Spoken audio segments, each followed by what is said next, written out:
in the first 10-15 minutes, and we are already 10 minutes into this race. Jason McInulty still third with the Lotus Elise, and then Steve McCulley in fourth place with his Caterham, and then the other Caterham in the relay team is next up in fifth. Matt Isherwood in sixth, closing in a little bit on the Caterham, so the Audi will be making progress up through the field then in the hands of Matt Isherwood. Waiting for that to come through in amongst the bevy of BMWs further back, as there goes 97 Steve McCulley in second place. Oh, and Matt Isherwood there really getting held up by the traffic as he came into the bus stop, suddenly found himself with nowhere to go as the BMWs were lapping the Citroens. That's where the Audi suddenly came up on the scene, and all of a sudden all the power in the world did him no good whatsoever, but meant that Matthew Isherwood's progress was slowed just for a little bit on that lap, and he wasn't able to close the gap on Darrell Cresswell in the Caterham. So I get to properly join the comms now. There was a small technical hitch that we had, but we've managed to fix it, so we're all good.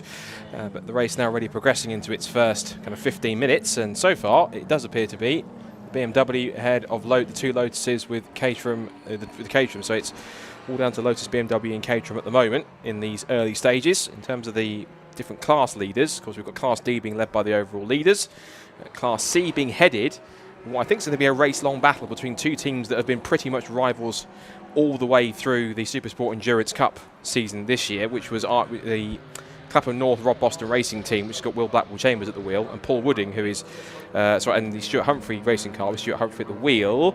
Whilst that's happening, unfortunately, I see a rather smoky Jaguar XF going through Church Corner. That doesn't look promising, I'm afraid, even at this early stage. So whilst that's happening, we can quickly throw down to Rob for the first time in pit lane, who has our first of our insights and interviews. Well, the first few laps of the live stream, as well as the live stream, having some technical difficulties. Apologies for that. We've got car number 30 into the pits. That's twice they've been in the pit lane now. They had a fueling issue with the fuel cap spilling out, and now it appears that the team are working frantically under the bonnet to have a look at that car. We also had the Mazda MX-5, the black modified Mazda MX-5, car number 16 off the top of my head, that came into the pit lane on the formation lap. That had an issue. It spat off the water pump pulley, which of course, if you're not driving the water around the engine, you're not cooling it down, so that could have been terminal very, very quickly. Luckily, very sharp, very quick, they got it into the pit lane, put a brand new pulley on it, and the car is now out there circulating, but laps down. First few casualties here on this year's Race of Remembrance. Back to you. Yeah, neither of those should be permanent casualties, although I have to say the Fiesta does worry me a little bit. Also does worry me a little bit is that Jaguar XF that you described, Scott, with the smoke trailing from the back of that car. It didn't look like it was a tyre rubbing on bodywork. It's going past us now across the start-finish line, and well, maybe it is tyre rubbing on bodywork, because it comes on more through the left-handers than in the straight line, but we'll keep a worried eye on that car. It's Lewis Ward at the wheel of the Jaguar at the moment, car number 10. He's in 13th place. His last lap was a 1:49, which is a little bit slower than Nick Mango with the exposure lights Mazda just tucked in behind him there. But yeah, nothing wrong with the pace as he goes down the back straight this time. Meanwhile, Paul Cook taking no prisoners with the BMW as he was charging through the traffic there, Scott. Yeah, past the Patron Racing BMW, which is currently in 10th position, so he's already managing to lap people up to P10, so that's just the pace that the RAF Motorsport BMW really has. I was just also mentioning as well, we saw an onboard shot briefly there, which we are going to have onboard shots from both of the cars in that team, from the first of the two Operation Motorsport cars. In fact, we're going to go on board with the second car right now. This is the Team Canada car. Looks like it's making its way down to the banking as it's claimed on another lap, so it's currently heading right down the order, I think, outside the top 30 at this point. As they head, see here, this is the We Buy Any Phone number 486 Citroen C1 in the C1 class. This is the car that contains former BTCC Super Touring ace James Kay. Indeed, James driving it at the moment. So James Kay, one of 3 BRDC members here at the Race of Remembrance this weekend, along with Martin Rich and Alex Capadia, who are both in the Mazda of Stuart Humphrey Racing, which is currently leading its class, still holding off Will Blackwell Chambers, but you called it a little while ago. That's going to be a race-long battle between those 2 Mazdas, and at the moment they're separated by, 2 or 3 lengths in terms of time. Will Blackwell Chambers is currently half a second behind the Stuart Humphrey Mazda. Leader Paul Cook onto his 11th lap now, and still Paul Cook opening up the margin. In fact, Sam Heading has dropped away quite a lot on that lap. It was quite a slow time from Sam. Only did a 1:42 compared to Paul Cook charging, as we said, through the field, a 1:36. So the gap first to second has opened up now to 23 seconds between Paul Cook and Sam Heading. Jason McAnulty still in 3rd place, 4 seconds behind the other Lotus, to just 4 seconds separating the 2 Lotuses. Just notice the Ford Fiesta, number 30, going through. Full charge there from George Wright with the Ford Fiesta, and he is penultimate in the standings at the moment. And there's the Fiesta, which Rob saw was just in the pit lane, and given the smoke that's coming out the back, it might be destined for the pit lane again rather shortly. Yeah, it was quick. George Wright just said going through a moment ago. It's going quickly, but yeah, worrying amount of smoke coming out of the back of that Ford Fiesta. What did you call it? Kermit. Looks a bit like that in the bright green, not a colour you'd necessarily associate with Ford Fiestas. Sam heading through 2nd, just crossing the line now. Jason McAnulty in 3rd. Then Sean McCulley with the Leos Racing Caterham is 4th. Matthew Isherwood has got the RAF Audi TT up in a 5th place now. So he's ahead of Darryl Cresswell's Caterham 7. Coming up to the line now should be the Audi TT. Here it is, the black and red Audi TT then, with headlights ablaze, warning cars of his progress, and he's left Darryl Cresswell's breakdancer Caterham quite a long way behind. And then next up is going to be the battle between the 2 Mazdas of Stuart Humphrey and Will Blackwell Chambers. There on the screen you can see car number 101. That's the car that's taken part in every single Race of Remembrance that there has been. And now following the Caterham, and there's the Mazda with the Lotus Elise going through just in front of it. Race leader Paul Cook up amongst the traffic now, and he's coming up to lap Will Blackwell Chambers, who's in 8th place. So the race leader has lapped all but the first 9 cars. Will Blackwell Chambers, as I say, in 8th place, just behind Stuart Humphrey. Still that gap, just half a second between the 2 leading Mazdas. Interestingly, Leos Racing Caterham ahead of the relay team Breakdancer Racing, one of those Caterhams. Darryl Cresswell at the wheel of the current Caterham that's out there for Team 77, whereas Steve McCulley is at the wheel for the Leos Racing team. He shares that car with Don Henshaw. Of course, they're sandwiching the number 7 Audi TT with the diesel engine. That's Matt Isherwood for the kind of snappily titled RAF Motorsport Sustainably Powered by RAF Central Fund Audi TT. I would say try saying that fast, but I think even I couldn't do that.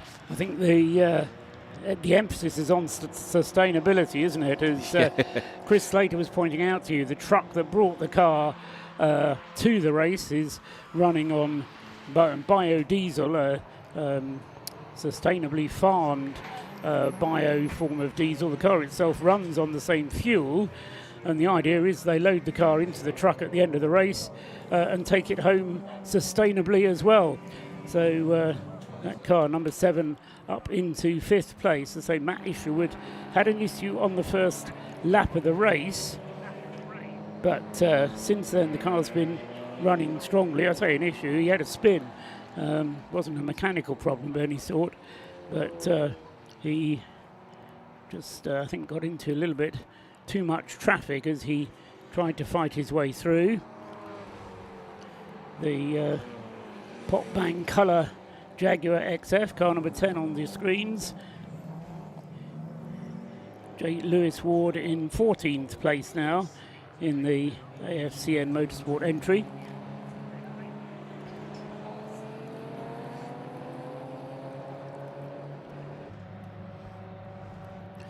And there's Sam Heading in the Rob Boston Lotus Elise, heading down the back straight at the moment, coming through School and going up towards Rocket. Traces of the oil drop during the earlier race still evident on the circuit there. The second of the Lotuses just in behind is 117, Jason McAnulty with the Able Care sponsored ES Motorsport car. And the two Lotuses then currently 29 and 34 seconds respectively behind the race leader, 5 seconds apart from one another. Here goes the race leader across the start-finish line again. Paul Cook wasting no time.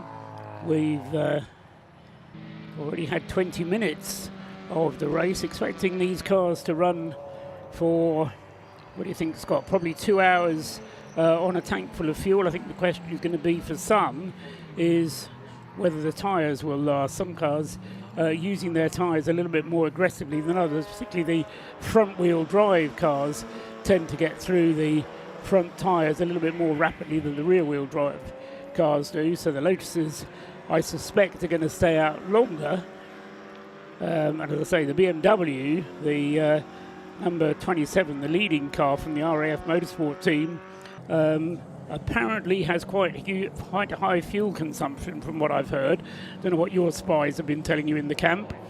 Not 100% sure myself, but I think logic dictates that. I was about to say there, the Jason McAnulty Lotus got caught up in the traffic there, trying to chase after the Rob Boston Racing Lotus with Sam Heading at the wheel. But yeah, in terms of the cars that I think will probably, I think it is a case of which one gives out first, the fuel tank or the tyres. And you're absolutely right with the front-wheel drive cars, particularly the cars like the Lotuses and the Caterhams. They've notoriously been better at fuel because they're lighter cars, therefore they don't have to put so much burden on the engines.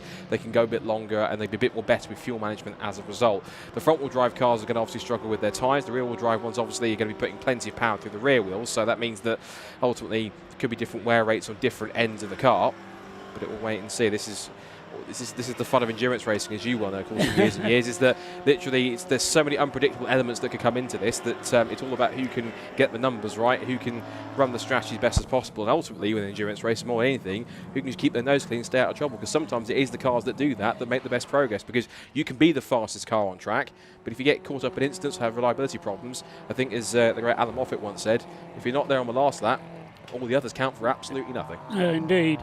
And sorry, one second. So two of the Citroen C1s that, as we said that, almost got into each other. That was 306 and 408, I think it was. 408 was certainly involved, and that was George Smith in one of the WRC Developments cars. And it was 363, I think it was. Yeah, 363 being William Bell in the Radiation Racing Citroen C1. Yeah. So I think we may end up being guilty of overlooking some of the Citroen racing, but in its own right, it's just as intense. And of course, Citroen C1s have their own endurance races during the course of the season. They do. As into the pits, we see there the number 15 Exposure Lights Mazda.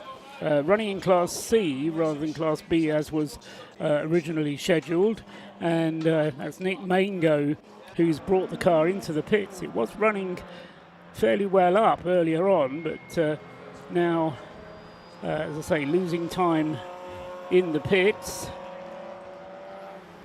As that's happening, the leader, so the second place car continues on. Sam Heading, who, as we spoke to on the grid, is much more used to sprint racing. In fact, usually his races are well over by now. In fact, he would have done the amount of racing he's done now, it was equivalent to 2 15-minute races he would have done in the Audi TTs.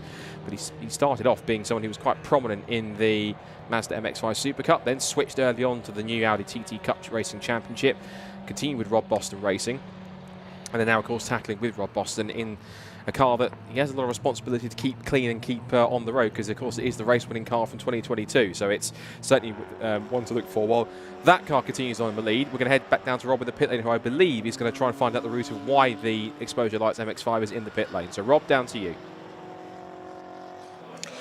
Team frantically jacking this car up. They've got it on all 4 stands, car number 15. Came in and down the pit lane with a very heavy clutch smell, and the team is saying they're struggling to get it into 3rd gear. The team are getting the tools ready. It looks like they're potentially going for a gearbox change on this car, but already the car is up on stands. You've got team members underneath to get the gearbox out. This is a rear-wheel drive car. You've got a diff at the back, you'll have a prop shaft of some sort or a Torx tube, and then a gearbox connected to the engine at the front. This is not going to be an easy gearbox change, but as you can see, the team are working frantically underneath to change the gearbox on this car so early in the race. Gutting for them. Let's have a watch and see if they can get it back out. Well, you said earlier on, never give up, never say die, and that is one of the rules of endurance racing, but exactly not what the team will have wanted this early in the race. As Scott was just saying, we've had just not even half an hour of the race yet, and today is the biggest chunk of the race, and today is when the pattern for what will happen tomorrow will be set, although you were referring to it a moment ago, Scott. The nature of endurance racing is the pattern over a long period, and really this first half hour in many ways doesn't tell us anything, because, as I say, the car that's leading the way now by 34 seconds, Paul Cook's BMW, we understand possibly is going to require more fuel stops than is required by the regulations. The regulations require 6 fuel stops to be made by each car at a minimum. That BMW is going to need 7, we think, depending on how much of the race gets run behind the safety car, because obviously during the safety car periods they can run at a slower pace and save fuel, but otherwise it does look like that car will need more fuel stops than the regulations actually demand. So although it's leading the way now and pulling away, it's going to need that space at the front in order to, or that margin at the front, in order to potentially cope with more fuel stops, more time spent in the pits. Yeah, speaking of spending time in the pits, that was the NJM Fiesta, back on board with the 22 Operation Motorsport USA car, which currently has at the wheel of it to start with Colin Garrett. So you can see there, they're getting caught up behind the Royal Navy BMW, and I think that was the Scuderia Polo Rosso Mark II C1. So that one's carrying on. Already 4 pit stops for Kermit. 4 pit stops in the first half hour is not what they will have been planning, but nevertheless they'll have been eager to get on with it. The 4-minute pit stop minimum only applies for those pit stops where you change driver or put fuel in. If you do other things to the car other than those 2, then you don't have to submit to the 4-minute minimum. Say otherwise, it has to be a 4-minute pit stop. So those are the way the rules work. Sam Heading crosses the line, completing his 18th lap, 32 seconds behind the race leader. And in fact, that time around, Sam Heading was a little bit quicker on his lap time than Paul Cook was. So that's the first time that the gap has actually come down first to second that I've noticed. And whilst that's going on, I've just noticed on screen here, you know that battle was saying we're going to be race long between Stuart Humphries and Clapham North. It's kind of, as I said, basically what they've done is they've picked up where they left off from the final round of Supersport Endurance. I thought, let's just carry on for the entire 12 hours. So this is now currently Stuart Humphrey being chased down by Will Blackwell Chambers, who hasn't driven that car before. He's driven a Clapham North MX-5 throughout the last couple of seasons, but not this car in particular, I think, prior to this weekend. It was a bit of a last-minute addition, but the 2022 Pro Class MX-5 Super Cup champion, who missed out on a chunk of the season after a rather nasty coming together at the season opener at Silverstone, but thankfully got himself recovered and was, I think, back out on track by Cadwell Park in August, so he managed to quickly recover himself and finish the season. So he's now joining, of course, the main man behind Clapham North, which is George Grant, and so he's now putting the pressure on Stuart Humphries, who won't have raced against Will before, but now he's getting experience of what it's like going up against an actual MX5 Super Cup champion. Yeah, Will Blackwell-Chambers almost lost out there as they were lapped by Jason McAnulty. He moved out of Jason's way, and in doing so lost a bit of ground to Stuart Humphrey, but then made it all back up again as McAnulty then went past Stuart Humphrey, and as they turned through the hairpin, so Will Blackwell-Chambers is now right on the tail of the Stuart Humphrey Mazda once again, down into the bus stop. Not quite close enough to challenge. It may well be that Will Blackwell-Chambers is being clever here. He's certainly got the experience. He's just saving a bit of fuel behind the Stuart Humphrey car. He knows he doesn't have to win the race in the first hour, so if he can save a little bit of fuel behind Stuart Humphrey car, then what he can do is to get ahead by staying out a little bit longer when the fuel stops come around. So may well be that we see Stuart Humphrey come into the pits before we see Will Blackwell-Chambers. Could be the case. He might also possibly just forcing Stuart to go at a faster pace if he sat right on the back bumper as they come out of Church View Rocket. You just saw there, I'm afraid, another pit call for Kermit. The NJM Fiesta having more problems. We did see it smoking not long after it came back out of its kind of third unscheduled stop.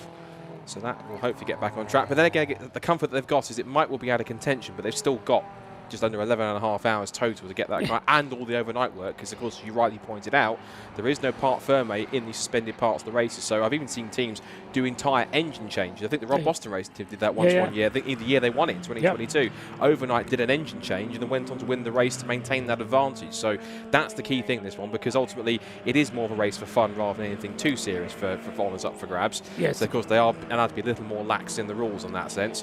The problem with the overnight working on the car is the toll it takes on the team, and you have to have when you remember that many of the mechanics that are here are doing so out of the goodness of their heart, and not being paid to be here. Then when you say, can you stay up all night and change the engine please, they say, well, I've got a hotel booked, which is half an hour down the road anyway. To which the team reply, well, it's 24-hour check-in, you'll be fine. So yeah, quite. Anyway, the Race of Remembrance, as I say, brings its own challenges, but there's a number of things we should look out for, a number of stories that we'll be telling as well as the race progresses, and some of the personalities and stories behind those who are taking part in the race will bring you over the course of the race as it progresses. Should mention, quick check-in with the BMW class, the 116s. That's currently a 1-2 at the moment for Anthony Seddon Racing. Sam Carrington-Yates, who was a former BMW Compact Cup racer himself, is currently leading in car 21. Their teammates in car 34 are currently second. Then there's a couple of cars gap where you've got the RAF Motorsport sustainably powered by Infrastar Simon Froin, number 19 machine, and then the DC Lomas Racing Team Pandemonium Fiat Panda. And then you have the third of the BMWs, which is car 90, which is Yggdrasil, I'm going to say.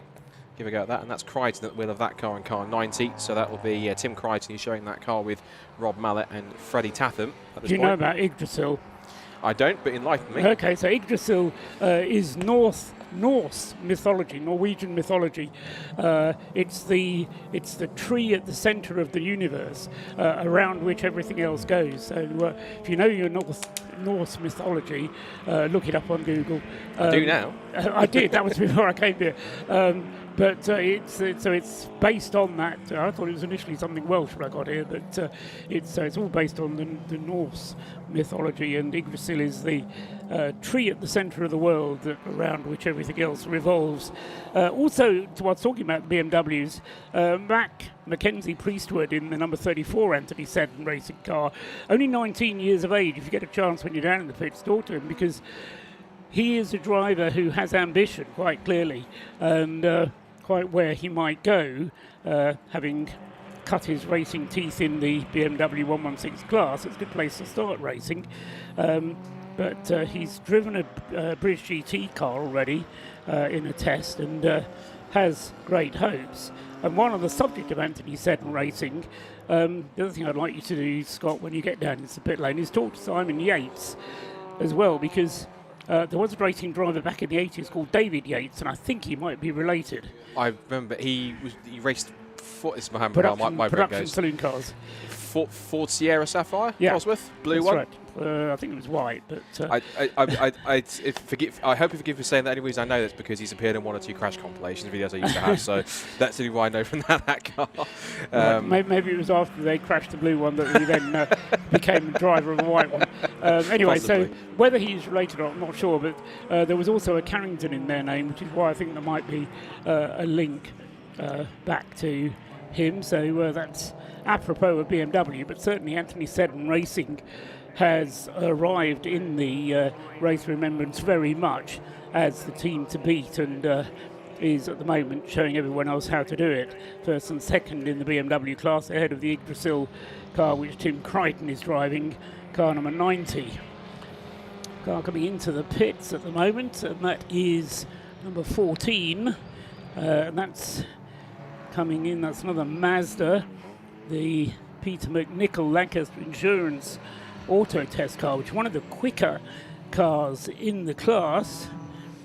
So that is not a car that we would expect to be in this early. No, that's the car which has got, including in that driver lineup, former MX-5 champion and now successful MX-5 team boss Brian Chandler. So sadly, if that car's hitting problems, that's a shame. Yeah, currently 33rd in the overall standings. So 38 minutes of the race nearly elapsed. 7 hours of racing here at Anglesey today. Paul Cook still leads the way. He's just completed 23 laps. He has a lead of a stabilised lead now, 34 seconds over Sam Headings, Rob Boston, Lotus Elise, and then just 5 seconds separating the two Lotus Elises. Those two have pretty much stabilised their positions as well. Waiting for Sam Heading to come through across the start-finish line. Here he is now. So this is actually possibly a scheduled stop because they are refueling number 14 MX-5, as you can see on screen. And Brian Chandler giving instructions on the refueling, which is in a slightly unconventional place. It's not a particular tank either side, it's in the boot, which you probably get for it. That's an impromptu makeshift spot to put a fuel tank. And again, the bigger the boot, the bigger the fuel tank you can put in the back and run for much longer. 25 litres in one of those tough jugs going in, and the pit stop, as we've been saying, mandatory 4 minutes.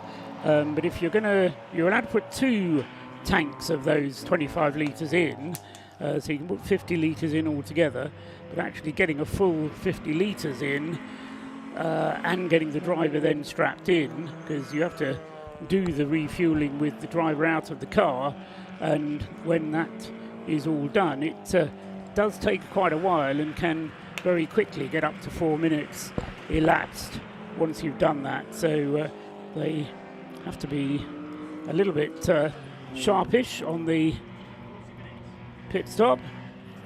Whilst that's happening, just notice that the pace of the leaders has come down from where it was early on. The fastest lap of the race in context set by the race leader, the number 27 RAF Motorsport BMW with Paul Cook, and that fastest lap was a 1:36.231. He's now slowed the pace down into the 1 minute 40s and is matching just about the same pace as the two Lotuses behind, the Rob Boston Racing 119 and the Able Care ES Motorsport 117. They're doing sort of 1 minute 40.7.8, 1 minute 40.4 for the BMW. Whilst they continue to circulate, Robbie's back down in pit lane with another interview for us. So Rob, who do you have? Okay, you may know me when I broadcast on the C1 Racing. I talk about the intricacies of racing. I look at the geeky stuff. I love the geeky stuff. This race has cars with sustainable fuel in it, so I'm geeking out slightly. Now, Chris, we spoke about this on the grid. Tell me a bit more about how this fuel is working, the differences between this and fossil fuels.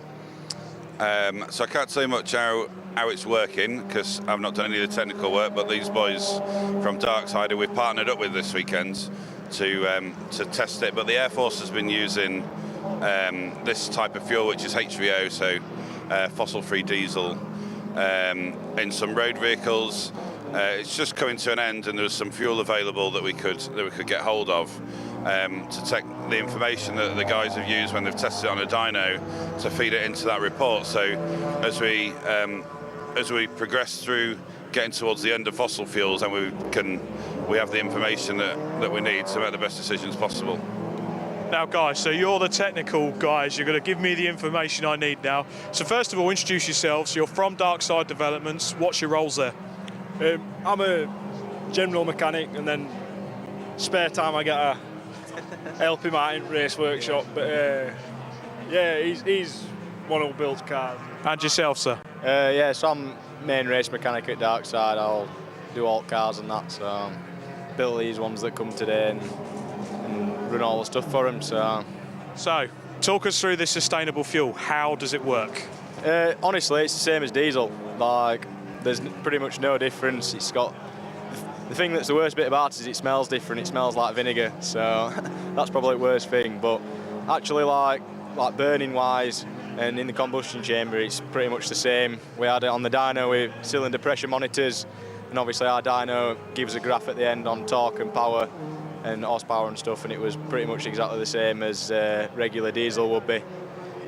It's like pretty weird, because usually you think of fuel like that, it'd start to burn different, or produce less or more power, and not be as good as diesel, but seems to be pretty similar. So. And the boss has just walked in the background for a little look.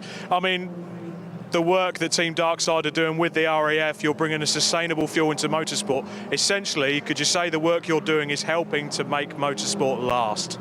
I'd hope so, because obviously there's a big agenda going on that wants to shut everybody down and make everybody stay in the house and be scared. So if we can stay racing and that makes everybody think there's more to be done in the sustainable future, then yeah, it'd be good if we can do that.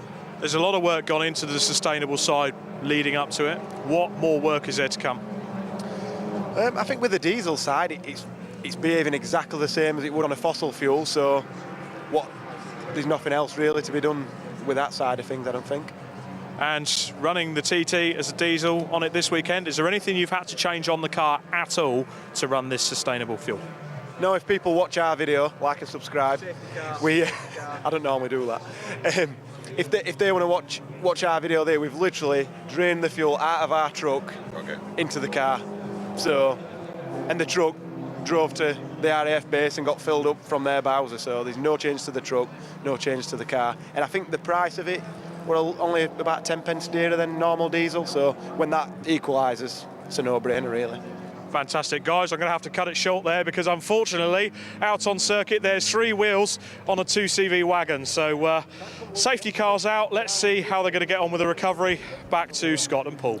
Well, it may get very busy down in the pits with you, Rob, so stand by for some early pit stops, because may well be that they've used enough fuel in the 45 minutes of the race which we have elapsed to make it worthwhile for some of the cars with the smaller fuel tanks to come in to make a refueling stop. But yeah, you're absolutely right. Scott will describe it. The 2CV, the car running in the invitation class with its little motorcycle engine, never mind what sort of engine it's got, only got 3 wheels on it from the looks of it there, Scott. Yeah, the unfortunately named Crisis Racing are having quite a crisis at the moment, because they've lost a wheel. Hasn't gone very far. It's literally sat right behind them on the curb.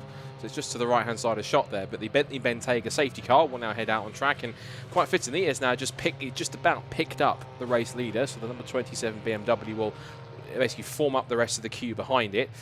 There it is. There is the 2CV number 27 Crisis Racing car, looking rather sorry for itself, sat at the edge of the circuit. Driver climbing out, and hasn't got to look far for the wheel. Just turn around behind you and has a look. That's what's missing. Right, oh, there it is. There's the wheel. Right, so he's realised where the wheel's gone, and hands on hips. How did that happen? So it's Nick Rhodes, the driver there, and does just seem to be the wheel, doesn't it? There's no hub attached or anything. I was just looking actually, because those are essentially what we learned yesterday talking to them last night. Those are Mini Cooper wheels, like the kind of Mini Cooper like steel wheels that they have on the production car. So it's a bit wider rather than the spindly, thin regular tyres they would have on a 2CV.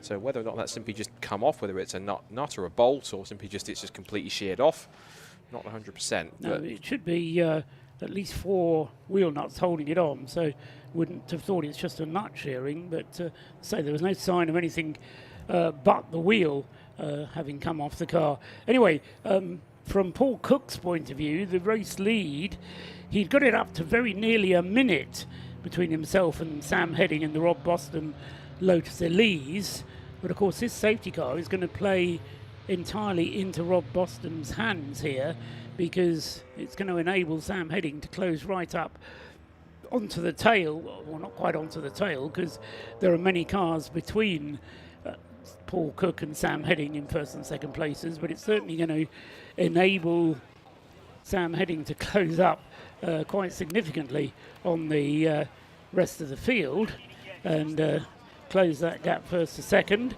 And so nobody yet electing to come in and making a pit stop, but I think once we get the safety car queue coming down past the start-finish line, may well be that one or two of them dive off into the pit lane. we've just seen actually Dominic Pearson bring the 555, the Mission Motorsport, sponsored by eBay Subaru BRZ, but there was a category N write-off when it first started, when they bought it, and now of course it's pretty much been built up and supported by eBay, and just about almost all the parts that they've used to make that race car have been purchased or supplied by eBay, which is quite convenient. So as that car continues on, they're making a driver change. Didn't see who was going in exactly, but Dominic Pearson was climbing out. So we're just taking a quick reading of tyre temperatures and tyre pressures to see how that works. Whilst that's going on, very, very quickly, let's run through how the classes are looking at the moment. So we'll start from the top of the timing screen, Class D. So currently leading at the moment under the safety car is the race leader, which is the number 27 RAF Motorsport with Lewis Property BMW, Paul Cook at the wheel of that. Second is the first of the two Lotuses, which is the Rob Boston Racing Lotus Elise S2, the 2022 Race of Remembrance winning car. That has Sam Heading at the wheel. And then third in class is 117, which is the other Lotus, the Able Care ES Motorsport machine with Jason McAnulty at the wheel. The only relay car in the field, which is the number 77 Breakdancer Racing Caterham, the first of theirs, with Darrell Cresswell taking his first stint. He currently is 6th overall. But in the pits, interestingly, Scott. So they are looking like they're actually going to do a relay baton change. I see. For the relay team, Darrell Cresswell. Stuff. Class C we'll move on to, and it is the two Mazdas that have been battling since the start of the race. It is Stuart Humphrey in the Stuart Humphrey Racing number 91 that leads, and he currently, of course on the safety car, has a lead of only 1.2 seconds now on the safety car at this point from them perennial rivals this season, the Clapham North Rob Boston Racing number 69 that has Will Blackwood Chambers at the wheel. And then it's in third place, the BMW E36 Tacona Racing Division car. I think that's the one with the RAF roundels on it, number 12, and that currently has at the wheel of it, who has changed over, Paul Wooding, and he will be currently holding on to third place. The Jaguar is also in as well, so the number 10 making its stop from its class. Class B, we can tell you the leader in that class at the moment is the number 24 Auto Test TSW Mazda MX-5 Mark 1. That's Seb Fisher at the wheel of that car. Second in Class B is the Mazda MX-5 of Peaky Blinders, number 11, with Kamal Kelsey, who's another MX-5 Super Cup star, currently 16th overall. And then a team or a car that we saw in the Club Sport Trophy race earlier on. That's Trac Scotland 2 and their Mini Cooper in third place. And that currently is in 17th place in car 155, which has Adam Morrison at the wheel of that one. And then in Class A, there's only the one car in that class, which is purely the Flat Cap Motorsport Mintro Motorsport Toyota Argo, which has Joe Moss at the wheel. He's currently 37th overall. In the BMW class, it's still an Anthony Seddon Racing 1-2. Sam Carrington Yates leads Mackenzie Priestwood, cars 21 and 34. And then third place is the Yggdrasil Tim Crichton number 90 machine in third place. In the Citroen C1 class as well for endurance, it's the last class we can really look at, which is the C1 Racing Club class. The leaders there is Silver Lake 2 with George Davis at the wheel, former Fiesta Junior racer. He currently has a lead over the first of the WRC developments with CB Auto Services cars, car 586. That's James McIntyre. And then it's the car 458 in third place, the second of the Silverline cars, 458, which has Aaron Chalk at the wheel, and they're currently holding station. And the last car we can really talk about, which Sandy we just saw on the back of the low loader, is the only invitation class car, and that was the Crisis at Tete Rouge, a car with Nick Rhodes was at the wheel, but now is minus a wheel on the back of a low loader, and that's where it stands at the moment as we come into 50 minutes past the first part of Race of Remembrance 2024. Thanks very much, Scott. Complete rundown there. Once the Citroen is recovered, the rules allow for that car to be returned to the pit lane, and depending on what caused the wheel to fall off, then they'll be able to get that car fixed and back on its way again. I think as far as they're concerned, as Scott said, there's no other cars running in the invitation class, so it really just is a matter for them of running for as many of the hours as they possibly can. So if they can get the car fixed, then will do so, and every reason that we'll see it out again before the end of the race, although in what position remains to be seen. When it came off, the car was running in, where was it?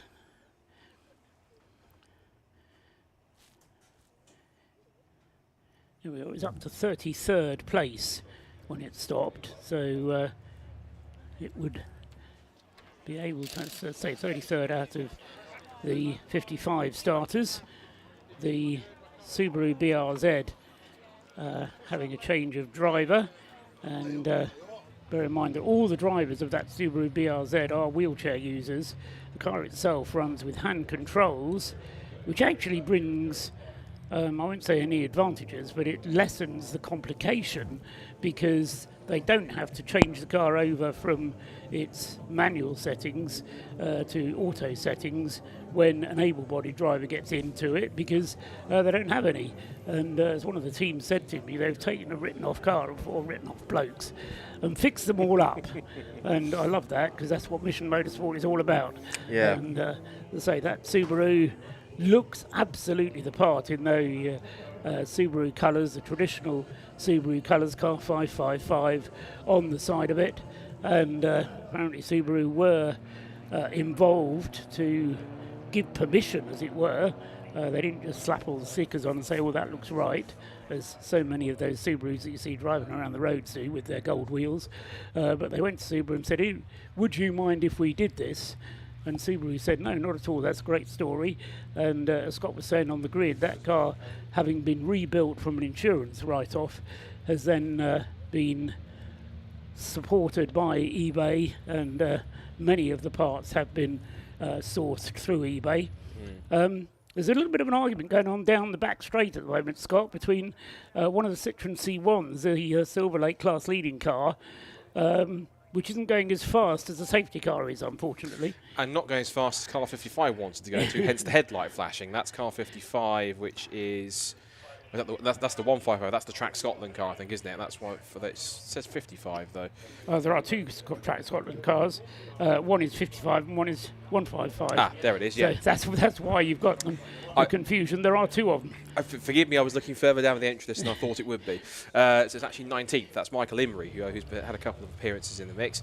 That is the number 7 Audi TT, and that's going... Matthew Isherwood. Yeah, okay, I thought it was going rather slow. It's because it's in the queue, that's the reason why. But I think where it's getting confused is that I think it wants the Silver Lake C1 to speed up, and either it's got an issue and it can't do that, or it's having to keep to a particular speed. But either way, it's kind of just trundling around at its own pace, and the rest of the pack are sort of in that group, are stacking up behind it. Well, yes, because no overtaking is allowed behind the safety car, of course. You say that, but try to tell that to the Breakdancer Racing MXL that's just power past everybody, so that's interesting to see. The Pop Bang Racing AFCN Jaguar is back out again after it stopped, but that was rather confusing. I'm not quite sure why, if no overtaking is allowed, the Breakdancer Racing car has just gone steaming past everybody. No, I think that was possibly something which the judges may need to look into later on, and we may get some information coming through from race control based on that. The safety car has slowed the pace down to Citroen C1 pace in order to get that Citroen to cash up. The Bentley Bentayga has slowed right down in order to get the field to bunch up, and so they need to get a message through, because the gaps to the safety car, we've got 4 cars behind the safety car, with Paul Cook not, of course, knowing what's going on, doesn't quite understand why the safety car is going so slowly, and all the heat that he's hard were hard-earned got into the tyres and brakes and the rest of the car will be soaking away, and meaning that he has to be very careful once the safety car comes in, and there's no reason for it not to at the moment, because the Citroen has been cleared. Now that Citroen C1, the Silver Lake car, may well have had a problem because it's now come into the pit lane, and the Citroen in question, was it the leading one? 558, it was the leading car, George Davis. So George Davis was in the leading C1. He knew exactly what he was doing, I think, slowing the pace down. And whether the organisers will take a dim view or not, I don't know. But the Citroen has now come into the pits.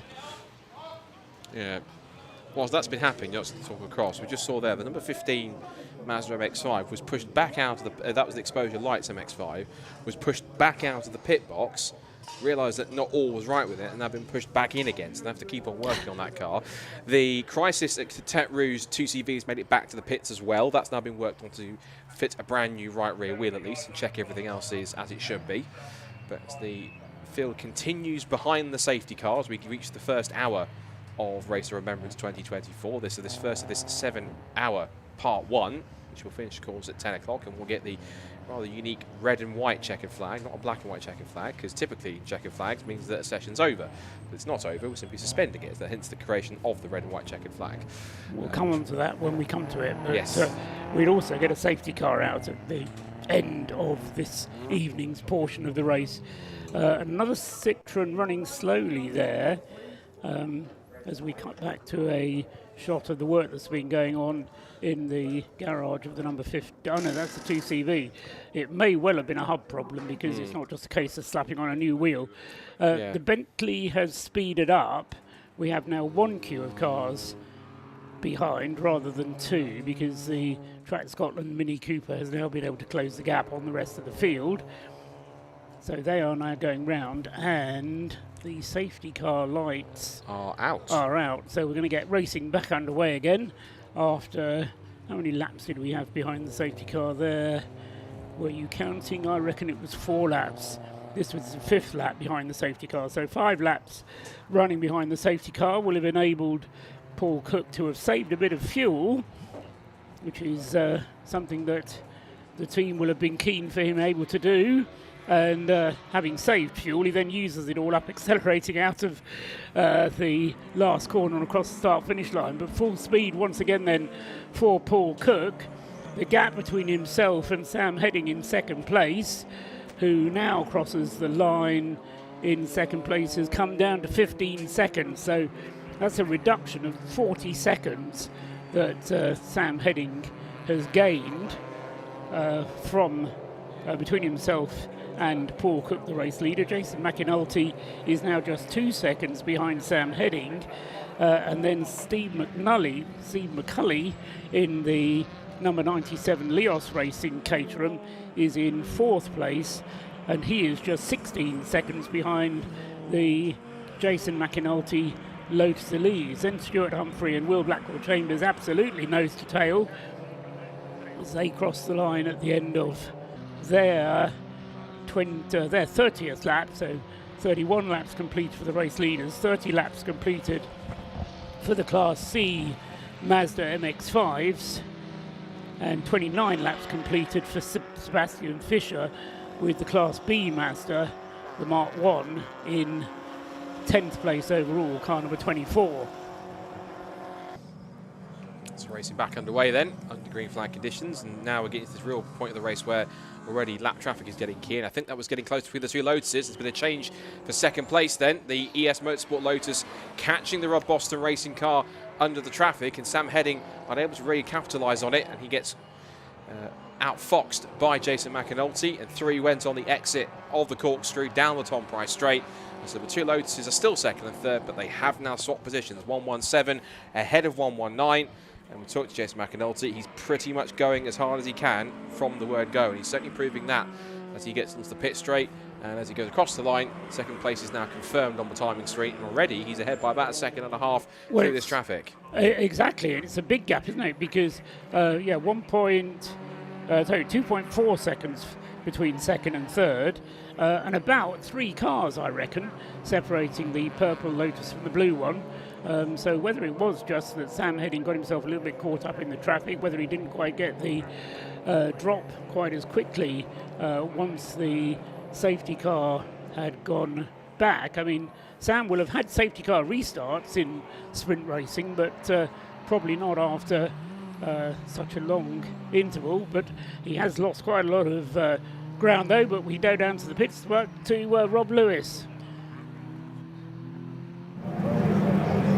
I've managed to grab the wonderful Matt from Operation Motorsport. You come every year with a smile on your face. You've got a great team together of both the North American and Canadian teams. Fantastic effort so far this weekend. How's it been for you?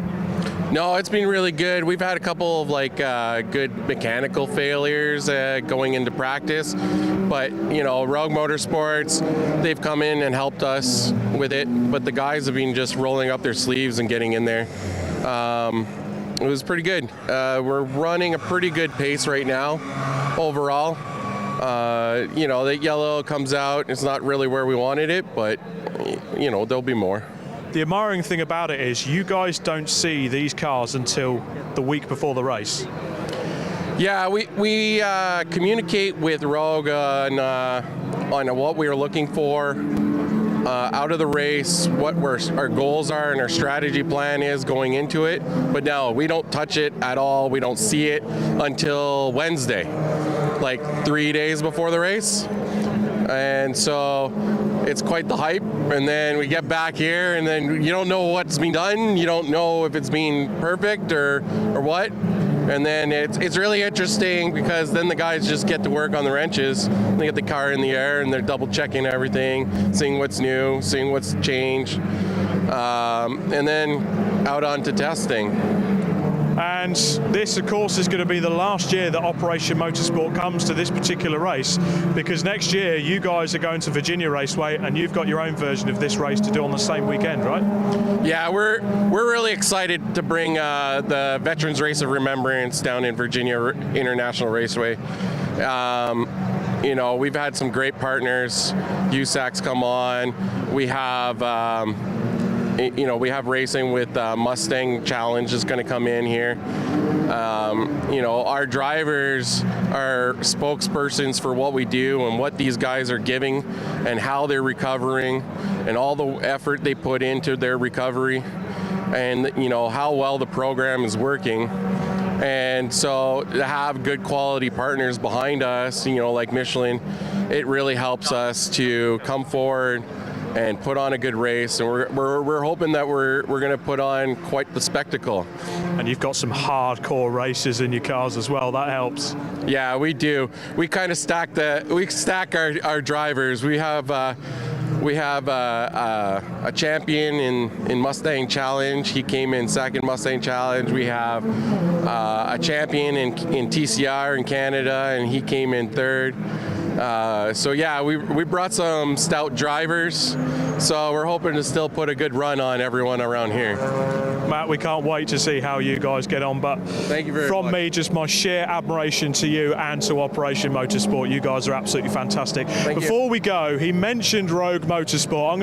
I'm gonna dive bomb on the Rogue Motorsport team there. Incidentally, this man at the back there, it's his first ever race event he's been to. Is that from what I can understand? Your first ever race event? Big race event, yeah. And what an event you've chosen to come to. Do you like motorsport? Yeah. So you are going to absolutely love this, and you've enjoyed it so far? 100%, yeah. Operation Motorsport, they're a great team, aren't they? Yeah, great team. Fantastic. Patrick, you have been flat out getting these cars ready. We were chatting just before, getting them ready for the Operation Motorsport crew. Your role leading up to this event is so key for these guys, right? It's a very different event for us. I mean, normally we're here, we run the cars, run the team, run the event. Here we kind of turn up, we give them the cars, we give them the tools that they need, and then we have to try and hang back a little, and if they need our help, we'll get involved and help them out with it, but for the most part, they run the cars. Never been tempted to jump in behind the wheel and get another road car out for yourself? Yeah, we did think about it. We've got a third GT86 that we bought along last year as kind of pre-assembled spare parts. We started building it up again this year, and then we were getting close to the event. It's like, well, do we build it up as a car? Do we kind of leave it unassembled and just take it as a spare? And it's here as spare parts again. So maybe next year we'll build it up and we'll run 3. Fantastic. Well, Patrick, great to speak to you as Rogue Motorsport. They have been doing some fantastic work with Operation Motorsport. Who knows, maybe we'll see them head over to North America too and have 2 Rogue Motorsport setups for the Race of Remembrance. Who knows? I'll keep everyone in the dark about that. We've got some pit lane action going on up and down the pits at the moment. We have had the pop bang colour Jaguar in as well. I was having a look at the tyres. I can't quite bring them to you yet, but yeah, there's a little bit of tyre strategy going on out there, because don't forget, folks, Anglesey is tough and abrasive. This tarmac eats tyres. So we'll see how that plays as we get into the pit stops, but safety cars breed fast pit stops. It's going to be great to see how the strategies play out. For now, it's time to head back upstairs. Thanks very much, Rob Lewis down there. The complexion of this race has suddenly changed. You mentioned it first, Scott, because Jason McAnulty got himself ahead of Sam Heading. I was then concerned at Sam Heading's lap times, because he turned in a lap in the 147s, then a lap in the 146s, and now he's come into the pits. So the Rob Boston Racing Sam Heading car, which Sam said has been totally reliable up until this point, now in the pits with what I reckon is very much an unscheduled pit stop. I mean, they'll refuel the car while it's in, they'll make it a 4-minute pit stop, but that car has struck a problem of some sort. It'll take 2 slow laps after the safety car withdrew, and then a pit stop. The other complexion which changed is battling Class C, Scott. Yes. Because that has changed as well. Will Blackwell-Chambers has got himself ahead of Stuart Humphrey. Yep, so there's been a change there. Not only a change, but now a substantial increase in the gap, because when we saw them before, they were fairly close together earlier on. Now that when you noticed rightfully that there had been a change, the gap between them had grown out to not only change positions, but grown out to 8 seconds in Blackwell-Chambers' favour. Now you look at my timing screen, it's gone out by another 7 seconds, and it's now into 15 seconds. And lap time-wise, at the moment, Will Blackwell-Chambers is going some 4 or 5 seconds a lap quicker in the last couple of laps. So something's not quite right, it seems, with the number 91 car. It can't just be they've got caught in traffic, because you have to be caught in a heck of a lot of traffic. Now, this is the second place Lotus that's coming from the pit lane from Sam Heading. They are working on it. They've got the left side up on the car. They're just tightening the wheel nuts. They've got the laptop out as well, so they're just checking something as a part of a regulation pit stop. Yeah, they've got a problem, and I think they're trying to plug in the V-Box to see if that gives them any clue as to what's going wrong. But looking at Stuart Humphrey's lap times, immediately after the safety car, before the safety car came out, he was lapping in the 46s, 45s. After the safety car, 54, 51, 48, 49, 47. So he's dropped around about 3 seconds a lap is Stuart Humphrey on the Will Blackwell-Chambers car. So not sure what's going on at Clapham North, but the Clapham North car running well. Stuart Humphrey's car has a problem, and as you say, the gap shot out now to 15.9 seconds between the 2 Class C runners. And he hasn't got so much, well, he has actually, doesn't he? He's got about a minute of a gap on the next car in Class C, but in 3rd place in Class C, 8th place overall is Paul Wooding with the Tacona Racing Division BMW, which is 3rd in class. But as I say, the gap between Stuart Humphrey and that BMW is well over a minute. So that gap is one that they don't need to worry about just yet. Meanwhile, Steve McCulley puts in his best lap of the race so far, and in the 97 Leos Racing Caterham, he's in 4th place, and he's only a second behind Matthew Isherwood with the front-wheel drive Audi TT, the diesel car number 7. Paul Cook still lapping quicker than anybody else. Immediately after the safety car, he immediately put in a lap of 1 minute 37, did Paul Cook. So he's extending his margin of lead once again to 25 seconds. Meanwhile, down in the pits, we've got Rob Lewis. Shit at the end there, so I'm going to take over. Well, you know the work's getting serious when Rob Boston's got his beanie on, and I've got one of his star drivers here with me as well after, well, you look pretty tired.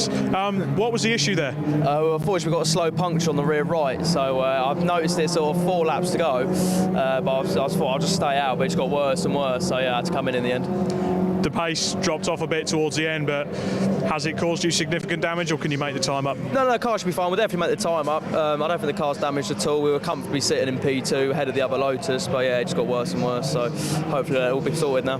Right, I'll let you go and have a cup of tea now, because you're obviously shattered after that first stint. Rob Boston, Yeah, great good to see you back at the Race of Remembrance. Yeah. The car's back, you're back, not in the car, but you're going to be keen to win it this year, aren't you? We are very keen, yeah. You know, we always come here to do our best, don't we? And yeah, nothing less than a win will do. But no, it's going very well. I'm very pleased to have Sam on board this year, and we've got Ben Brooks as well, which used to be one of our main competitors if you go back not so many years. So it was great that he's come this side of the fence and joined us. But yeah, it's been great fun, enjoying it so far. Shame about that.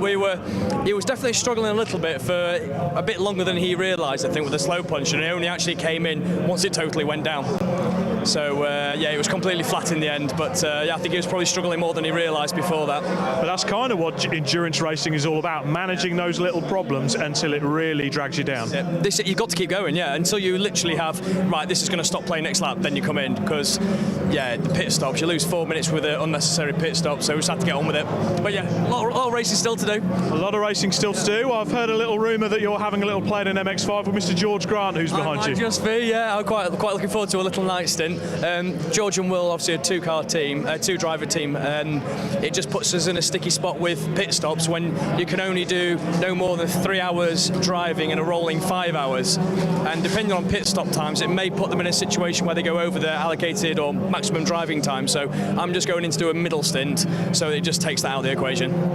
Fantastic. They'll be quick enough though, won't they? Yeah. Will's still having a great race. It's been within 2/10 of class leader the whole time, just chipping away. So we're having a lot of fun out there. Those Super Cup drivers aren't too bad, are they? No, he's having to just keep his powder dry for now and just go, this is a long race. So, but yeah, he's enjoying himself all the time. Fantastic. Hopefully, Rob, we will be chatting again tomorrow in the winner's circle there. Great to talk to the Rob Boston team. So, I did speak about tyre issues when we were up at the other end of the pit lane. And wouldn't you know, Lotus puncture. Are we going to have any more as the night draws to a close? There's a bit of a nip in the air as well. It's quite cold down here. So is that going to change the strategy? And is that going to change the tyre wear? Temperature can do quite a bit to a race car. But I'll leave that up to Paul and to Scott to ponder. The other thing we need to find out is what the fuel consumption is, because as Rob was saying, they put fuel into the car, but of course they'll now be going as long as they possibly can on the fuel that's available. Ben Brooks has taken the Rob Boston Lotus back out into the race, so giving Sam Heading a break. They've still got Peter Mansfield, who's also fairly useful, due to drive that car, the 119 Lotus, the blue one. The pit stop was 4 minutes and 9 seconds, so there was no time lost on that pit stop, other than the fact that it was probably a bit earlier than they would have wanted to have made it. But the rules call for 6 pit stops to be made over the course of the 12 hours. Well, you can work that one out. It's one every 2 hours. So to come in after just an hour is a little bit earlier than they would have wanted to. They're down in 11th place then, the Rob Boston car, and will be aiming to work their way up through the field. Ben Brooks already getting down to some reasonable lap times. 1 minute 43 was his last time around. Not as quick as the other Lotus is going. Jason McAnulty, not so much fuel aboard the other Lotus, of course.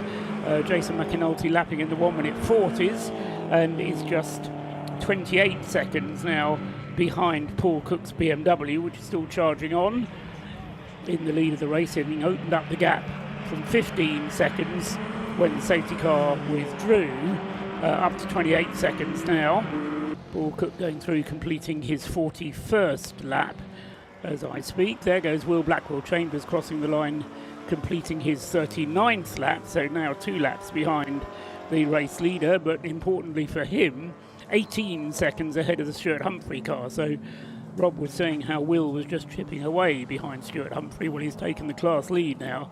So Will Blackwell-Chambers will certainly be enjoying his spell at the front of the race. The Clapham North MOT car prepared by Rob Boston Racing, so Rob Boston may have lost a lot of time early on with their Class D car, but as far as Class C is concerned, Will Blackwell Chambers 20 seconds now clear of Stuart Humphrey, and then Paul Wooding with the BMW next up in Class C third, and in 7th place overall. The car that we saw that Scott spotted overtaking everybody else while the safety car was out certainly seemed to be somebody who just lost patience with that little Citroen and decided to charge down. Was the Breakdancer Racing Mazda, not the relay team of Caterans, but the Breakdancer Racing Mazda has now been given a 30-second stop and go penalty. It was 30 seconds, wasn't it? Yeah, it was, yeah. I was distracted slightly there for a second because as the battle's been going on for a few laps here, it's going back on board with the car, which we were following on board a little bit whilst you were running through the order, and that's number 22 Operation Motorsport USA car. That's been in the battle for quite a while. I'll come back to the Mazda in a second. That's been battling quite a while with the another one of the Toyota GT86s. There's also another stop-go penalty being given out to car 12, which you mentioned also too. So that's car 12, which is quite far down the order. In fact, actually, that is car 12. Where's that got to? Car 12. No, that's the 7th place car. Oh, 7th place car, yes. Paul Wooding, Tacoma Racing BMW. So, no, that is a significant one, and arguably more significant than the Wes Payne Breakdancer Racing car, which is in 24th place overall. But both of those cars with penalties to pay, and remind me how stop-go penalties work in this race. You will have to take them in the next 3 laps, I think it is. It's not a penalty that you can leave until your next pit stop. No, I think it's there is a specific penalty box which you go into to stop. It's a very quick look through the regulations. But the battle I was watching there was between 2 of the Toyota GT86s, one of which was 22, which squeezed its way around the outside of the 86 car, Mission Motorsport, which has Charles Graham at the wheel. Charles Graham, who's more commonly known for being one of the main people at Daytona, I believe, not sure if it's overall, at least at Milton Keynes, which is quite one of their more popular sites. You see here car 22. There's its sister car, its teammate, car 220, with the Canadians. And now we go on board with 220s. It makes its way through the rocket complex. This is one of our 2 onboard cameras with both of the Operation Motorsport cars. So you get to see, in many cases, what the driver sees, or the in-car experience from Race of Remembrance 2024. The number 46 Patron Racing BMW, 48 Patron BMW, has now come in from what was 16th place. So that car was running 6th in Class D. And it's now in to make a stop, as is also the 86 car that I was talking about. So that Charles Graham has brought the 86 Mission Motorsport Toyota GT86 in from what was, after losing that spot to the 22 car, 14th position. So those 2 currently the main pit callers. I don't think there's anyone else apart from those that are in to have work on their cars. Not even the Citroen 2CV that had its wheel shear off is in pit lane anymore. That's been fixed and sorted out, and that's currently showing it's back out on track. It's 18 laps off the lead, as you'd expect, but still Nick Crispin has got behind the wheel this time, and he's trying to put some laps in the Citroen 2CV hybrid. And when you see, so when I say the word hybrid, it's not like a conventional hybrid like you and I would think with an electric motor. It's simply a different engine. It's got a I think it's a GS 1100 or some kind of a BMW motorcycle engine in the front of it on a conventional, I think, a European 2CV chassis. That's what they mean by hybrid, particularly because the engine is not a Citroen engine, but it's still the one that goes around is deemed as maybe slightly more reliable than the Citroen one. But nonetheless, that car is still soldering on. As we just saw there was the Rob Boston Racing car. Just going through shot there also I noticed was the RAF Motorsport Diesel Audi, which has got the Dark Side Developments support. That car still running in 3rd place overall. Well, it's 36 seconds off the lead as it charges through with that traffic, lights ablaze. Yes, it's come up well as Matthew Isherwood, having had that issue on the opening lap, which dropped him outside of the top 10, and Matthew Isherwood has fought his way, helped a little bit by the safety car coming out, but also helped by some pretty rapid lap times from the Audi. So Matthew Isherwood Scott says, back up into third place overall. The breakdancer Mazda, number 8, has taken its 30-second stop-and-go penalty already, and as a result has dropped to 24th place overall. Paul Wooding is now in the pits, car 12, in the Tacona Racing BMW, to take his 30-second stop-and-go. Both of those, as Scott says, just to make the point, for overtaking under safety car conditions. 30-second penalty being the mandated penalty for that offence. And Paul Wooding is now, well, he's still third in Class C, but instead of being 7th overall, he's dropped to 9th, and that will drop still further because the car is still stationary in the pit lane in the penalty box. As the light beginning to fade into the pits has come our race leader. Yes. Was that the cause of your R? It was. Race leader in Paul Cook then. So the RAF Motorsport with Lewis Property BMW M3, the race leader in for its first scheduled stop. And one of the key things, cool those brakes. An hour and 20 minutes into the race, you can work that one out. As I say, 6 mandatory pit stops, even with a period of safety car. That is a little bit earlier than they would like that car to come in. As I said, a little birdie from the team did tell me before the race that they were going to have problems with the fuel consumption, so they had a lead of a minute. Remember, it was reduced to 15 seconds with the safety car having come out. Then they got it up to over half a minute again, but now into the pits they go, and that elevates into the lead of the race. The AbleCare ES Motorsport Lotus Elise, the purple Lotus car 117, takes over the lead of the race as the light is beginning to fade here at Anglesey. The TV pictures are somewhat misleading, making it look like a nice bright day out there, but that's the magic of television. I can assure you that it's getting a little bit more dim out there as the Lotus Elise goes down the back straight, through School and up the hill towards Rocket. In the lead of the race now, and so into second place comes Matthew Isherwood, the Audi TT with the diesel engine and sustainable fuel, and then into third place. You said it was a big variety in the Race of Remembrance this year, Scott. You're absolutely right, because we've got 3 different manufacturers in the top 3, in fact 5 in the top 5. Lotus leading Audi, leading Caterham, first, second and third. Then the BMW in 4th place but in the pits, and then Will Blackwell-Chambers is next up, and he will be taking over 4th place overall when the Mazda comes through. No, he won't, because he's a lap behind, isn't he? So it will take him a couple of laps to unwind that pit stop advantage that the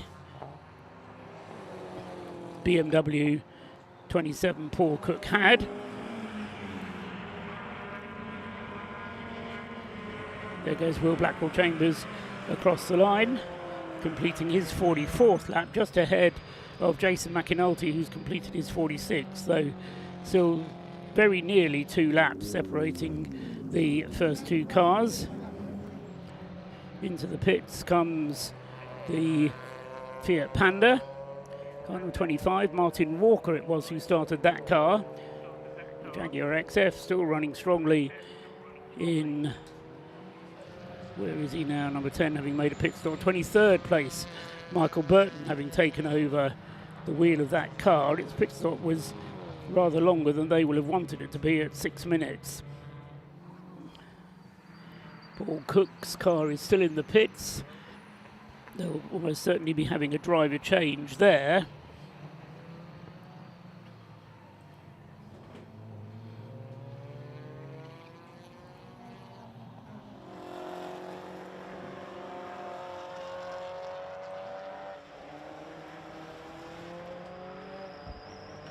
So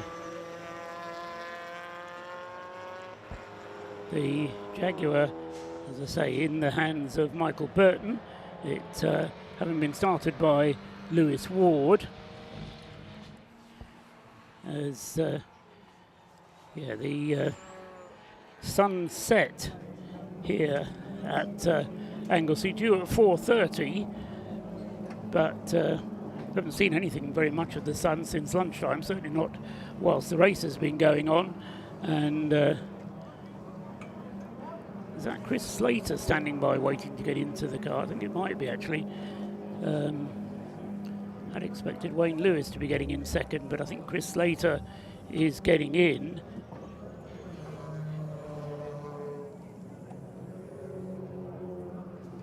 So, yeah, it just seemed like a very tall driver getting in.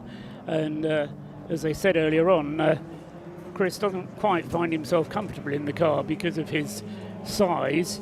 Rob Lewis has joined me in the box now, and that means that Scott Woodward is going to be going down to leave the warmth of the commentary box into the into the outside world, which will be getting cooler now. Rob, but good to have you up here. You were talking to Chris Slater. In fact, you've had 2 conversations with him already. I think it was him getting into the car. It did. He is a big look man, like it. isn't he? He is, and I looked at the car yesterday and spoke to a few of the team members, and they were padding the car out for the 2 other team members to get in because they have quite a large seat in there so that Chris can fit. He's quite a, I'd say, built like a rugby player, a good rugby player. Yeah.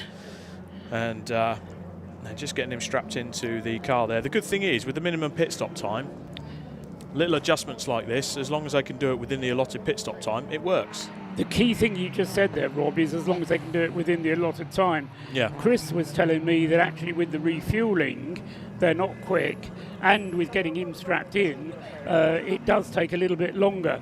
So the car is now being given the thumbs up to go back out onto the track, and off he goes. So Chris Slater at the wheel will tell you what the pit stop time was as he passes the WHOTAG sensor, which is at pit exit. And once Chris identifies himself to the WHOTAG sensor, then the pit stop is complete and the RAF BMW is back on its way again. And the time of the pit stop there was 7.5 minutes. So that's an absolute disaster for that car. It's in far too early. Not in the sense of the fuel consumption necessarily, but because the car uses a lot of fuel, they're going to have to do more than their 6 regulation pit stops, and it's a 7-minute pit stop. So having been in absolute command of the situation, this is what I was saying to Scott a little bit earlier on, you don't really find out the pattern of the race until you start getting into the pit stop cycle, and then you can see who is really at an advantage and who is really at a disadvantage. And that Paul Cook started the BMW. It's undoubtedly a very quick car, but it has some issues around it, and it's not necessarily going to be able to win this race because of its longer pit stops and its more frequent pit stops. And the one thing we haven't spoken about yet, I spoke about it several times when I was downstairs, tyres. What's the car doing to the tyres? We've had a puncture already for one of the Rob Boston Lotus.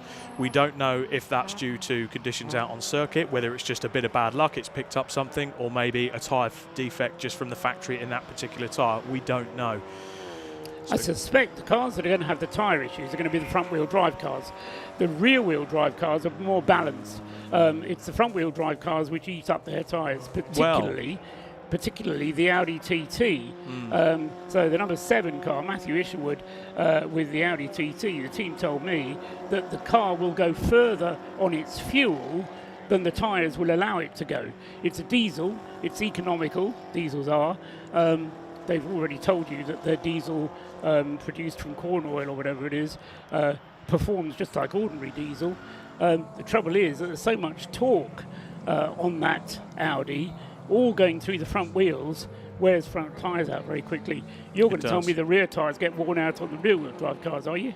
No. What I did a bit of sleuthing, a bit of sneaking around. Now we've actually got it in our ears as well that the GT86 on screen, car number 86, is moving rather slowly. So have they got a fuel starvation issue, some sort of problem? Perhaps tyres, as we've been talking about. So we'll keep an eye on that car as it goes around the circuit. So far, no sign of them going into the pit lane as Paul Trustwell looks out on the right-hand side of our commentary box. But as we go on board with one of the Operation Motorsport cars there. Canadian car.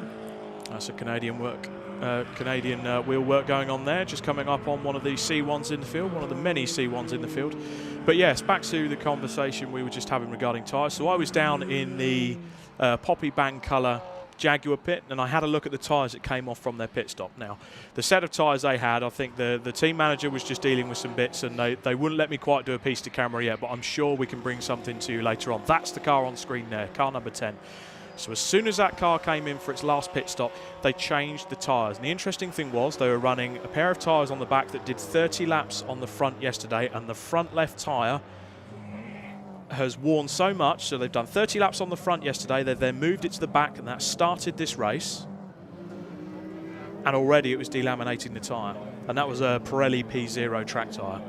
Anglesey has always been known to cook tyres, particularly the front left, and you've got a car like that on screen, the Jaguar. It's a beautiful looking car, it's a fast race car, but it's also heavy, large engine at the front. It's got a lot of weight at the front still, albeit front rear wheel drive, whatever.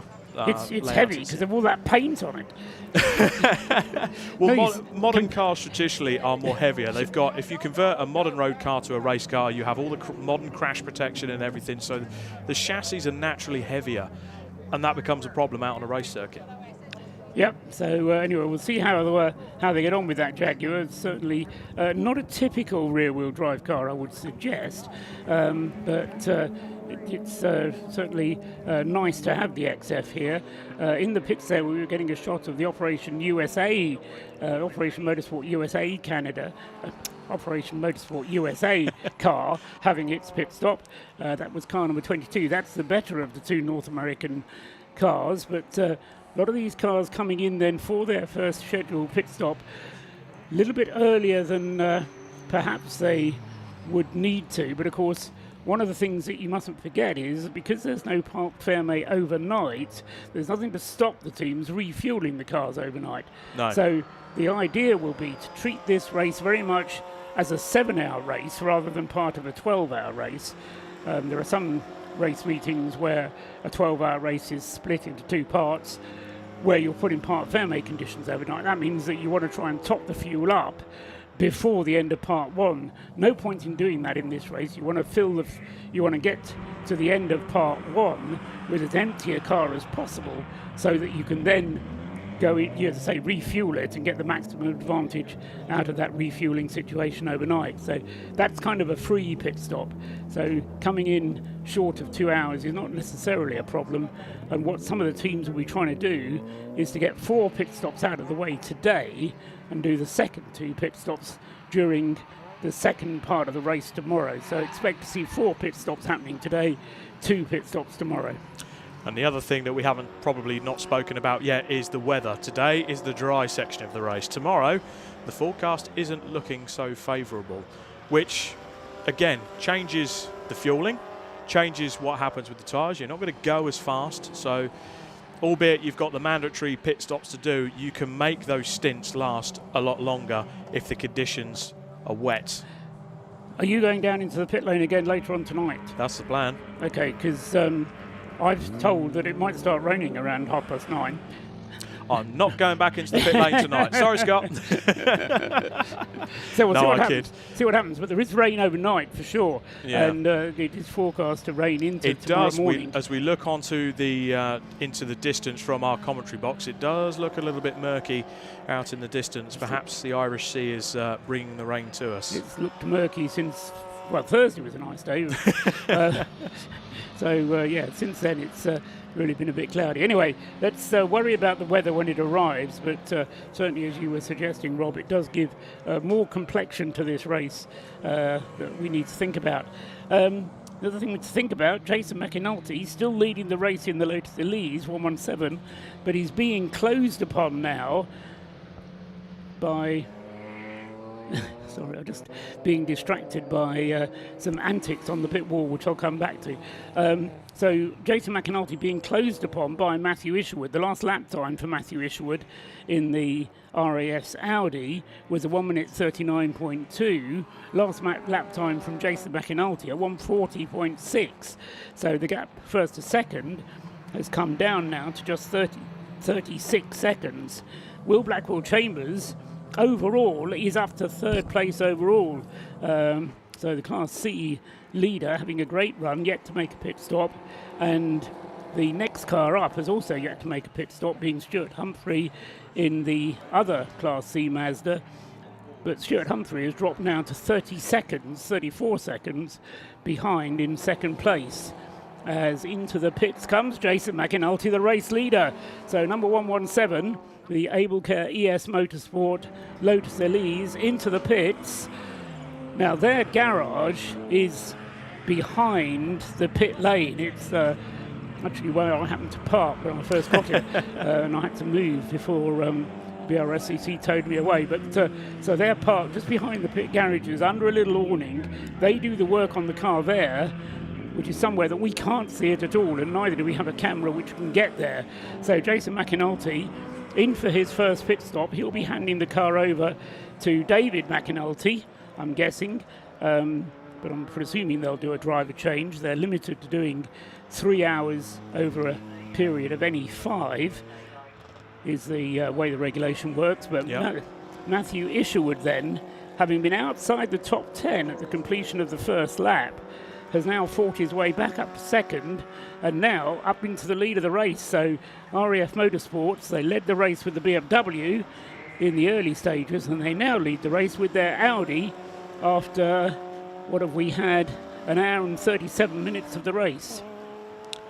And the leader of the race, the leader of the cars that haven't stopped naturally. So if you take that into consideration, the only other cars that haven't pitted so far in this race, you've got Clapham North Rob Boston Racing entry with Will Blackwell Chambers at the wheel of that car. You've got the Stuart Humphrey Racing Mazda MX-5, that hasn't gone in for its stop yet. The Auto Test TSW car, that hasn't come in for its pit stop yet. Track Scotland 2, Andrew Morrison, that's currently sat 9th, and they haven't pitted as well. But it's time to go back to the pit lane. Let's see what Scott Woodwis has dug up for us.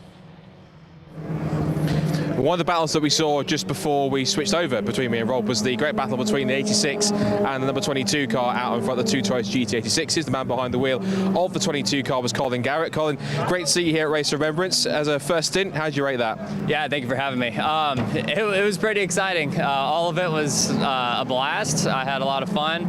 Traffic is something else, so that was fun trying to maneuver all of that. But happy to be here, happy to be promoting and being with Operation Motorsport and working with all these veterans. This is a great cause that we're out here with, and happy to be here. So how did you get involved with the team? How did you get the call up? What's your relation to the guys here that are part of this outfit? Yeah, this goes back to March or April back in Sonoma Raceway at the beginning of the GT4 America season. I run the 1111 Veteran Project in the States, and Operation Motorsport, one of my buddies started working with them this season, and he came and introduced me to them at the first race of the year. And the talks kind of started there, and when I think it was like Sebring or Coda, Diesel from Operation Motorsports presented this opportunity to come over here to Wales and run this race. So I think it's been since then that we've known we were going to be here. So it was pretty cool. This is your first time racing in the UK? Yeah, it's first time being in the UK. So it's, Yeah. So it's a wonderful experience, and it's beautiful here, man. I can't describe it. I was getting kind of lost of it coming down the hill over there, looking over the mountains and everything. It's beautiful. So pretty picturesque circuit. I know you guys have some stunning locations in the US in terms of racetracks, but I mean, does it even come in comparison, this place, to what you have at home? Not really. There's obviously a few racetracks that are great at home. I was kind of comparing this to Sonoma Raceway, because in Sonoma in the spring we have the sheep. It's all green. We have the mountains and the water. It's beautiful. So it's about like that, but this is unreal. So where we're staying down the road is beautiful. So the difference is you've got more wine in Sonoma than Anglesey. Sorry? You got more wine in Sonoma than Anglesey. Yeah, exactly. So that first stint, you had some battles. You were battling with the 86 car with the Mission Motorsport UK guys. There was a close moment going around the outside, going up towards the rocket complex. Just talk us through that. Yeah, there's a couple close moments there with that car. I don't really know what was going on, but we made it work. It was a fun battle all in all. But yeah, a couple of those moments got sketchy. I was getting a little annoyed there because it just kept going back and forth for whatever reason. There's a few moves there that I wasn't quite happy with, but it was a good first stint overall. So. The plan for the rest of the race, I mean, not sure when you jump back into the car, but what's the plan just to keep on? Are you running to plan at the moment? Is there any things that could be a bit better? How's things going so far on that front? Yeah, the car, we've had a couple issues throughout the weekend, but right now it's running really strong. We ran the 20-minute test session this morning, and we were still having a couple issues, and when we went green, I was like, oh, I guess they're all figured out. So the car's running really well right now. Right now we just need to keep counting down laps. You know, we still have, 10 hours left or whatever it is, so we got a long time. So we just keep pounding down the laps, get some pit stops out of the way, and I think I'll hop back in overnight and try to just get some more laps down. So yeah. Great to meet you, great to have you here. We'll let you go and get a break, and we'll see you later on in the race. But thanks for chatting to us. Yeah, thank you. Great stuff. So that's Operation Motorsport USA. Their sister car, the Canada car, is in for its current fuel stop at the moment. So that's now getting a refuel 220. And some more pit stops have been happening. As we've been talking, the race leaders have been in as well, which is the 117 Jason McAnulty Lotus. That's now been interchanged drivers to Steve McAnulty. And then that's been a unique setup in this case because, of course, there are a certain number of garages at Anglesey. So because of that, some of the teams have to actually operate behind the garages and in the paddock. One of them is the Jason McAnulty ES Motorsport Lotus. They had to do that last year and actually refueled in the proper refueling bay last year. So a bit of a different setup because there are so many teams, 55 in total, will remind you, but it's a really great setup. It's good to see there's so many enthusiastic drivers, not just from the UK, but also from both sides of the Atlantic. It's a little bit of drama with the Operation Motorsport Canada car, a little bit of fuel drippage, shall we say. But all good spirits down here, and apart from one or two teething troubles, the Operation Motorsport guys are plugging away with their race, so we'll see how that gets on. And whilst the 117 car's also back out on track after its pit stop, we'll see how they progress, and we'll see if we can find some more stories down in pit lane whilst we throw it back up to Paul and Rob in the comm box. Thanks very much. Down there in the pit lane, Scott Woodwith. Absolutely right, Jason McAnulty has been in. It was a 4.5 minute pit stop, 4 minutes 31.100 to be precise. Handing over to David McAnulty. Scott misspoke and called him Steve a minute ago, but David is the other part of the McAnulty team. Just two drivers scheduled to drive that car. David back in the car then, or in the car for the first time, and he resumes in third place, but behind the Will Blackwell Chambers Clapham North MOT Mazda, which is yet to make its first pit stop. Sean Humphrey is also yet to make his first pit stop, but the Able Care Lotus Elise is actually slotted in between the two Mazdas, so it's in third place. Stuart Humphrey is in fourth place, but it means that Matthew Isherwood has taken over in the lead of the race then. The RAS Motorsports Audi TT yet to make its first pit stop. A lovely hearing from Colin Garrett there, having his first Race of Remembrance, his first time in the UK, and he's been racing since he was 15 and has been racing all over the United States since then, and part of the Operation Motorsport USA team, which now has Hunter Reed driving the car. Hunter, who's been at the Race of Remembrance for a couple of times before in car number 22. They are 28th overall, importantly for them, just ahead of the Team Canada car, which, as Scott was saying, is in for the pits at the moment and just undergoing its first pit stop. The Operation Motorsport USA car, though, was in the pits for 6 minutes and 15 seconds, so considerably longer than the 4 minutes that is required. So that will have lost it some ground to the rest of the field. So, just go on. A bit of a recap on some of the classes at the lower echelons of the field as well. We'll kind of go through some of the class leaders as well. Class D in first place is our first overall leader who hasn't pitted yet, the RAF Motorsport Audi TT. Class C is currently being led by the car in second place, also hasn't made a pit stop. That's the Clapham North and Rob Boston racing car of Will Blackwell Chambers, who's having an absolute ball out there at the moment. On screen there is one of the Toyota Aigos there. That's car number 71. It's the only Toyota Aigo in the race. That's one of the C1s. That's car number 303 into the pit lane there. They're going great guns, those C1s. That's the Dave Dodgems team, currently on our timing screens down as 49th overall, 9th in class.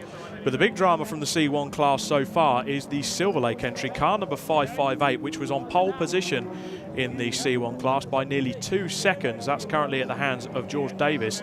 That has had a pit stop and is now 12 laps down off the leaders. So that's had a pit stop. So we're trying to find out now if that's maybe a bit thirstier than the other cars in the C1 group. So George Davis has been in. That car is now 10th in class, still setting the fastest laps amongst the C1 runners. But the pole sitter for that class has certainly dropped off. The class currently being led by the WRC Developments car with James McIntyre at the wheel there. He's just put in a 202.4. And the BMW 116 class, Anthony Seddon Racing is dominant in that as we speak, with Yates and Priestwood at the wheel. They are line astern in first and second, car number 21 and 34. So the BMW 116 is in 14th and 15th overall. That is a good show from the Anthony Seddon Racing crew. And they are just ahead of the AFC and Motorsport Jaguar, being driven by Burton. So lots of refueling going on in the pit lane at the moment. That's a Dave Dodgem's team just in front of the WRC Developments garages. Yeah, still quite a few cars, though, as you were saying, Rob, to make their first pit stop, including the first 2 cars in the first 2 places overall. Then we're still waiting for Seb Fisher in car number 24 in 8th place overall in the car that leads the B class. You're just running through the cars, the auto test. Mazda number 24, Sebastian Fischer, leading the way. He still has to make his first pit stop, as does the Track Scotland car 155, Adam Morrison, to make its first pit stop. The 48 Patron Racing car, number 48 of Paul Travers, that car has been in for a stop-and-go penalty, a 10-second stop-and-go penalty for exceeding the maximum pit lane speed, which is just 40 kilometres an hour here. It's only a very short pit lane, but still you do have to keep to the pit lane in order to keep Scott and Rob safe. That's the only reason they put a pit lane speed limit in. Oh, really? Just keep you 2 guys safe. No, very important. Anyway, Paul Travers, or possibly whoever was in the car before him, offending the pit speed limit. Yeah, it was Veer Aldridge who was speeding in the pit lane, and so Paul Travers, who's taken over, had to come in and make a penalty pit stop. Car on screen just being refueled there. That's the Scuderia Polo Rosso car in the second of the Gen 2 C1 racing car. So a lot of fuel going in there. The car not gone as quick as the Silver Lake car of similar ilk in the Gen 2 specification, but Scuderia Polo Rosso have borrowed that car for the weekend from series boss Robin Welsh, and they're giving it a go for the first time. So they're getting their taste of Gen 2. And we've got the car number 21 into the pits as well for one of its pit stops, and I believe that's one of the Anthony Seddon Racing cars. Yes, it is indeed. So the BMWs also starting to make their fuel stops there. That was the second of the Anthony Seddon Racing cars. That's coming from 15th place overall and second in cars. Those cars are setting good lap times, really, around the 151.8 mark. They've got both the cars in now. So the sister car in as well. Yeah, Sam and Mac and Mackenzie Priestwood. I spoke to Mackenzie earlier on today whilst he was having his break before the cars went out. Only 19 years of age is Mackenzie Priestwood, and a very quick young driver indeed, with potential future ahead of him. I'm sure that Scott will try and get a word with one, or if not both, of the Anthony Seddon Racing cars, because they had a good start, as Rob was saying, and are dominating the way in the BMW 116i trophy section. Although having said that, the Yggdrasil BMW has yet to make its first pit stop, the car number 90. So the BMW order will see Yggdrasil's car bubble up to the top, with the car, actually no, Mac Priestwood hasn't yet been into the pits. You led me to believe he had, but in fact we've only had the first of the BMWs in, that being Samuel Yates. And so the Yggdrasil car will have to wait a little bit to see if they can get a bit more mileage out of their BMW. Meanwhile, at the front of the field, the gap first to second is now 2 laps. So Matthew Isherwood still to make his first pit stop, the Audi TT. You were talking about tyres, Rob. The tyres on that Audi TT have lasted very well indeed, thanks to Matt's careful driving, or maybe the cooler temperatures as night's pretty much fallen now. It's getting properly dark out there. And so Matt Isherwood and Will Blackwell-Chambers still on their first tank full of fuel. The 4 cars behind him have all made pit stops, that being David McAnulty leading the field as far as those who have made pit stops already from the 119 Rob Boston Lotus Elise. So the 2 Lotus Elises separated by 22 seconds now between David McAnulty and Ben Brooks. And then Don Henschel behind in the Caterham for Leos Racing. Don Henschel having taken the 97 car over from Stephen McCulley, who started. Pit work going on now with the Scuderia Polo Rosso team. They've done the fueling, which has taken a bit longer than normal, and straight away they are looking at that front left-hand tyre. They're going to check the tread, make sure there's no delaminating, no pitting, no tearing of the treads. Now the C1s in their case run a road tyre that's specifically made for the series, but they do get the tyres shaved to bring the tread down. Now you'll be able to answer this because of your experience, Rob, on but before we do that, we'll go down to the pit lane because Scott Woodward is down there. So Scott Woodward, what can you tell us? There's plenty of competition in the BMW 1 Series class this year, and leading it, just coming out of his race-leading stint, is Sam Carrington-Yates. Sam, great to have you back at the race. I think by all intents and purposes that was a pretty successful stint, given you taken the class-leading car in and kept it trouble-free. Yeah, it was a lot of fun, very hard work. Hour and 40 I think we did. So yeah, a lot of fun, the car's really good, which is the main thing. It's just tricky trying to hold back all the time because of the racer in me wants to do quick laps all the time, so short shifting in places and trying to brake early and things like that to look after the car. But car's amazing. The lighter the car got with fuel, the faster it got, so it was just trying to pull it back and rein it in. But Harry's in the car now. Hopefully he'll do an hour and 40 again, and then yeah, hopefully it goes well. But you got your teammate in second place as well, so the team's running 1-2 at the moment, so you couldn't really wish for a better start for the team.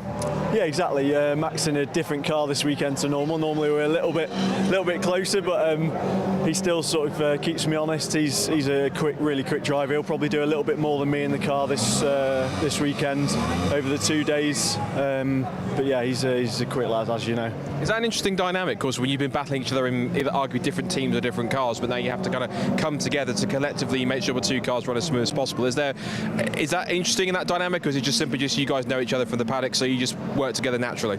Yeah, to be honest, I'm super competitive, and to be honest, so's Mac. But I like to be a bit of a mentor towards Mac because he's a young lad and he's friends of friends. So I've tried to sort of look after him. But the competitor in me definitely wants to beat him and be a lot faster than him.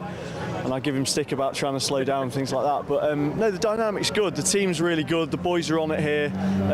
But me and Matt get on really well, so it's all good. And for 19 years old, super impressive young driver. He's been a 3-time, I think, SXS off-road champion. So he's got prowess both off-road and on-road, and seems to be adapting to the track pretty well too. Yeah, everything he does, he's methodical about how he thinks about things. Everything he's doing, he's really thinking about what he's doing. He's not putting the car in any danger. I mean, even when we were side by side in that, you could see he would just bail out because he knew that there's no point in making any contact. I had the inside line, he'd just bail out. He's a clever lad, he's quick, he knows what he's doing, and he's learning and getting better every time as well, so yeah. So who have you handed over to, and what did you say to them out there in terms of track conditions and how the car's feeling to help them understand it for the next stint? Well, to be honest, that's probably one of the best the car's been, and the lighter it got, the easier it got to drive.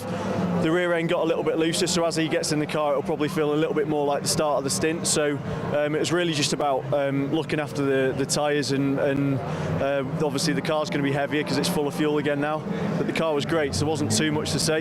Harry's pace has been really good over the last couple of years, but in the last weeks when we tested, his pace is getting better and better, so full trust in him that he'll do the job.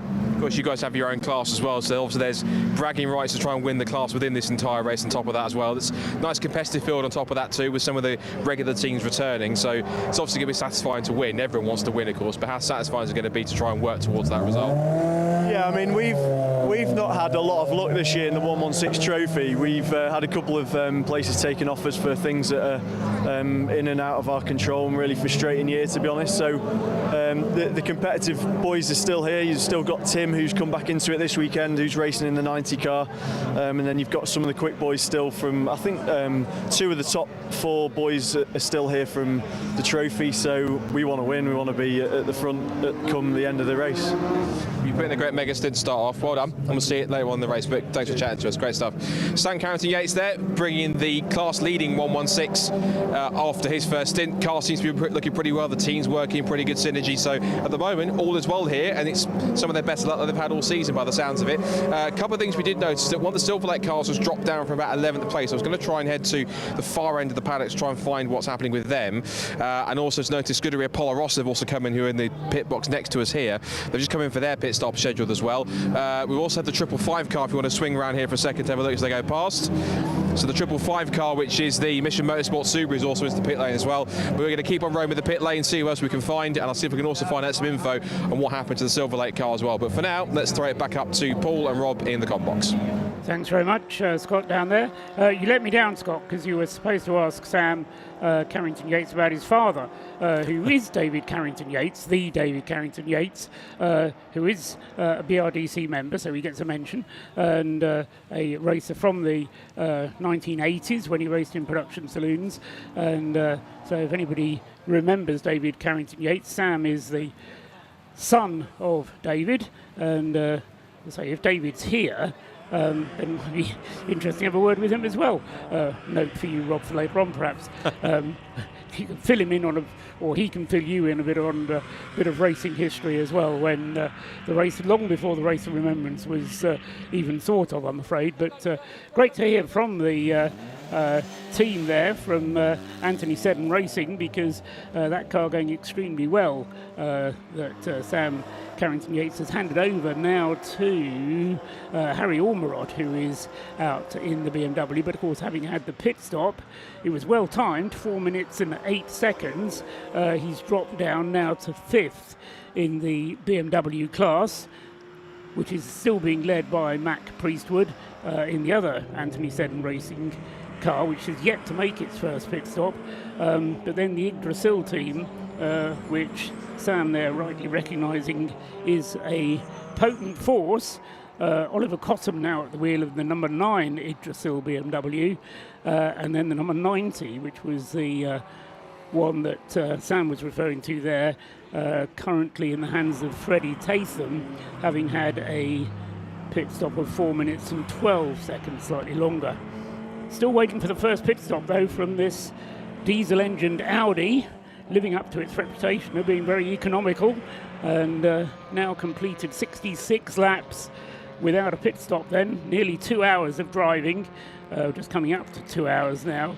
Will Blackwell-Chambers in second place, going again great guns in the Clapham North Mazda MX-5, still with the potential for Rob Boston to be driving that car. I think the idea is that Will drive it, or what he said to you, in fact, wasn't it, Rob, that Rob will drive the middle stint. Yep. So Will Blackwell-Chambers will be coming in at some point, we hope, to hand over to Rob Boston, and then George Grant will do the final stint of tonight. But that means they'll only have done 2 pit stops today, leaving them with 4 still to do tomorrow. So there is this strategy element here where you do need to plan your pit stops fairly carefully in order to get the 6 mandatory 4-minute stops in over the course of the race. People will be looking at the weather forecast, I believe, as we see Peter Shearer in the back of the shot there. He's sleuthing around the pit lane trying to get all of the stories. He did actually come over and just whisper in my ear a while ago when the McAnulty pit stop happened. Driver got out, was absolutely, as they quoted, knackered. Absolutely knackered, tired. I'm saying it as it was quoted from the driver. They're going straight for a sleep now. The safety car periods have allowed them to recycle the tyres, get the stint on a little bit longer and push on longer into the stint. So that's maybe had a couple of good safety car periods for the McAnulty car, as we see a bit of fuel spillage going on there as the jug goes in. But also into the pits has come Will Blackwell Chambers. Not quite sure if you caught it on the camera there, right in the background. That but was, Will that Blackwell looked Chambers. That didn't look like a Mazda. I thought that was a BMW 116. Okay, well, whether it was or not, it is into the pits is the Clapham North Mazda, car 69. Will Blackwell Chambers is in the pits. We expect Rob Boston to be clambering into the car as soon as the fuel is in. If I could see my binoculars, it's so dark in here I can't even see where the binoculars are. Focus the binoculars on the car there. That's George Grant standing by with the fire extinguisher. And second chug of fuel is going in. They're allowed to put 2 25-litre jugs in. And this is the second one going in now. As I say, George Grant standing by with the fire extinguisher.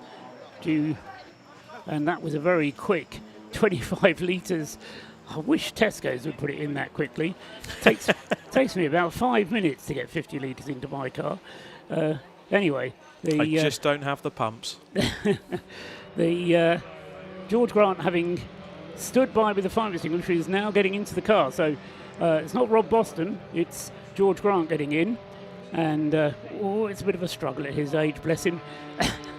I'll tell him he said that. He won't mind. George Grant, a great enthusiast, started his racing career here at the Race of Remembrance and has gone from strength to strength. Owner of the Clapham North MOT garage, guess where that is? And Dagenham? He spoken as a true Londoner. He's getting into the car, great enthusiast and supporter of the sport at club level. I foolishly decide to focus binoculars on somebody else who's coming into the pits and burn the back of my retinas as the binoculars focus on the headlights. Oh, and somebody's had a bit of a moment coming out of the bus stop. That's the 101 Mazda MX-5. Gets going again. That was Lee Ashton in the Mission Motorsport Mazda 101. No harm done. Got going again without anything, but had a spin. Oh, we've got smoke coming from the Rob Boston car by the look of it. Ooh, well spotted. As they came out of the, was that rocket perhaps? Let's just keep, that is smoke trailing from the Rob Boston car, currently in second place. What on earth has gone on there? Have we got another tyre deflation, or is that maybe something a bit more terminal? Ben Brooks, it is at the wheel, and as you say, Rob, the car in second place. Let's look up towards. Oh, and there's cars off. So we've got oil down on the circuit potentially. That's one of the C1s that is off, and that is an engine letting go. That is definitely looking terminal for the Rob Boston Racing Lotus Elise. We're getting a bit excitable now, Paul, but it's definitely looked like it's dropping some sort of fluid. We've had 2 cars off on it already. And is that going to be the return of the safety car, or if it gets any worse, could we possibly have a red flag to clean up more oil again? I don't think they will. And we've got fire. So the car has stopped and the engine bay is on fire. That is so gutting to see for the Rob Boston Racing car. It looks like the car has stopped, a failure has occurred, and 119, the Rob Boston Racing car, as it stands, is out. And that's just at the entrance to the pit lane. So they didn't even make it back. Where it was, but Ben Brooks then happily out of the car. The car itself still smouldering away. Anglesey Circuit's fire tender is immediately on the scene, but is blocking the pit lane. And say the fire is on the far side of the car, but it's an absolute disaster then for the Rob Boston team in the car that Rob is not driving, as one of the Citroens proves that the pit lane entrance isn't quite blocked. But and one of the Master MX-5s as they come in. So unfortunately, the Elise, as it sits there, is right on the entrance to the pit lane. So 2 years ago, we had an Elise suffer the same fate, I'm afraid, as it came onto the start-finish straight. Safety car on circuit, naturally. They want to get this race neutralised as quickly as possible, but that is devastating for the Rob Boston Racing team. But, as you say, Paul, the main thing is the driver got out and the driver walked away. That's what we're looking at here. The driver is out of the car and is okay. The car, that's going to have a bit of damage, and it's fair to say that is going to be out of this race. I wouldn't say that at all. I mean, well, with the rebuild that could happen under normal overnight. circumstances, I wouldn't argue, Rob. But the way that the Race of Remembrance works, the way that the Rob Boston Racing team work, I wouldn't be at all surprised if we didn't see that car out on Sunday morning. The fire has now been extinguished, so excellent work. I mean, it was ideal positioning by Ben Brooks, because the fire units, Anglesey Circuit's fire units, are stationed in the assembly area, and that's exactly where, or the exit of the assembly areas is just where Ben Brooks parked the car. So from that point of view, it worked very well indeed, but as you say, certainly as far as this portion of the race, which still has very nearly 5 hours to run, why does it feel like about 11 o'clock at night? So still with an awful lot of time to run, but that car is going to be out for this portion of the rest of the race, and that's going to elevate everyone else up a position. And we're just getting from our producer in our ear. I might have to get him to reiterate what car number it was, but all I heard was gearbox. So it's car number 151. We're getting information from the pit lane. It's got gearbox issues as well. Now, where are they based at the moment? 151. They're quite far down the listing, so that's obviously some car that's having some work in the pit lane. I don't have a 151 on the entry form, unfortunately. Oh, wow, that's a really unique car then, because it doesn't exist according to the... but work's still going on to recover the Lotus Elise. The fire is out, that's the main thing. They've just got the recovery underway and on the flatbed. So all the cars currently filing around under safety car. So as it stands at the moment, race neutralised, and that's car number 305, so that's now come off the road, and that has stopped. Is that adjacent to the pit wall? I can see the concrete wall there, so that is before the pit lanes somewhere? Just trying to look out the commentary box window now. So that's one of the BMW 116 cars that is now parked up, broken down just before the pit lane, but I'm going to vacate the seat. We're going to have our first visitor to the commentary box to come and chat to the main man himself, Paul Trustwell, so I'm just going to duck out at this moment. Thanks very much, Rob. So quite a few cars taking the opportunity to come into the pits, and of course where you're going to have to be careful with removing the Rob Boston car is that through the heat of everything that's gone on there, everything is a little bit warm, and one has to be a bit careful with it all.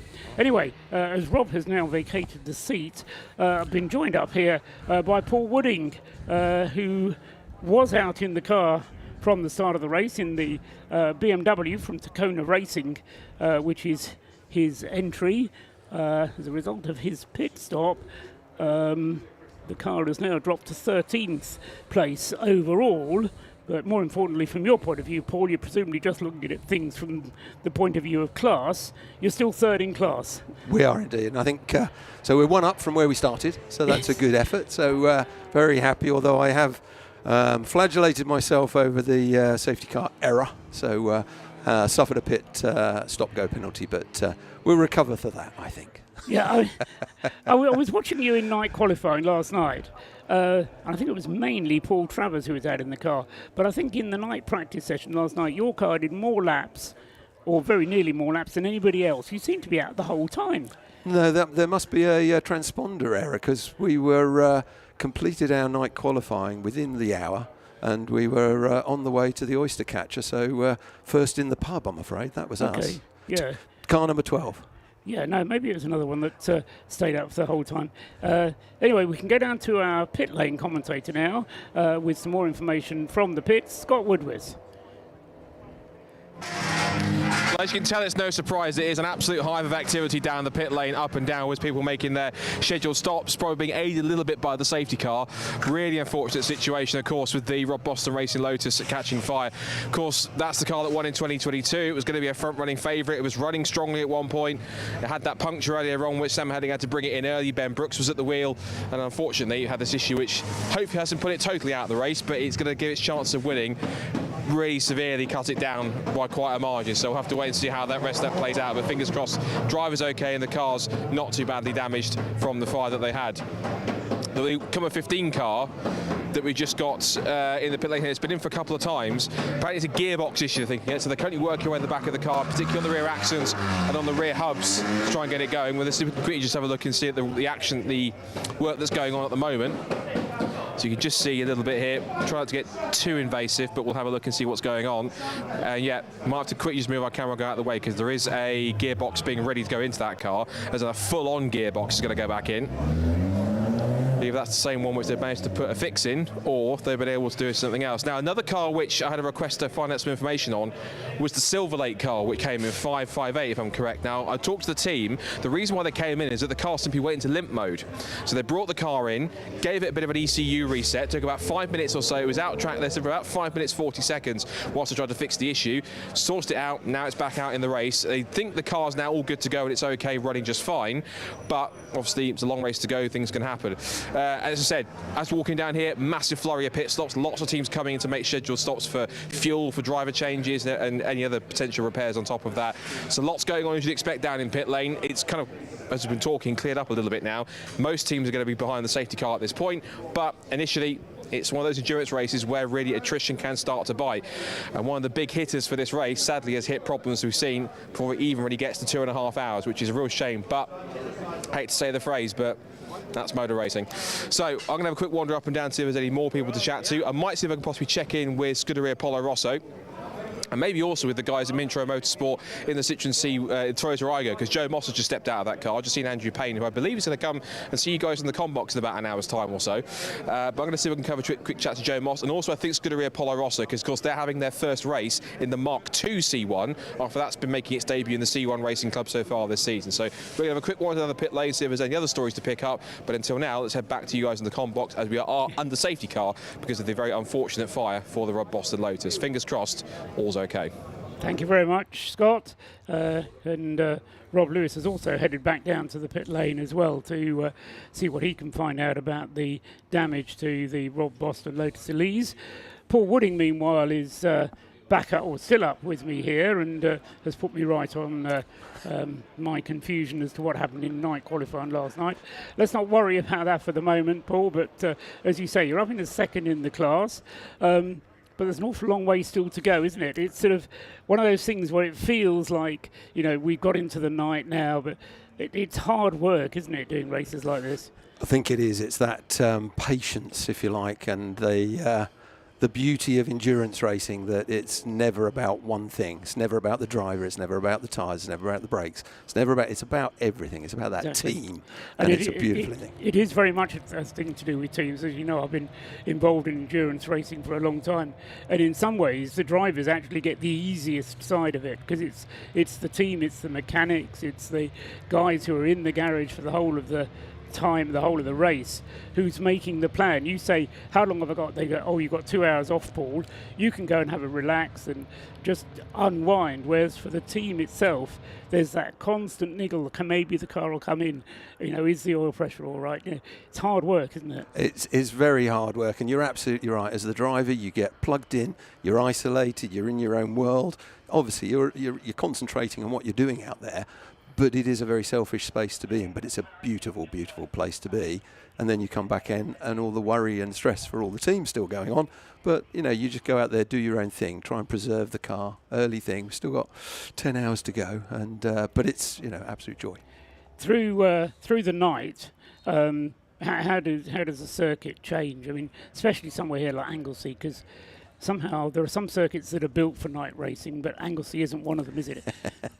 I think it's quite surprising. You expect it to be very dark out there, but actually the number of cars out there generates quite a bit of ambient light. Okay. The isolation comes when you're in a spot on your own, and then your night does become very enclosed, so it becomes quite tunnel vision.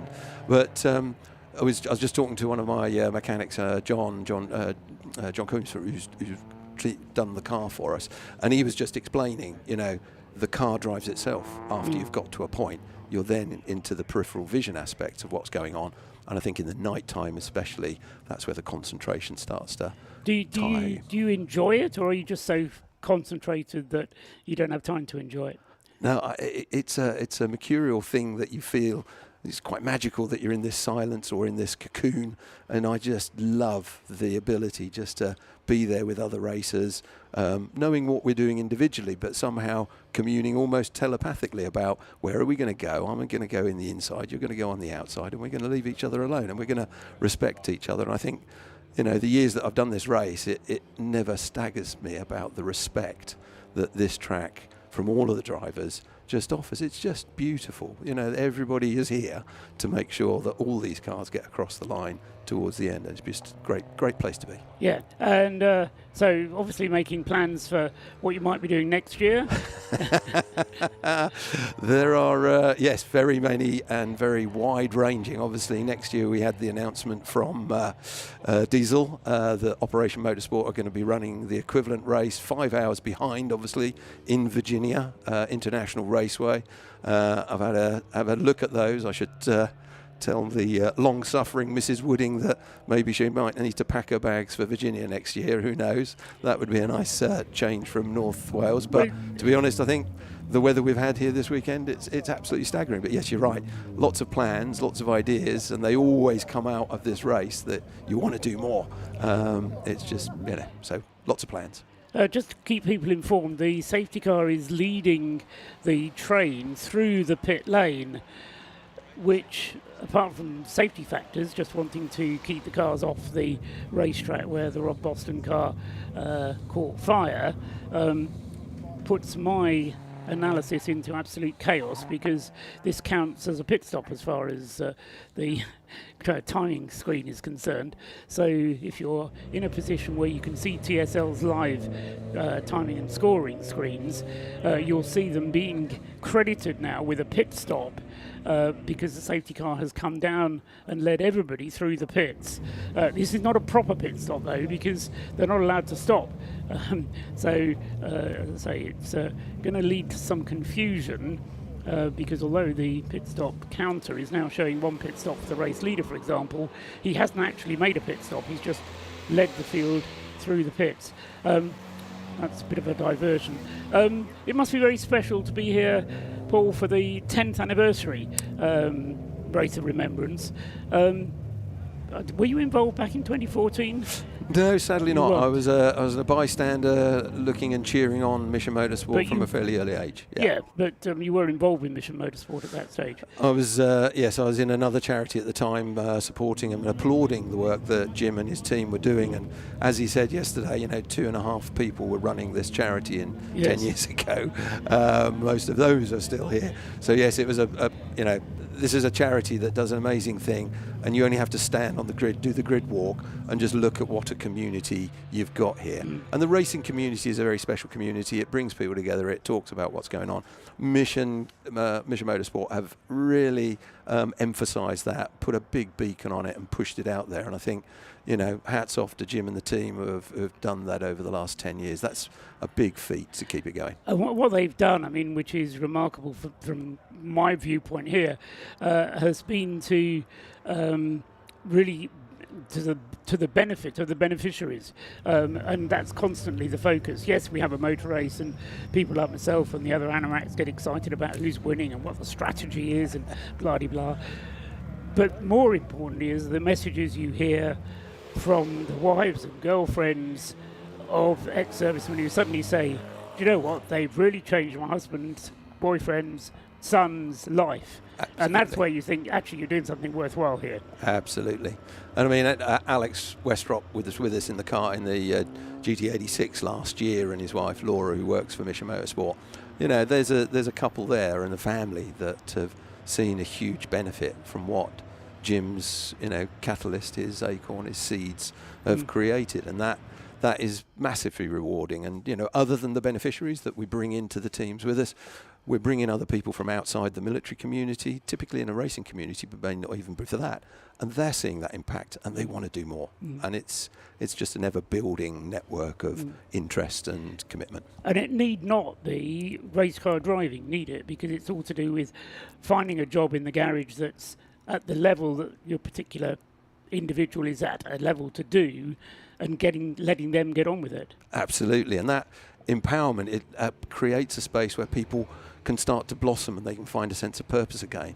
There was a chap I was talking to yesterday, and he'd struggled to get out of his house, and here he was pushing himself to get out into this environment, first time here, and then just seeing what the opportunity he get. It was just all embracing, where all of a sudden you can see the glint in his eyes. He wants to do what he can do. And now he's producing fantastic footage from the cameras that he's working with on the cars and doing everything. And that's him just bringing his skills and talent and knowledge, and that this race has brought that out for him. Just amazing. Excellent.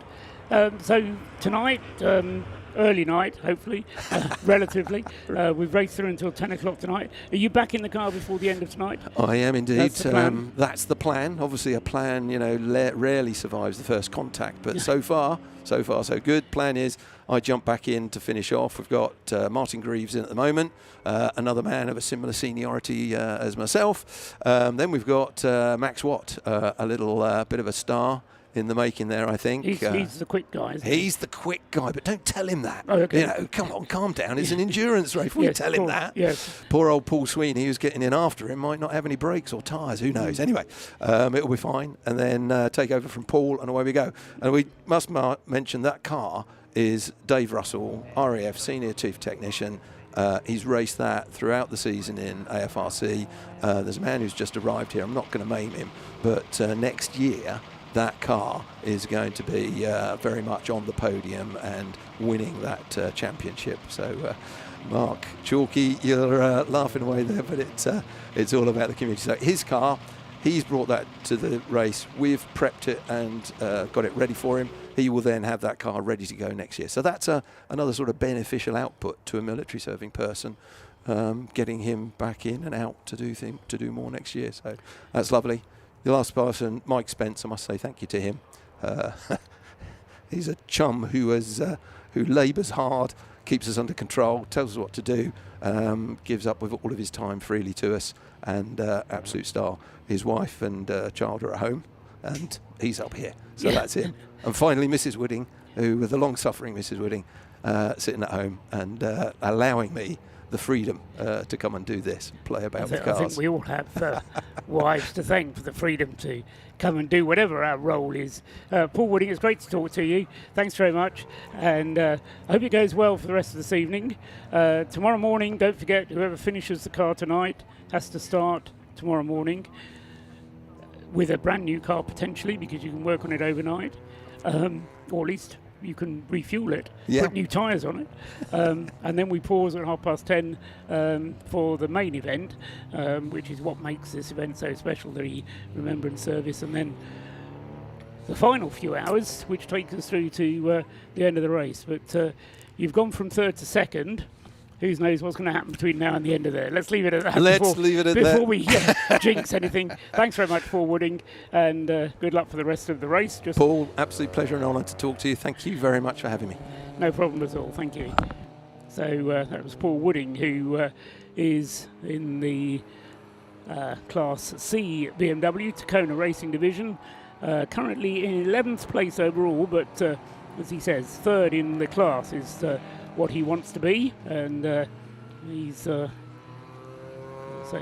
pit stop count has now to be adjusted, but the green flag is waved. We're back underway, racing conditions once again, and so we can reset after, check how many laps we were behind the safety car there, 4 laps behind the safety car, so a similarly long intervention to what we had earlier on.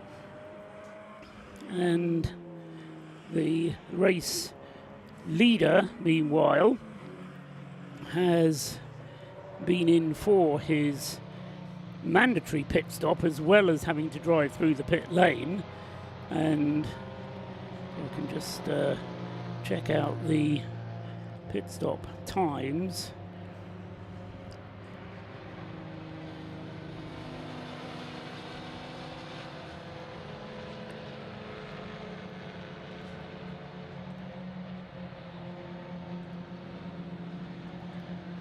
So,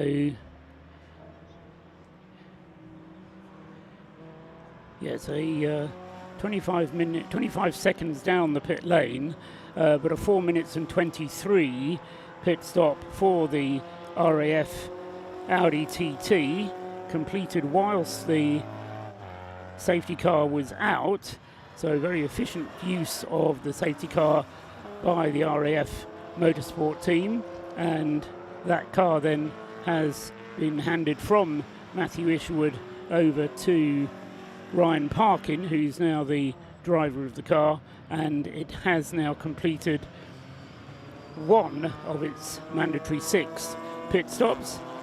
Second place is David McAnulty with the ES Motorsport Lotus Elise car number 117, the purple car, but that car is now 1 lap behind despite having completed the same number of pit stops. So a 1 lap advantage then for the Audi over the Lotus Elise in second place. Don Henschel is out at the wheel of the number 97 now, having taken over from Steve McCulley at the previous pit stop. And so Don Henschel in third place. He's just 8 seconds now behind David McAnulty, so a bit of a battle on the circuit building up between 117, the David McAnulty Lotus, and Don Henschel with the Caterham number 97. Then in fourth place is the Chris Slater BMW E46, the RAS car there in fourth place, with Chris Slater now at the wheel, although that car having lost time on its first pit stop due to just taking a long time over the pit stop really. In the Mazda MX-5 Mark III class, the Class C, George Grant leads there, having made his pit stop before the safety car came out, but has managed to lead the race anyway, and he is in 5th place overall, and the margin that he now has over the Stuart Humphrey racing car is 2 laps. So Commanding Lead now has that because Stuart Humphrey Racing has made an extra pit stop. Let's just have a look.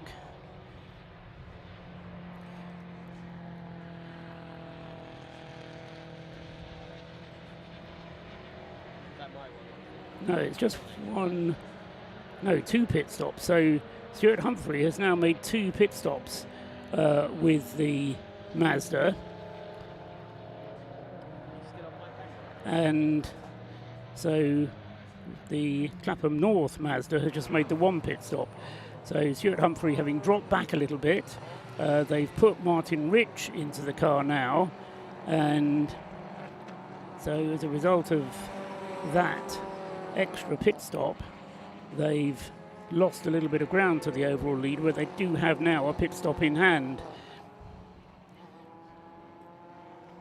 Such is the fascinating aspect of this race and the different strategies which will be employed. As I say, we just have to be a little bit careful with the timing screen here, because the number of pit stop counter is counting the number of times through the pits, and in the case of Stuart Humphrey, every time that car went through the pits, it's made a pit stop, so the number of pit stops count is correct for that car. So Ryan Parkin then with a lap of a lead in the number 7 Audi, fueled up and tyres changed, so they'll be good to go for another couple of hours yet. Still 4.5 hours to go in tonight's part of the race, so still plenty of time for things to unravel, for teams to continue to stick to their plans or not, as the case may be. And There goes David McAnulty there in second place. So he's probably disappointed to have lost the lap, but good use of the pit stop there by the number 7 RAF Motorsport team. That's the advantage of having the Audi diesel, I suppose, is that it does have better fuel consumption and so can stay out for a little bit longer and thus give them a little bit more flexibility when it comes to the execution of the race itself.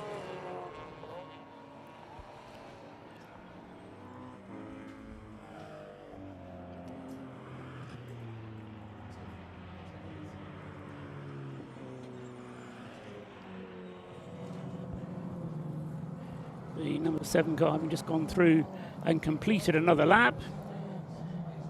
The driver lineup for the Audi, Ryan Parkin having taken over from Matt Isherwood, will then have still Ollie Wayne and Alex Smith to drive the car, so still quick drivers available to the team.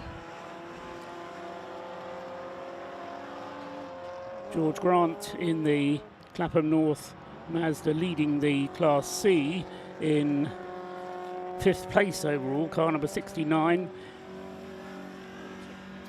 Leading Class B is Adam Morrison in the Trac Scotland Mini Cooper, who has got himself up into 6th place overall. So Adam Morrison then in 6th place. Now, how many pit stops has Adam done? The Trac Scotland Mini has yet to make its first proper pit stop. So Adam Morrison in car 155, that car has been through the pits on the one occasion that the safety car led them through the pits. He only led them through once, in fact. So the Adam Morrison car yet to make a pit stop in number 155. Great fuel economy then from that car. They've completed 74 laps compared to the second car up in that class, which is the car of Michael Green, the Auto Test Mazda, and that's completed 72 laps. Number 24. That was a car that was started by Sebastian Fischer.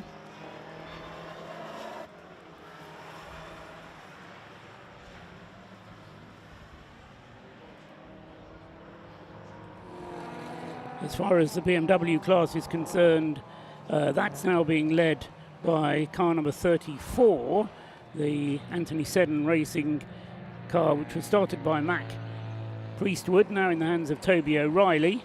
And Toby is in 14th place overall, leading the class from the second of the Anthony Seddon Racing BMWs, which Hammy Ormerod took over. And the gap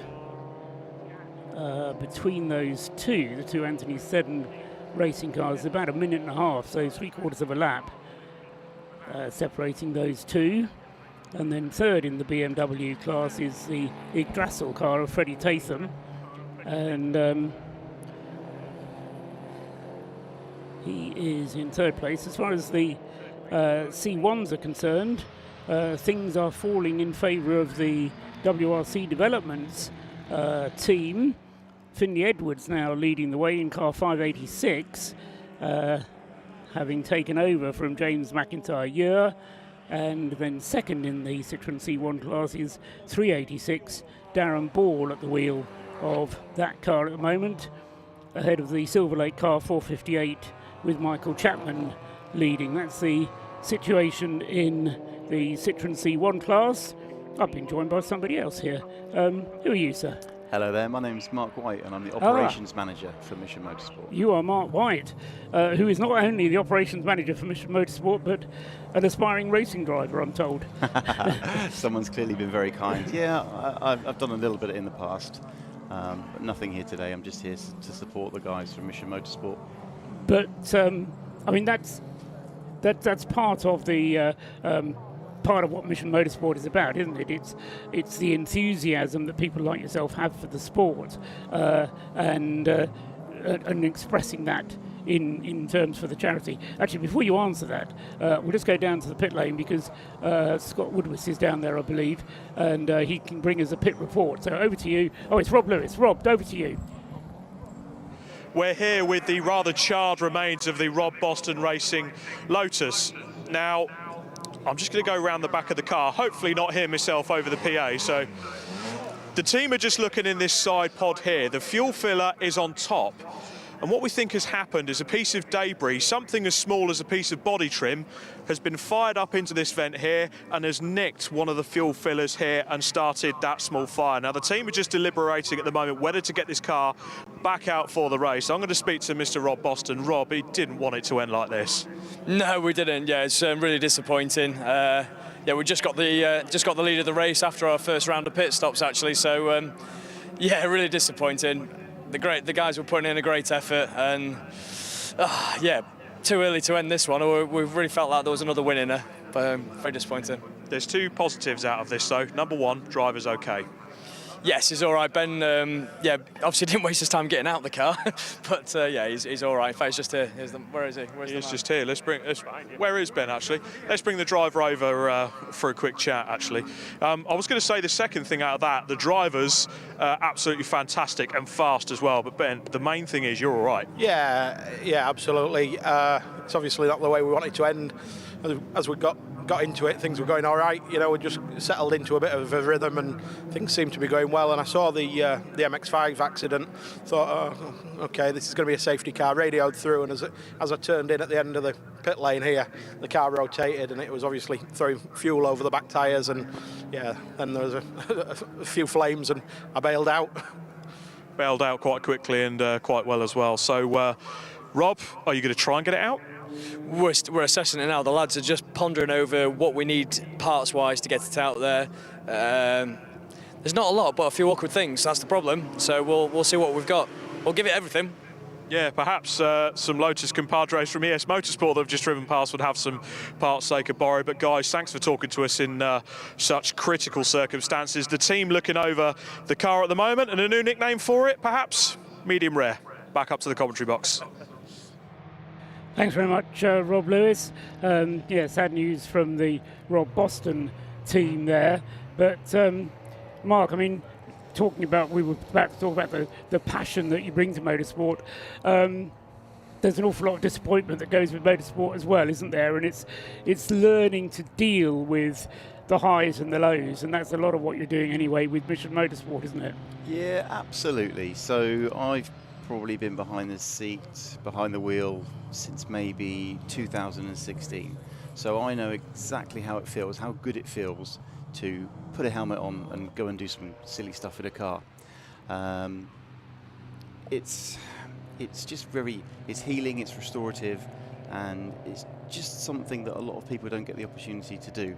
So to be able to take somebody that's served their country and then potentially, fallen on harder times, to be able to give them a good experience is just a wonderful thing to be able to do. We've got a number of cars out today. So we've got the Subaru BRZ. It's on hand controls, and every driver in that car is disabled. They're all wheelchair users. 3 of them have no feeling below their chest, and 1 guy is missing a leg. And the idea behind the car was to get something that's fully inclusive. So we do a lot of great things for all the right people, but we didn't have anything at the time for somebody in a wheelchair to be able to enjoy, and we wanted to be able to fix that because it's what we do. So we had a great collaboration with eBay and Performance Comms, automotive PR company. We did a collaboration. We managed to purchase a car, a Category N Subaru BRZ, a 2-stage project. The first part of the stage was putting it back onto the road with an MOT, and the second stage was to convert it into a race car for this race here today. Everything fell into place, and it was just a wonderful thing to be able to do. So we've got 4 guys out in the BRZ. We've also got our Mark III MX-5 with 2 beneficiaries. and a couple of other great guys that are helping run that car. So they've donated some money, and that's allowed us to get 2 beneficiaries behind the wheels. There's 4 guys in that car, and we've also got a Toyota GT86 with a beneficiary, Lawrence Roke, Royal Navy veteran.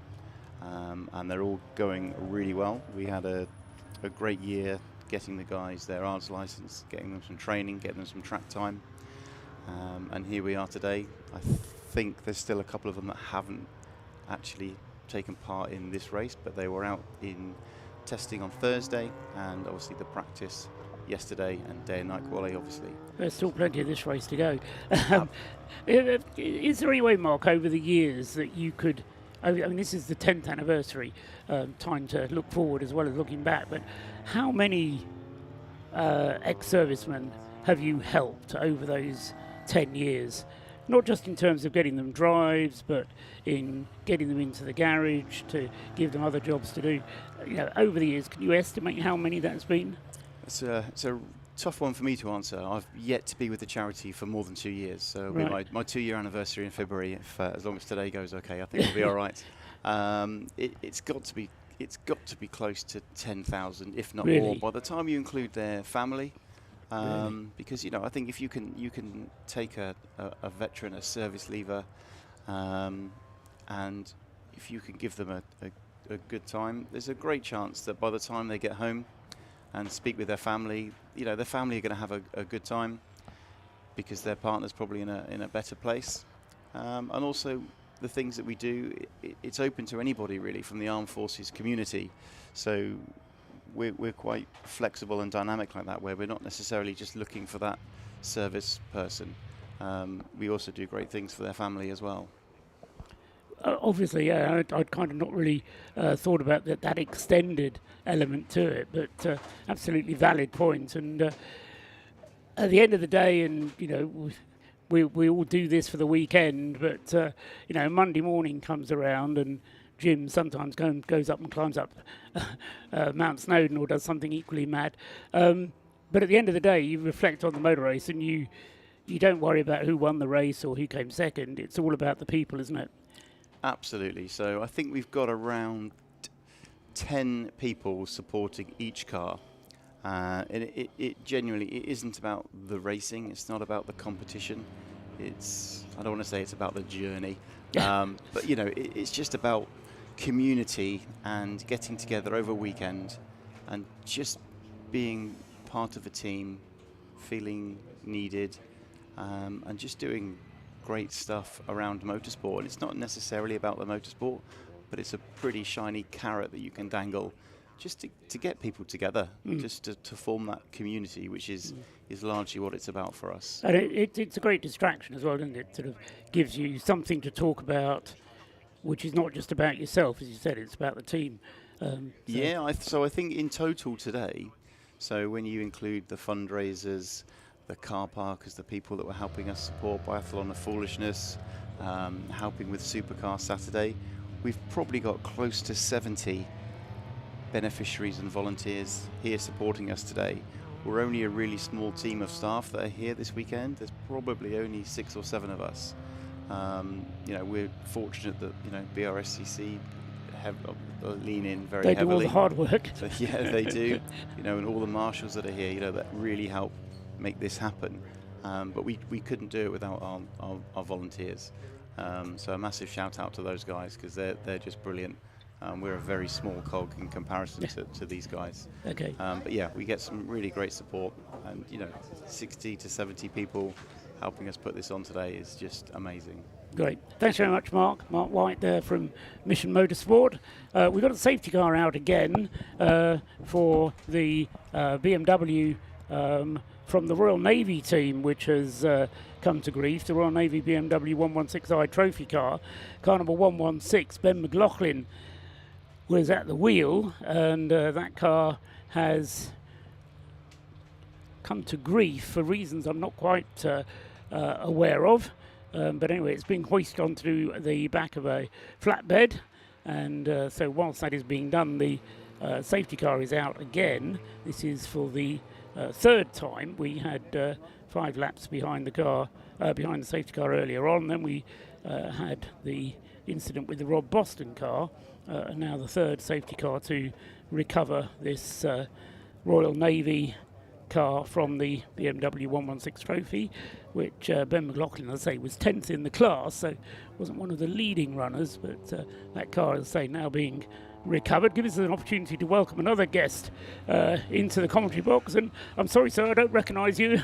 Who are you and what's your name? Why are you here? My name's Stumpy Leach. I'm one of the Mission Motorsport beneficiaries. And I'm also running their social media for this event. You've been up here before to talk about the race of the biathlon of foolishness, weren't you?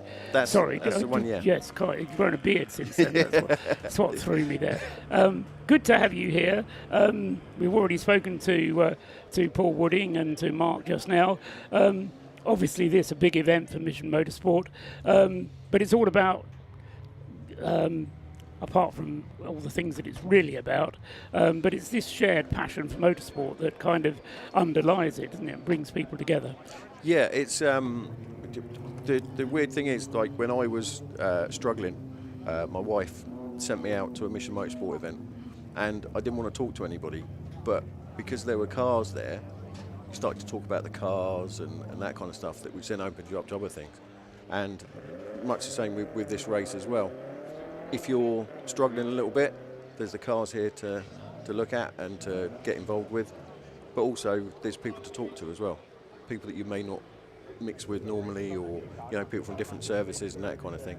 So it's a very good event to do that. It's very tiring, it's very busy, but the good thing is Mission, if you want something to do, Mission will give you something to do. So I'm doing the Facebook Lives, trying to do the Twitter as well, or X, whatever you're supposed to call it these days. So that's been really good, and it's helped me focus on something as well, because there are times during the weekend where things get difficult. Obviously, as we get towards Sunday, people start to get things start to come to the head. But if you're keeping busy, then it helps you to. Without getting gender specific and politically incorrect about it, cars are a bit of a blokey thing, aren't they? I put blokey in inverted commas, but the military is a bit of a blokey thing. And again, I'm not being gender specific about it, because I know quite a few females who are quite blokey in that sense. But having that kind of common understanding of what cars are, how much fun it is to drive a car, the different emotions in you, if you will, that driving a car awakes in you. That is a way of bringing people together, isn't it?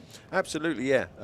We have got both males and females within the sort of the Mission Motorsport family, and also Op Motorsport, who unfortunately won't be here next year, but they're doing their own race, which will be fantastic.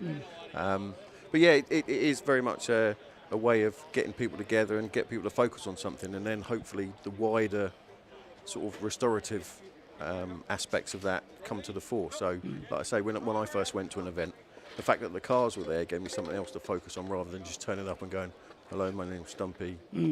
I feel a bit broken. Can you help me?" So it very much helped in that regard.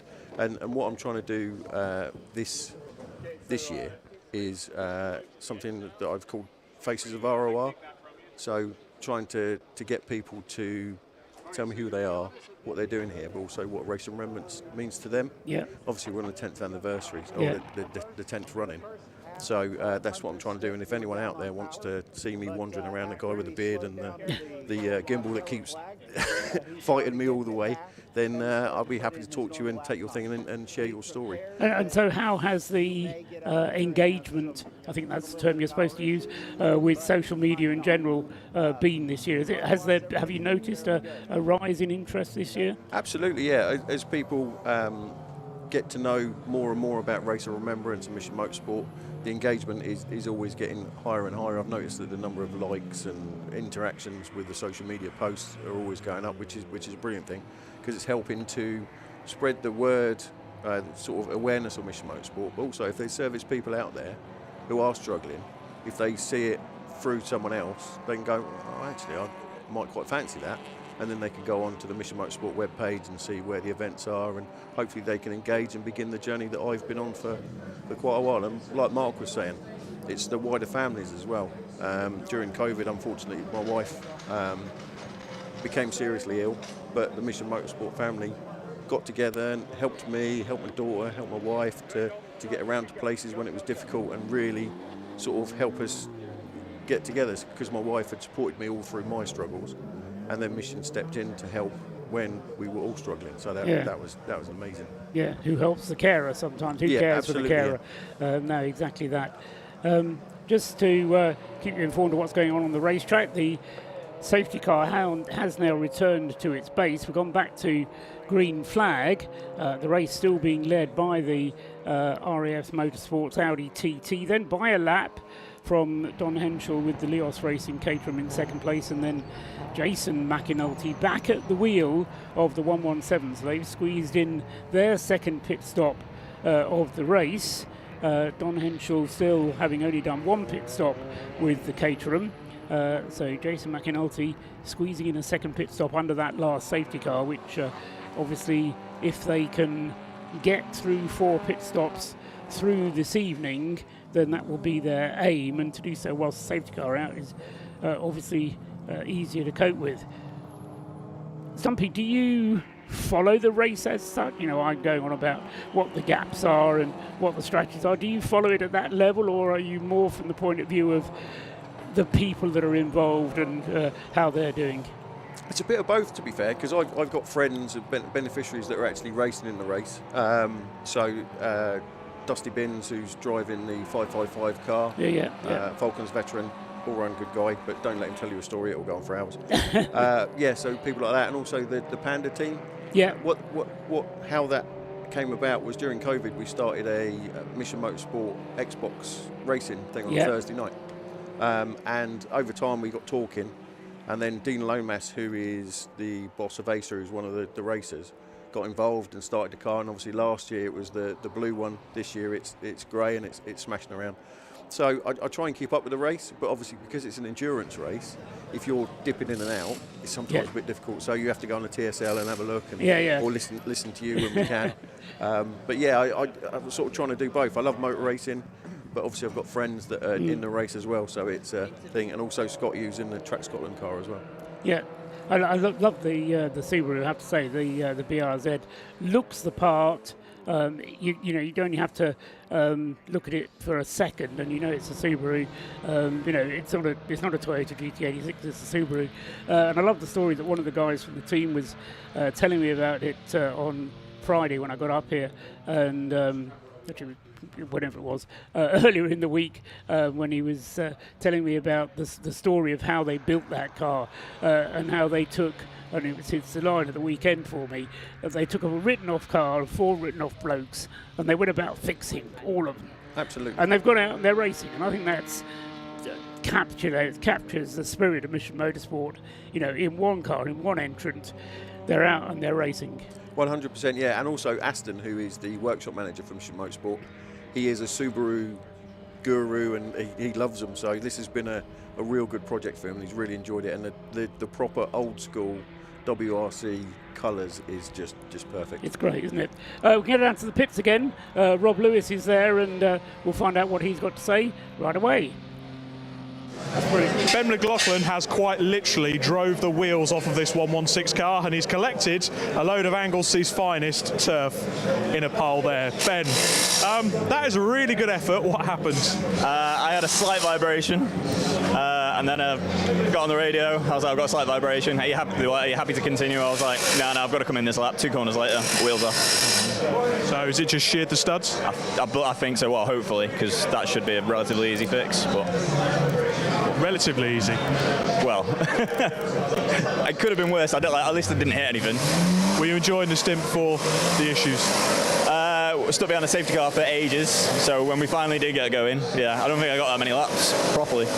So, a bit frustrated. Perhaps tomorrow, a bit less vibration, a bit more racing. And more wheels. More wheels. Well, tell you what, let's have a quick look at the car. So the team are working away on this ferociously, as well as doing the spring cleaning, collecting the turf. Maybe they'll relay the grass back at Anglesey. But the wheel coming off means it pushes everything up, it hits the disc, it grinds the disc off on the floor, it's damaged the front bumper, the wing. The team are getting to work at the moment, getting everything back together, as I'm trying to stay out of the way of them. So it's a bit more repair work to do, and you've got to sort out a bit of the bodywork as well. Around us, you'll see the gentlemen in the blue high-vises. They're the scrutineers. They need to make sure that the car is safe to go back out again, and they'll make sure they do just that. This car's not out of it, but unfortunately this has cost them. Thanks very much, Rob Lewis, down there in the pit lane with the cause of the most recent safety car interlude. Ben McLaughlin was the driver he was talking to in the Royal Navy Motorsport BMW 118, which is now being fixed. It's a story of the Race of Remembrance, really, all about getting things fixed and getting back out onto the racetrack. Never give up, though. Let's just have a quick recap, because whilst the various safety car situations have been happening, we haven't been doing that. Ryan Parkin, it is, at the wheel of the RAF's Audi TT, the diesel-powered Audi, which leads the race by a clear lap from the Don Henschel-driven Leos Racing Caterham. As I say, there you have just over a lap between those two. In third place is Jason McAnulty, who is a further lap behind, so 7.97 and 1.17 are the first three. Jason McAnulty having got back into the Able Care ES Motorsport Lotus Elise, so that car has completed 2 pit stops, whereas both Ryan Parkin and Don Henschel have only completed 1. Don't be misled by the number of pit stops column on the live timing and scoring if you're watching it, because the safety car, when it was out, came through the pit lane on one occasion and gave everybody a pit stop, which they didn't really have, if you see what I mean. Fourth place is Chris Slater at the wheel of another RAF Motorsport entered car. This is the BMW E46, the M3, which is just under a minute behind Jason McAnulty's ES Motorsport Lotus Elise. That car has also only completed 1 proper pit stop, but it was a very long one, so that's why that car has fallen back as far as it has. And then in 5th place is the first of the Class C cars, and that is George Grant at the wheel of the Clapham North Mazda MX-5 Mark III. And then he is immediately ahead of Wes Payne, who's in the Breakdancer Racing Caterham. Wes started off driving the Mazda for Breakdancer Racing. He's now at the wheel of the Caterham, which is a relay entry with 6 different Caterham 7s available to them. Anyway, they will keep going, no doubt, but they're in 6th place overall, although not eligible for the Heroes Trophy, the Race of Remembrance Trophy itself. In 7th place is the fastest of the Class B cars, Michael Green at the wheel of the Auto Test Mazda. And in 8th place, second in Class B, is Adam Kindness with the Track Scotland Mini Cooper. And both of those cars have done 1 pit stop. So they're on the same pit stop strategy. In the BMW class, it's Toby O'Reilly leading in the number 34 car for Anthony Seddon Racing, ahead of Harry M. Olmerod in the number 21 BMW. And in the Citroen C1 class, Darren Ball leads in the 386 car, which was started by William Beach. Still has Colin Gillespie to drive that car. Second in the Citroen C1 class, it's Finn Edwards, number 586, that leads the Citroen C1 class. Darren Ball is second, also for WRC Developments. And then third in the Citroen C1 class is 458, Michael Chapman, in the Silver Lake entered car. So that's just a quick rundown. Scott Woodwis has joined me back up here in the box. Hello. Hello, Scott. Down in the pits, what's the mood like? What's the atmosphere like?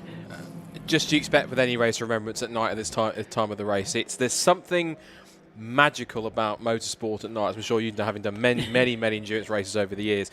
There's something different about motorsport at night that just gives it that little bit extra X factor, a little bit extra magic, because even when the sun goes down, you've got the engine notes all rise up, the sensors rise up, and it's fantastic watching. Just the phrase I like to use is just pairs of headlights dancing in the darkness. That's exactly what you've got. Motorsport at night is something absolutely superb, and I love it to bits. And so that's why I love races like this and the 24-hour races that we have all around the world. Like, I'm a massive Le Mans fan and sports car racing at that point because of things like this. And so, you might lose your visibility, but it heightens everything up, which is great. But yeah, the pit lane atmosphere is great. Everyone's having a fantastic time. I had a walk behind the pits and I chat to a couple of people, and just even though there is teams working away, there's teams that are still working on cars to go through routine pit stops.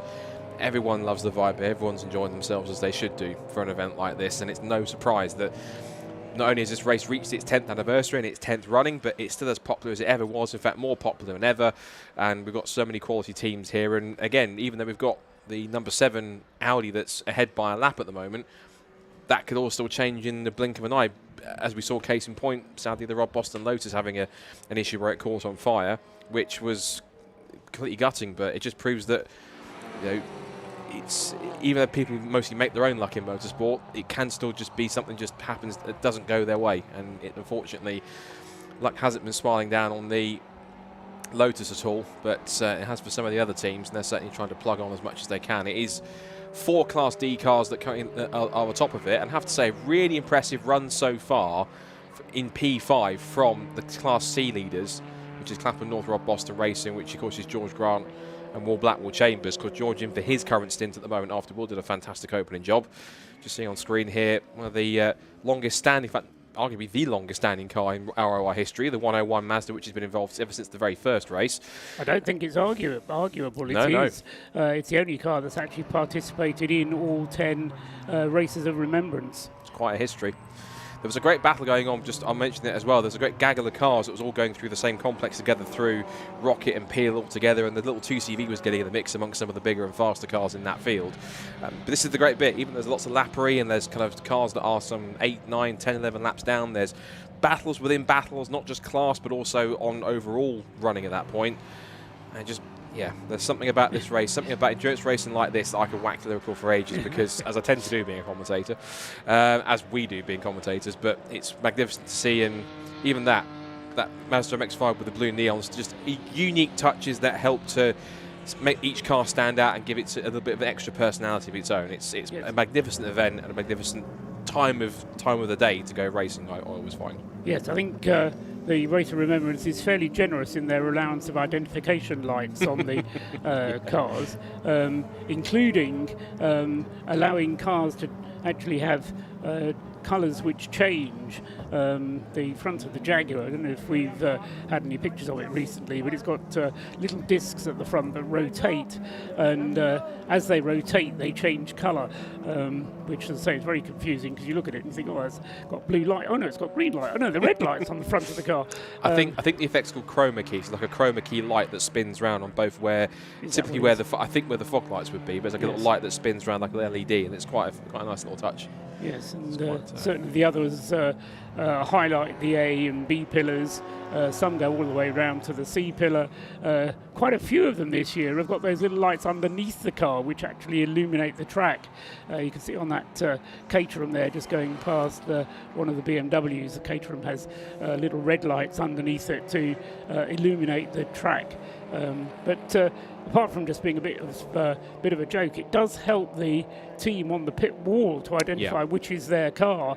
And when you're faced with these, what do you call them, dancing headlights in the night coming towards you, knowing when to hang the pit board out is sometimes a bit challenging. So yes, that is something to keep an eye on. One of the Citroens going through there with the radio aerial illuminated on theirs to again make it easier to pick out.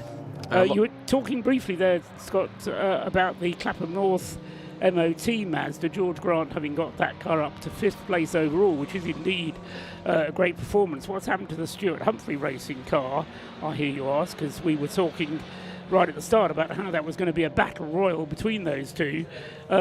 Well, it is still a battle royal, I think, even though the Stuart Humphrey car has dropped back to 9th place overall, and in terms of the gap in the class is 2 laps behind. It sneaked in another pit stop. So they've done 2 pit stops, have the Stuart Humphrey team, car number 91, whereas the George Grant driven Clapham North car has only done 1 pit stop. So don't write off Stuart Humphrey Racing just yet, because they're a pit stop ahead. Now, if you take in mind that the pit stop time is 4 minutes, then add on the time taken to slow down into the pit lane and speed up again out of the pit lane, and then look at the gap between the two, it's 4 minutes and 27 seconds. So it's still neck and neck in Class C. Just because George Grant has the advantage at the moment, he's a pit stop behind, as it were. So there is still that Class C battle going on between the two Mazdas, 69 the Clapham North car and 91 the Stuart Humphrey car. Interesting enough, have TSL adjusted the amount of pit stops? Because you mentioned about the fact that everyone got given a free pit stop in inverted commas coming through the pit lane.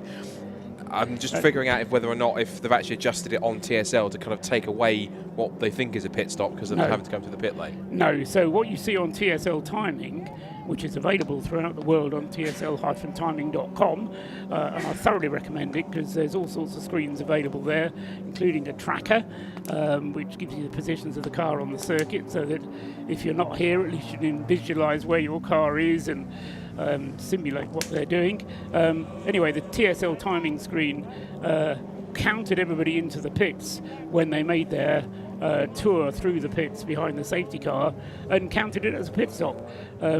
So that's why we're showing one more pit stop for everybody who was out when the safety car was out than what really happened. There's funny games going on in the pit lane. You're missing all the action down there, Scott. You see, I thought it was you that caused the chaos down there, but I think they're quite capable of causing their own chaos. Oh, I'm always causing chaos in pit lane. People know that. Yeah, but that's just the atmosphere of the whole event. It's fantastic, and it's the same with the C120 for us, anything else like that.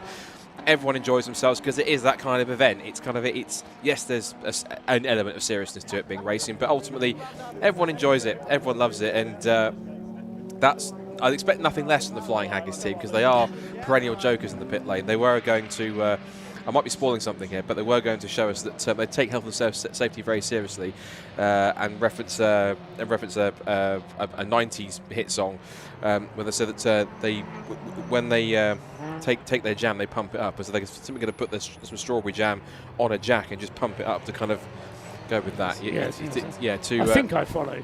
More of a visual joke, I think. More of a visual joke, yeah. It's one of those you have to be there to see it to understand it. So, but nevertheless, they've been a great team the past couple of seasons of Flying Haggis Racing.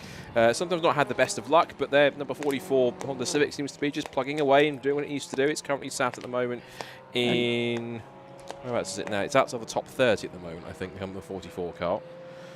Yes, and Rob Lewis can tell us more about it because he's down with them. Rob, what can you tell us? We saw just now the best dance impression of Madness, One Step Beyond. I think that was the dance. We've got Flying Haggis Motorsport team here. Right, this is an example of some of the great teams that turn up to Race of Remembrance. So one at a time, folks, introduce yourselves. What do you do in this team? I'm David, and I'm one of the drivers. I'm Donna, David's wife. I do everything. You are the boss. I'm the boss. I'm the boss. I'm Keith. I'm a driver. I'm Sandra. I'm Keith's wife. I'm Luca. I'm a mechanic. Adam, and I do fuel. I'm Robbie. I run everything. So you're also the boss? No, well, I'm the boss. I'm the race director, shall we say. I'm Gordon. I'm a driver. Mark, mechanic. Mechanic. Right, let's talk to the boss. So that's your hair looks absolutely fine. So you've got a Group N spec Honda Civic out there. It's going great guns, a great team around you and some cracking drivers. Fabulous. How's the race been for you so far? Fantastic. It's always fantastic. It was a bit of a learning experience last year, wasn't it? You had your tales of woe. Yeah, just a few. But you know, we learn. These guys, the mechanics, they get us through it, and they do everything that needs to be done. And you know, the drivers, we couldn't do it without the drivers and all of you guys. These mechanics are absolutely brilliant. Up and down the pit lane, constant entertainment. They're the dream team. Your driving lineup as well, obviously. You've got to be a bit biased. One of the drivers is, obviously going to be quicker than the others. Well, I'd love to say Hubby, but actually I think Gordon pips him ever so slightly sometimes. But yeah, Hubby does all right. Fantastic, and aiming for the win this year, hopefully. do you know what? It would be lovely, but we just want to finish. If we can go over the finish line, we've done our job. We're happy. We'll make sure when the finish comes in, we come and see you. Do that, and we'll have more chocolate biscuits for you. Fantastic. They're keeping the pit crew topped up with various biscuits of the Scottish nature. I'm loving this, and as you can see, they are pure goofballs, every one of them. That is a part of what makes Race of Remembrance so good, the camaraderie up and down the pit lane. You cannot beat it. For now, after that bit of light-hearted entertainment, back to the commentary box. You're all mad. They're all mad down there. They're all mad. The car's 36th at the moment, just actually dropped a couple of places while we were talking to the team there, so they obviously got a bit distracted what was going on. Currently lying 11th in the class, 12th in the class, in 36th place overall, Flying Haggis Racing. Just to give the team their full name checks. We've got Charlie Fraser in the car at the moment. Gordon Duncan started the car. Keith Rose and David Reed are the other two drivers from the Flying Haggis Racing team, and they're running a poor little Honda Civic. Bless its socks, doesn't know what's happened to it. On the subject of the Scots, though, and there's a fair few of them here at Anglesey this weekend. I suppose coming to Anglesey isn't quite as far for them as going down to Brands Hatch or Thruxton or someone like that. Adam Kindness flying along in the 155 Mini Cooper, currently running second in Class B for Track Scotland 2. A few moments ago, he did the car's best lap of its race so far in a time of 1 minute 48.261. And that was just a couple of laps ago. And another car that's running quickly, remember a little while ago we were talking to Paul Wooding and he was talking about his driver Max Watt. Well, Max is a bit quick and he's just turned in the fastest lap for that car. So even though we're in full darkness now, it is still possible to go quickly. And Max Watt, as I say, turning in the fastest lap for that car, just 2 laps ago in a 1 minute 44.755. That's the best lap that car has done so far. So there's still improvements to be made as the night falls. And is that a change of position for second place? It is a change for position for second place because Don Henschel has just come into the pits. So Don Henschel in the Leos Racing Caterham, car 97, into the pits. And also into the pits is the 27 RAF Motorsport BMW, which Chris Slater has brought in. Now last time, I won't say it was a disastrous pit stop for the RAF Motorsport BMW, but it was a very long pit stop for that car. Instead of being able to refuel, change driver and get the car underway again in 4 minutes, it took the RAF team 7.5 minutes to change it round. So they're in for their second scheduled pit stop now. The RAF team, which, remember, led the race in the early stages with the very rapid Paul Cook. And I think Chris Slater won't mind me saying, but I suspect if they're going to put Wayne Lewis into the car now, it may well be going more quickly again. Currently in 4th place, but running reliably, or hoping to be running reliably. That car will be going out again very shortly. Steve McCulley, meanwhile, is now at the wheel of the number 97 Leos Racing Caterham, having just taken it over from Don Henschel, and the pit stop time for the Leos Racing car was a 4 minutes and 49 second pit stop. So a little bit longer than it needed to have been possibly, but nevertheless they've got the car underway again, and that's now 2 pit stops, 2 mandatory pit stops completed for the Leos Racing Caterham number 97, but it's lost second place while it's doing that and may well lose another one. However, it's not going to lose any places to the RAF Motorsport BMW because that's having its own pit stop at the moment. Did have a jack ready for it, so it looks like they are doing some kind of a tyre change on it. On the 27 BMW M3, yeah. There is the least changing rears. I'm not sure they're doing all fours, but they have got a rear wheel next to it, just looking down the pit lane out the commentary box window. You can see also we've got two of the Mission Motorsport cars in. Well, Mission Motorsport and Operation Motorsport. The 220 Operation Motorsport Canada car is in. There it is. And just behind it is the 555 Mission Motorsport sponsored by eBay car. That's the Subaru BRZ. These cars, like when we talk about city car, that was a bit of fuel spillage there, but like we talk about with city cars, when it's the Citroen C1, the Toyota Aygo, with the Peugeot 107, both of these cars are essentially the same mechanically. Even physically, they're roughly about the same. The only thing will change differently, really, is just the badge on them. In many cases, they're all exactly the same mechanically. So technically, you can put a Subaru BRZ part mechanical onto a GT86, and it'll do exactly the same job because they're exactly the same thing. The only difference between those cars in the Race of Remembrance spec is that the Subaru is an automatic, whereas the two Toyota GT86 is a manuals. Yeah. Notice as well there on the GT86 refueling, they refuel 2 churns at a time. They came up here and were asking us about that last night as to whether that was legal. But so they put 2 25-litre jugs in, one on the left, one on the right. Looked a bit like one was a fuel vent and one was a jug, but they're actually both going in at the same time, so filling the car up in effect twice as quickly.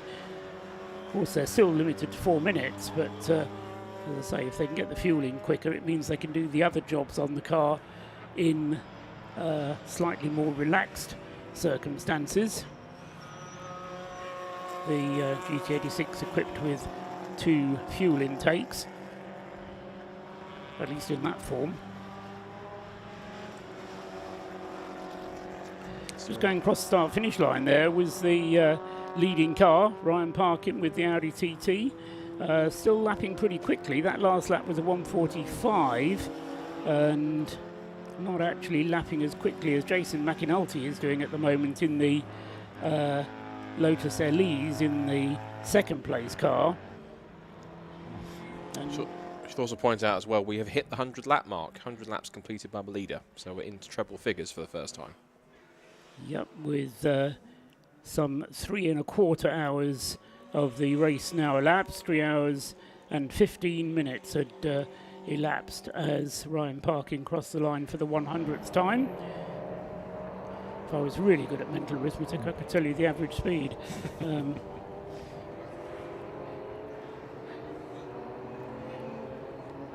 sure there's an average speed calculator you've got there somewhere. You're about to work it out. Inevitably. So yeah, those two cars currently making their stops. The 27 BMW's been and gone now, so whatever tyre change they had has carried on. And you're absolutely right with the Jason McAnulty Lotus Elise, because that car now, look at his last lap time. Jason McAnulty is really pounding on now. 1:41.126 was his last lap time. 4.2 seconds quicker on that lap than the number 7 Audi TT. So plenty of pace in that number 117 car. They're having much better luck than they did last year. They had all sorts of issues and dropped down the order and fell out of contention, whereas at least this run so far, touch wood, having a much more trouble-free time of ROR 2024. There's more tyre changes going on here. Wheel change for the 555. Even got colour matching blue wheel nuts for the 555 car, which is quite fitting. And yeah, the average speed for the race leader is over 64 miles an hour. So not necessarily Formula One pace, but considering these are road cars running on treaded tyres, it's and also, of course, with pit stops to take into account and time running behind the safety car, that's the mere average of the race speed overall. 64 miles an hour. Jason McAnulty goes through and completes another lap. He's still 2 laps behind Ryan Parkin, but no, both of them have only completed 1 pit stop. The difference is that the RAF Audi TT got its advantage because it did its only pit stop under safety car conditions, whereas the McAnulty's changed from Jason to David McAnulty whilst green flag was out, and they've now done a second pit stop because they've got Jason back in the car now, so they've done 2 pit stops to the RAF Motorsports Audi, which has only done 1 pit stop. And pace-wise, the Audi's picked it up again because the lap before the one it's just completed, it did a 1:45. I suspect it was most likely trying to pick its way through a section of heavy traffic on circuit that it's come up to. Well, like this really, we've got several cars here all together of various classes. But the last lap it just completed is, in fact, a 1:41.315. So it's back into the 1:41s now, whereas the Lotus is still pushing on in the 1:42s. I was also going to keep tabs on what was going on with the Class C battle. And that's between, of course, still the 69 Clapham North Rob Boston racing car of George Grant and Will Blackwell Chambers and possibly even Rob Boston. And the Stuart Humphrey racing car, which has got Stuart Humphrey, Martin Rich, and one driver we haven't seen yet is Alex Capardi. He hasn't yet jumped into the 91 machine, but I'm sure he will do at the next pit stop. And they're currently still, at the moment, in terms of pace at the moment, still 2 laps apart at this point. And in terms of lap time, Martin Rich at the wheel is lapping about 2 seconds quicker at the moment than George Grant at this point in time. But it's the advantage that he's built up already, which is certainly helping George have a bit of a buffer. And they have got the number 24 Autotest TSW Mazda MX-5 Mark 1 that has Michael Green at the wheel. And the Track Scotland 2 Mini Cooper, which has very quietly moved its way up into not just second place in Class B behind the Autotest Mazda, but those 2 cars have very quietly moved themselves up to 6th and 7th position. Haven't gone about it spectacularly, I don't say that negatively at all, but just very quietly got on with their race, kind of just pounded on, just not had too many problems, and they've managed to creep up into the top 10, which is quite a strong performance so far from both of those outfits. And only separated by just over 20 seconds. So yeah. The Mazda is the quicker of the 2 cars. But as you say, Adam Kindness's approach has been very much a softly approach, and as you say, he's getting the results from that approach so far. Getting a great onboard shot here of the 220 Operation Motorsport Canada car. This is pretty much your view when you're on board at the Anglesey Circuit at night in the middle of Race of Remembrance. You see the little reflective markers on the edge of the circuit to kind of help guide the way of where you need to be on either side. That's certainly quite a nice touch that Anglesey has added, particularly with apexes and outsides of the circuit. And this circuit positively is something a bit of a roller coaster in terms of some of the points of the circuit, but you also see the speed difference here, closing in on 1 or 2 of the Citroen C1s. That's one of the Silver Lake cars is going past now. It was interesting. I don't know if you were listening to Paul Wooding when he was talking to us earlier on, Scott, but I was asking him about driving at night, and he said, actually, when you're in a clump of cars, it's amazing how much light you get from the headlights of the other cars. It's when you're running on your own that you suddenly realise how dark it is, because it's only your headlights illuminating the track in front.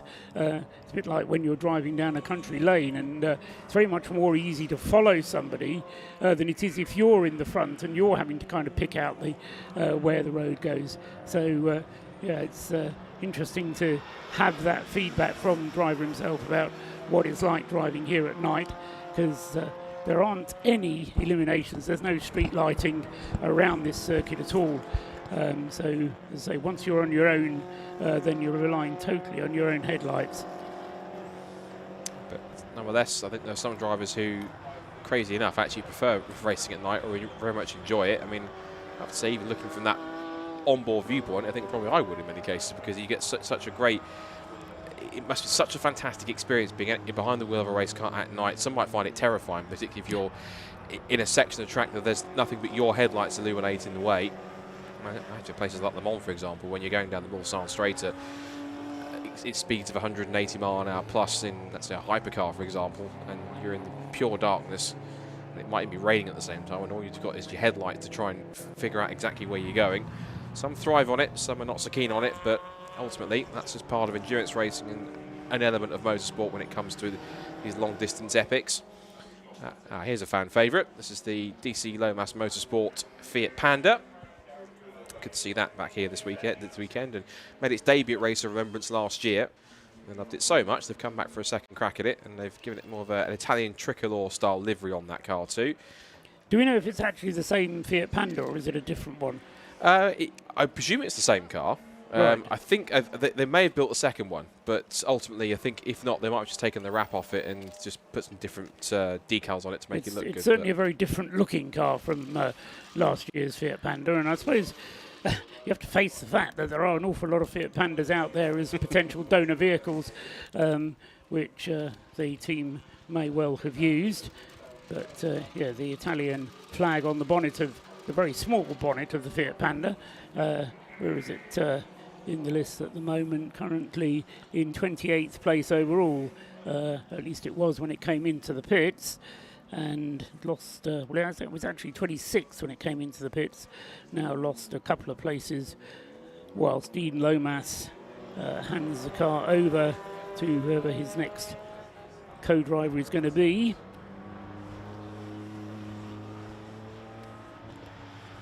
And it's Samantha Evans who's taken over at the wheel of the number 25 Fiat Panda then. So also quick check-in with the Jaguar as well, the AFCM Motorsport Jaguar XF, which currently at the moment is running in the 23rd position, so all good for that car. And that being car number 10, that currently has at the moment James Lamb at the wheel of that car now.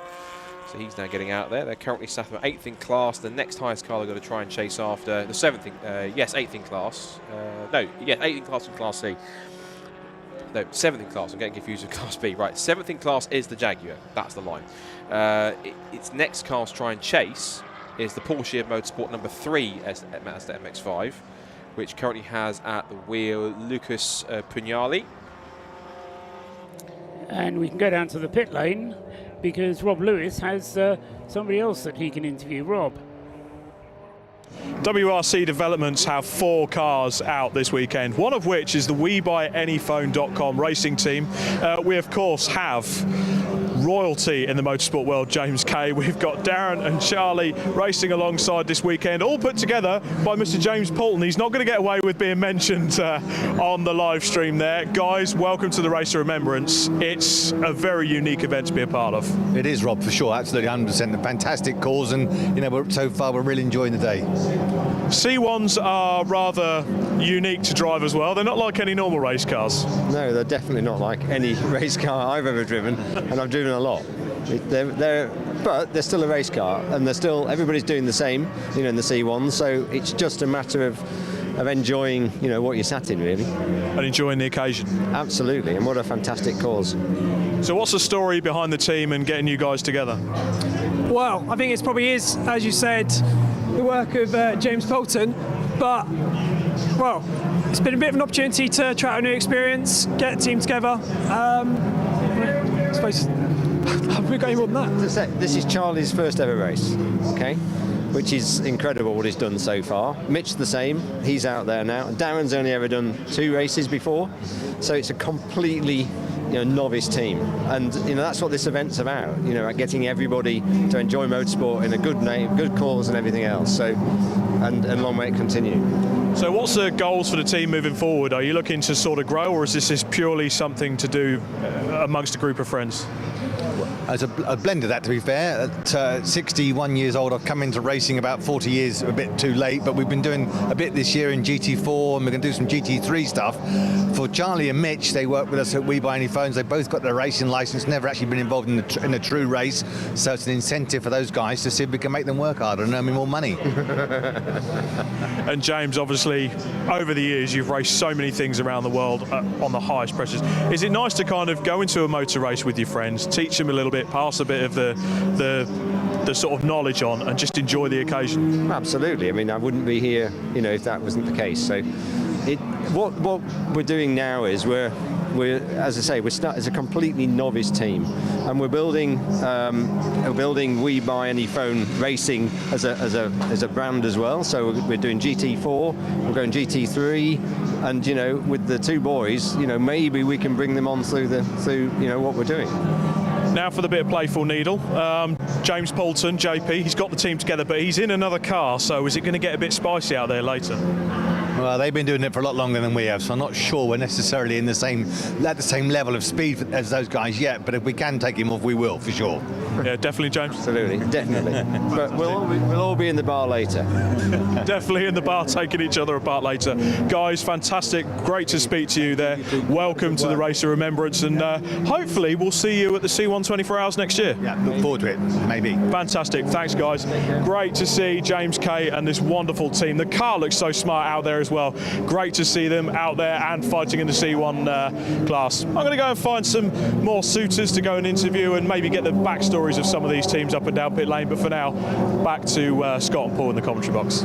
Thanks very much, Rob Lewis down there with the WeBuyAnyPhone.com team. That's car number 486, which Mitchell Grant Phillips is the Mitch that they're referring to. Charlie Nicholas, Darren Ridge and James Kay, the driver lineup of that car, number 486, which is currently running in 11th place. And as we were hearing from James there, Mitchell running in the car at the moment and doing lap times which are comparable with the car immediately ahead of him.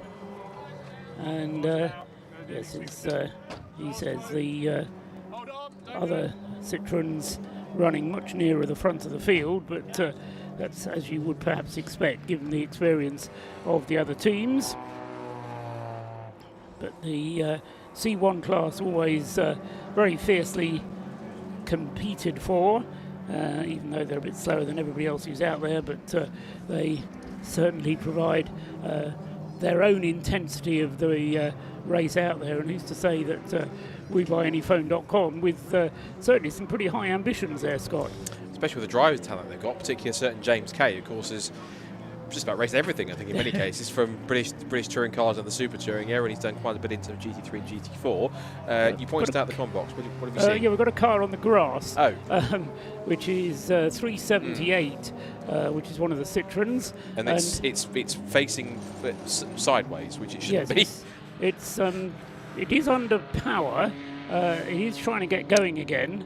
The grass here at Anglesey, actually, there's been so little rain that there's a lot more grip on the circuit than there very often is here at Anglesey. So whoever it was behind the wheel of the 378 car has managed to get going again. Yeah, that was Team MKD, and that would have been 378. That was Carl Helgeson sharing that car with Matt Hill and David Birch. They're currently showing at the moment as being in 6th in class at the moment, although I'm not sure if they dropped down. They were 26 seconds ahead of the recovering 558, which is the Silver Lake 2 car, which has Adam Preble at the wheel.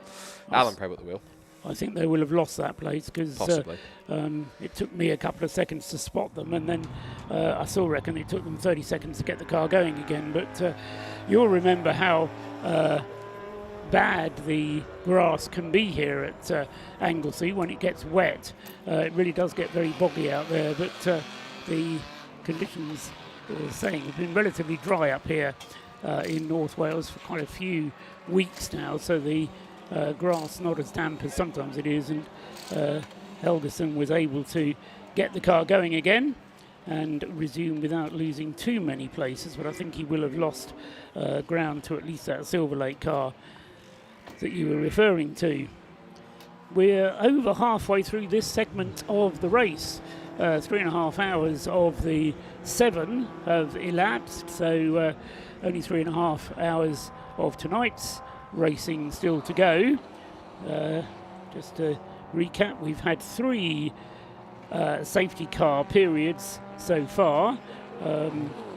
One to recover the car which lost a wheel, the 2CV, a second safety car to deal with Rob Boston's flaming interlude, or the flaming interlude of the car. It wasn't Rob Boston driving, it was Ben Brooks driving at the time.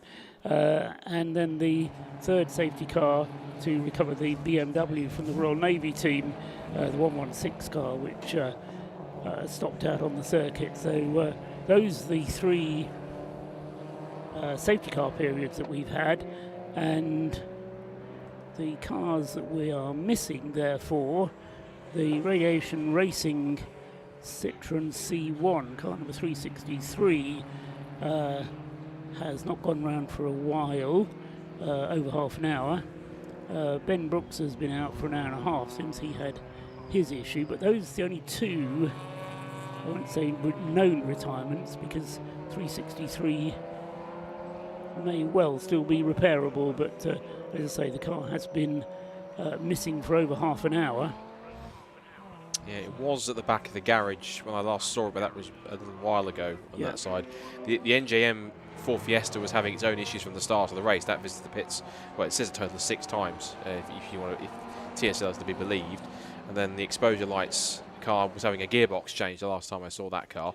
It's good to see this car recovering though, which is the 92, the unique little Citroen 2CV hybrid with the fuel going in the back. Again, we'll stress it doesn't mean hybrid as in electric, it means hybrid in that it's a different engine in it than you would normally find in a standard Citroen 2CV. It's a BMW motorcycle engine that is in the front of that car. It even runs different wheels rather than the spindly little Citroen 2CV wheels it would normally run. It runs a set of essentially Mini Cooper kind of steel rims to kind of give it a bit more sort of tyre, if you like, rather than anything else. And so that adds to the hybrid element. It's even got what looks like a carbon fibre bonnet, which is absolutely superb.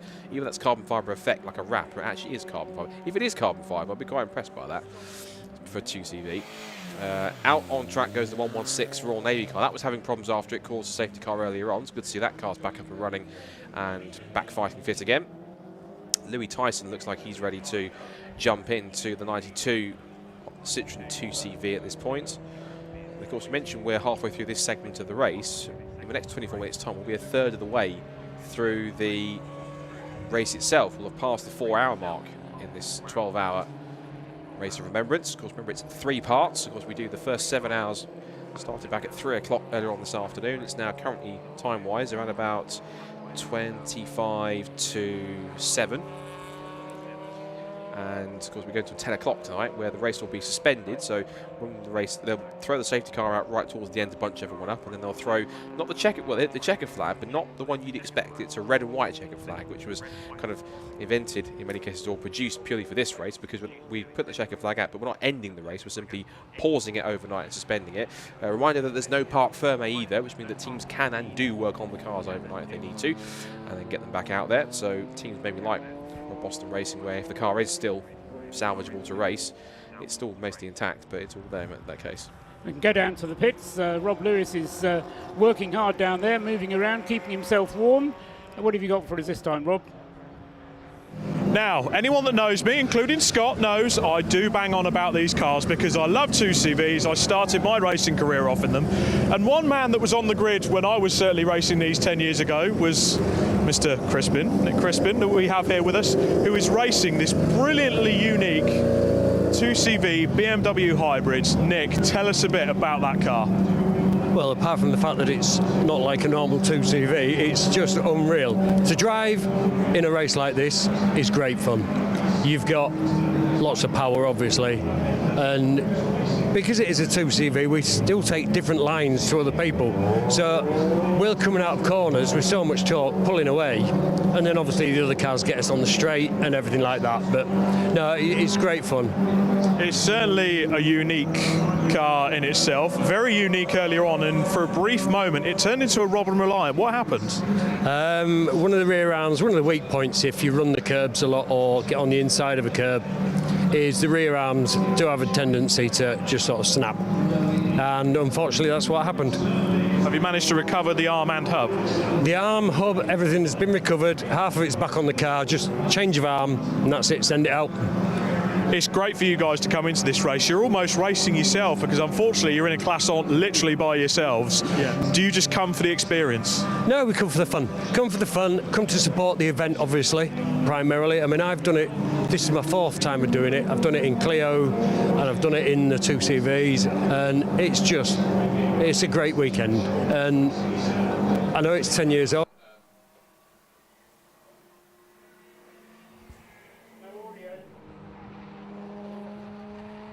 Audio stopped. So Nick Crispin there talking to Rob Lewis, and was suddenly cut off in his prime. So He was, sadly enough. We were getting into that because Nick was telling us all about his joys of running a 2CV, which of course we're getting into. Oh, whilst we're watching there, one of the MX-5s got very wayward on the exit of the banking. What's just going on? Couldn't quite tell which one it was. It was a Mark 1 MX-5. Apart from that, couldn't quite tell exactly who it was. yeah, that being the problem of racing at night is identifying what you're seeing a lot of the time. Yeah. Some of the cars with very good illumination on their cars, others with slightly less side illumination, making them harder to pick out. Retrain Racing BMW hits the stops.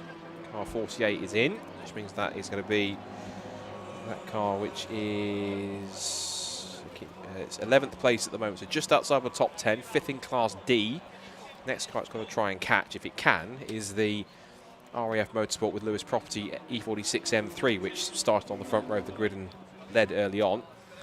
And that car's currently at the moment sort of 2 or 3 laps ahead. And it was the car 48 in the pits. Car 48, which has Paul Travers has brought it in, so he'll either hand it over to Mike Nash, Veer Aldridge or Lee Brown. I imagine it's going to be Mike or Lee because Veer Aldridge did start that car. Yes, and losing places whilst in the pits there, so losing ground to the BMW of Wayne Lewis, which has already had its second pit stop. So we were saying earlier on, most of the teams wanting to complete 4 pit stops in this segment of the race. The race leader, the Audi TT, has still only completed 1.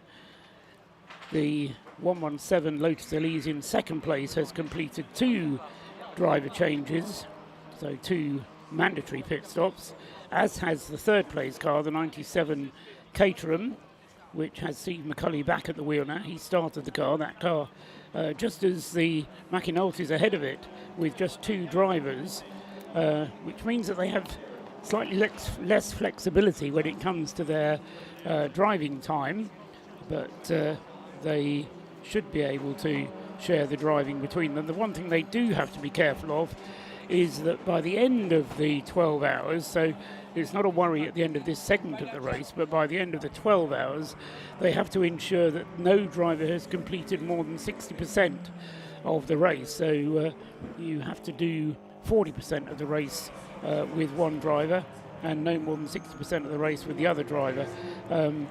However, time in the pits doesn't count towards that time, so it does give you a little bit more flexibility. Anyway, 2 pit stops completed then by the first 2 cars, in fact by the first 3 cars, because the 4th place car is currently the Breakdancer Racing relay team.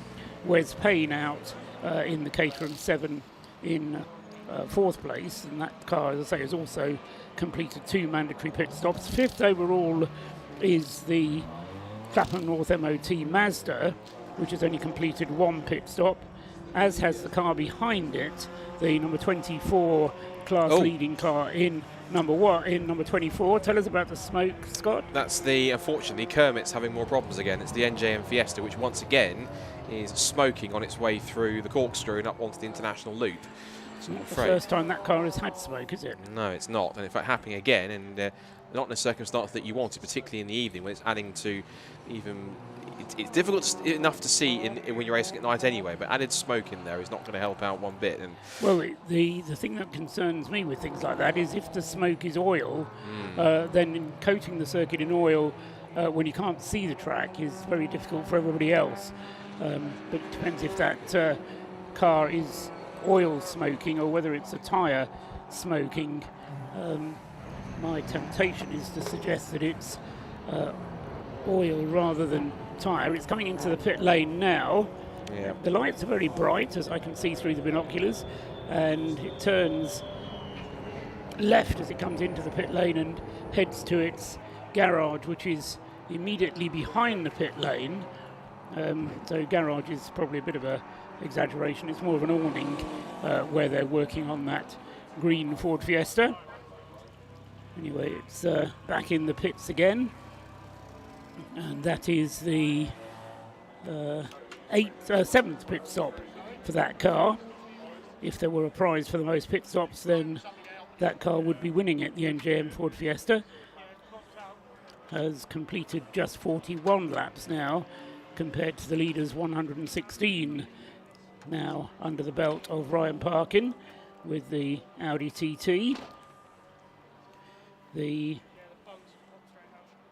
other RAF car, Wayne Lewis, is in 9th place and his second pit stop for that car, the 27 car.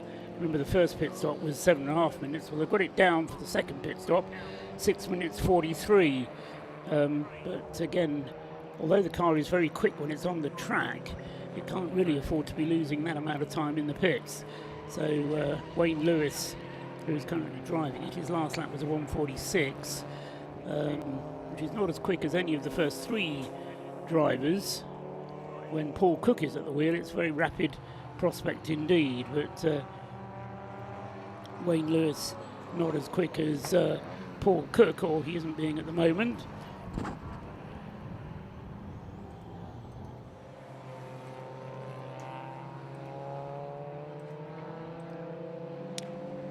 To the Trac Scotland pair of means. They've actually got both of their means into the top 10 in Class B. Currently running on both the podium, some 2 podium spots. They're currently 2nd and 3rd, with the 155 car ahead of 55 at the moment. So Adam Kindness certainly doing the job a lap ahead at the moment of their. Well, I say a lap ahead. I think they're actually no, I think they are a lap ahead at this point in time. So 8th for the 155, 10th for the 55. Just see the 71. That's the lone Class A car we have in this field, and it's one of the Brscc City Car Cup spec cars. That's the flat cap with Mission Motorsport squad. That's Alex Foden. I think Hayden. I would say Hayden Payne. It's Hayden or Andrew Payne. I should really look at the entry, shouldn't I? So if I can figure it out. It is Hayden Payne. There we go. So Joe Moss, Hayden Payne, Alex Foden, 3 regular City Car Cup races. They did also have Stuart Bliss initially, who is the Richard Bliss is here this weekend, but Stuart Sandy is not. So it's just those 3 behind the wheel of that car. It's a good call though with the Trac Scotland cars you mentioned, Scott, because as you say, 2nd and 3rd in Class B, and after all the trouble that they had during practice and qualifying yesterday, that's still far too early to say so, but the result that they've got so far is certainly reward for all the hard work that the Trac Scotland team has put in over the weekend so far. And Scott Armstrong is currently 2 laps behind Adam Kindness. So Adam Kindness on 110 laps, Scott Armstrong on 108. But Michael Green in the Auto Test Mazda, who leads Class B, is only 42 seconds ahead of the Trac Scotland 2 car. So Adam Kindness on the same lap and 40 seconds just over of a gap behind. So the sort of time that could quite easily evaporate in a slightly slower pit stop or an off-track moment, or all those kind of things that might afflict that car. Whilst we continue there, I believe we have another couple of Mission Motorsport visitors here to have a chat, so I shall happily vacate the headset and see if we can bring one of them in to have a chat. Right, okay. Thank you for that.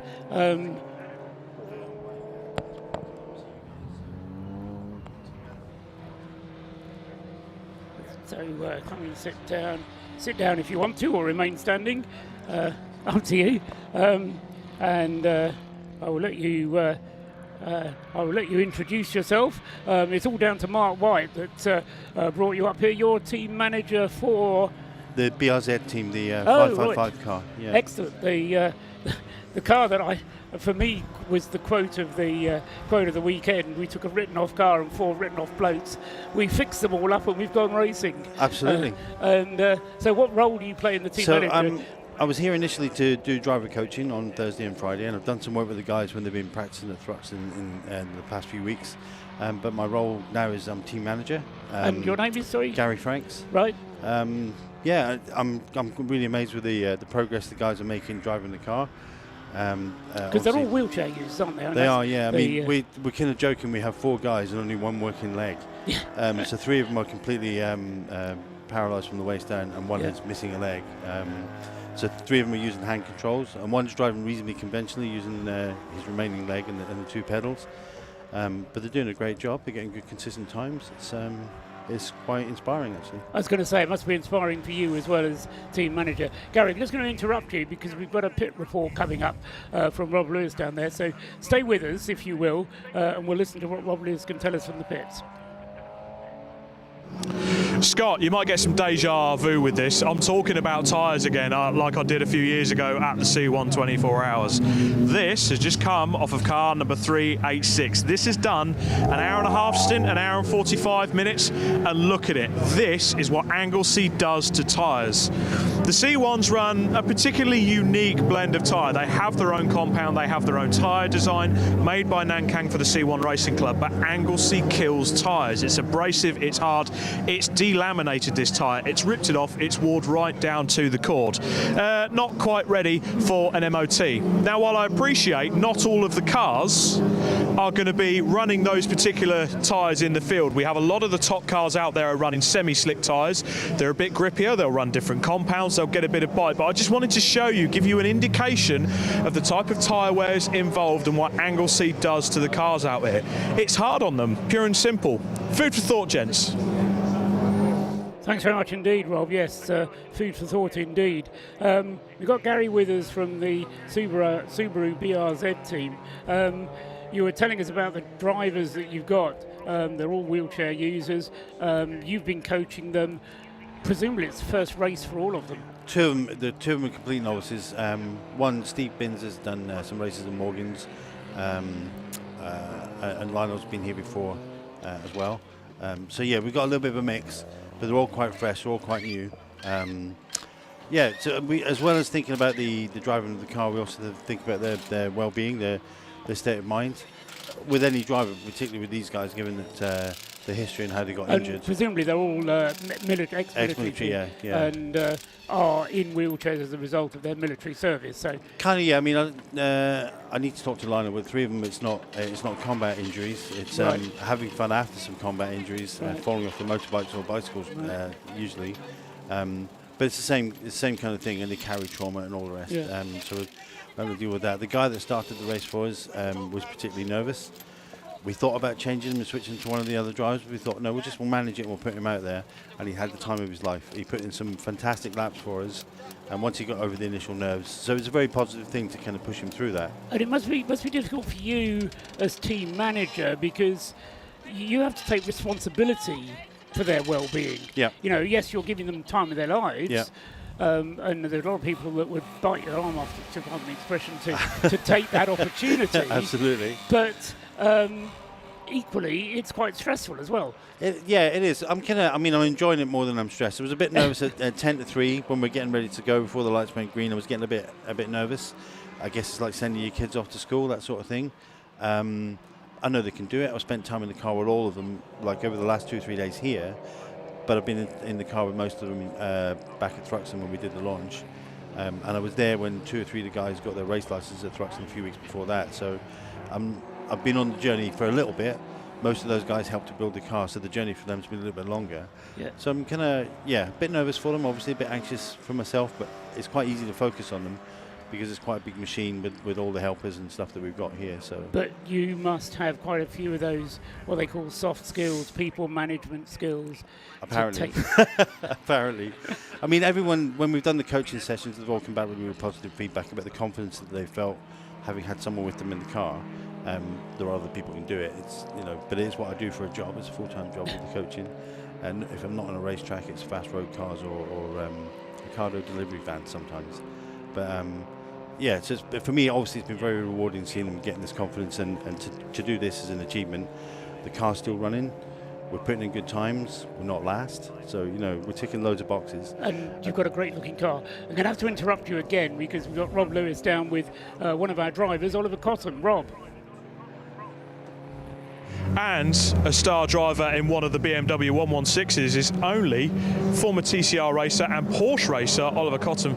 Oliver, good to see you on the grid here at Race of Remembrance. You enjoyed yourself? Yeah, I do this race last year, came 4th overall, which is quite good with Porsche Racing, and I really enjoyed it. So I sort of come back this year and raced in a bit more competitive class of the 116 trophies. How are you finding it so far? Because it is hotly contested. Yeah, it's very contested. In the first stint, we got screwed over slightly with the safety cars. The leader of the race was just in front of us when the safety car came out, so everyone gained a lap on us, unfortunately. But we're going to do some strategy and hopefully going to gain a few laps back on ourselves because we're 2 laps down after the second stop. You've been doing a bit of Porsche Cayman sprint racing this year. What are you looking at into 2025? Probably something similar again this next year in something GT4 or Porsche Sprint Challenge, but we'll see where it will bring us. We're not completely sure. But current race in hand, Oliver.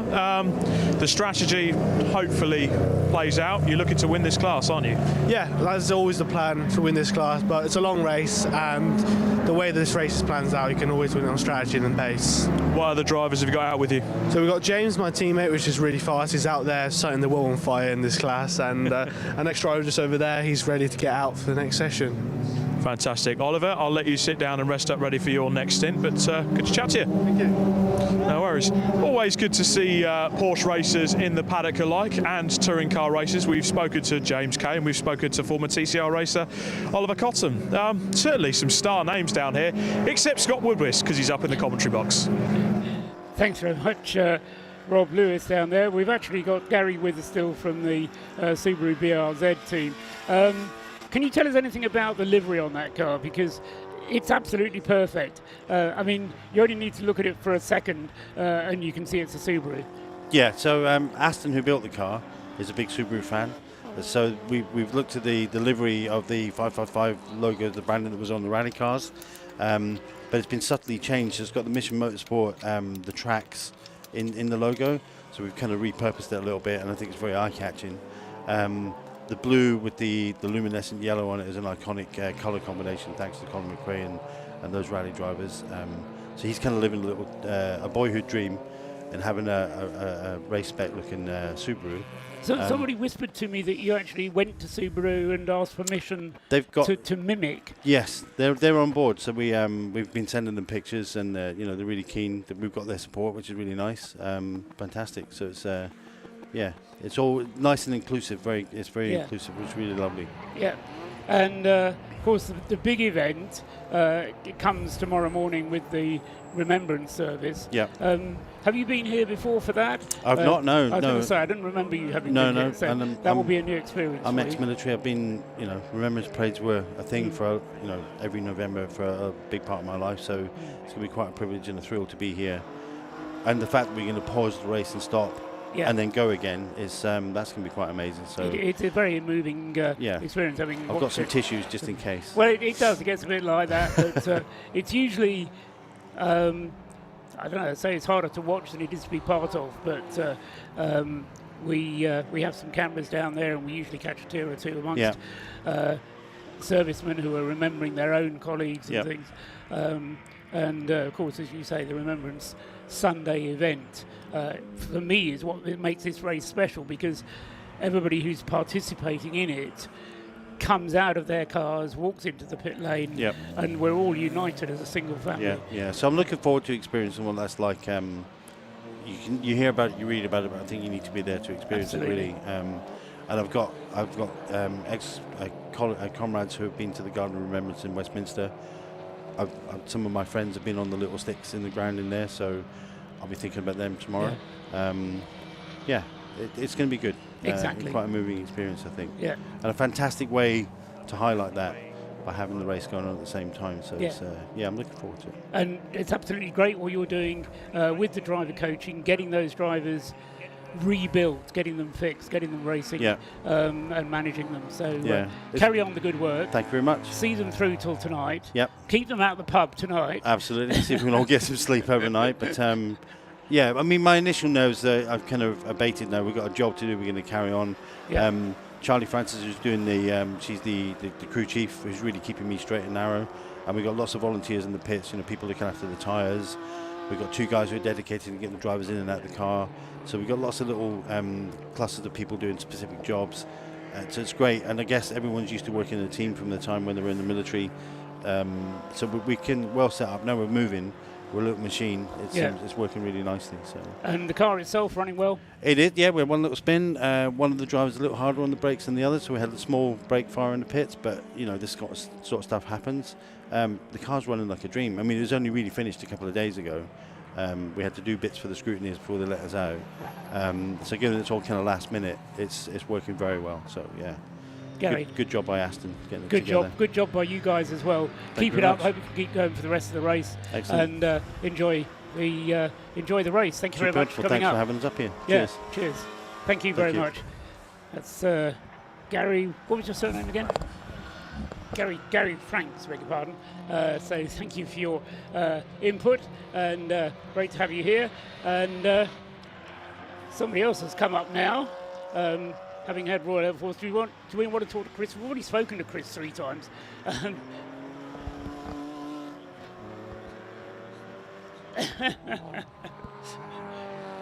Let's talk to Brian then. You don't have to take your glasses off to talk to me. Anyway, put the headset on. Brian, we've seen each other several times over the course of the years at the Race of Remembrance. I don't actually know what your role is. What do you do? So I'm actually chairman of the Royal Air Force Motorsports Association, so I look after 7 teams. It's not my day job, it's the fun bit I do in the RAF, where we take sport very seriously, and motorsport is a core part of the RAF sport delivery, and I'm allowed to bring people to this kind of event and get them involved, and it allows them to do sort of a job that's rewarding but equally do sport as well. There's a little piece of me that says, you're the RAF, yes, you're serving the country, but then you're going out and having fun doing motorsport. How does that fit with your core responsibilities of defending the country? So one of the things we are very much now looking at is how do we train people to be self-sufficient, to be able to deploy at short notice, to work under pressure and stress. So a race like this brings across those qualities in a let's call it a fun way, because it is a fun to be here. It's enjoyable, and actually you're training people by having them here. They're then thinking for themselves. They're growing in their confidence around running a race that's 12 hours long. A lot of them are youngsters, so they're you're junior in the Air Force, but they're out here delivering something that is the same as going on deployment, but just with that sport twist, it gives it that enjoyable factor as well. So could you sell it then as part of their training? Yes. Would you do that? And also, presumably, because of the nature of Mission Motorsport and the Race of Remembrance, rehabilitation is part of that as well. Absolutely, it's that we've always been a family more than a job. So the fact that we come here because we want to support Mission Motorsport, the race has a quality to it as well, which allows us to train people up. And I've got some novice drivers here who are having a great time in this environment, because it's an inclusive environment. We're here for the weekend, so it brings home that remembrance and remembering our veterans as well.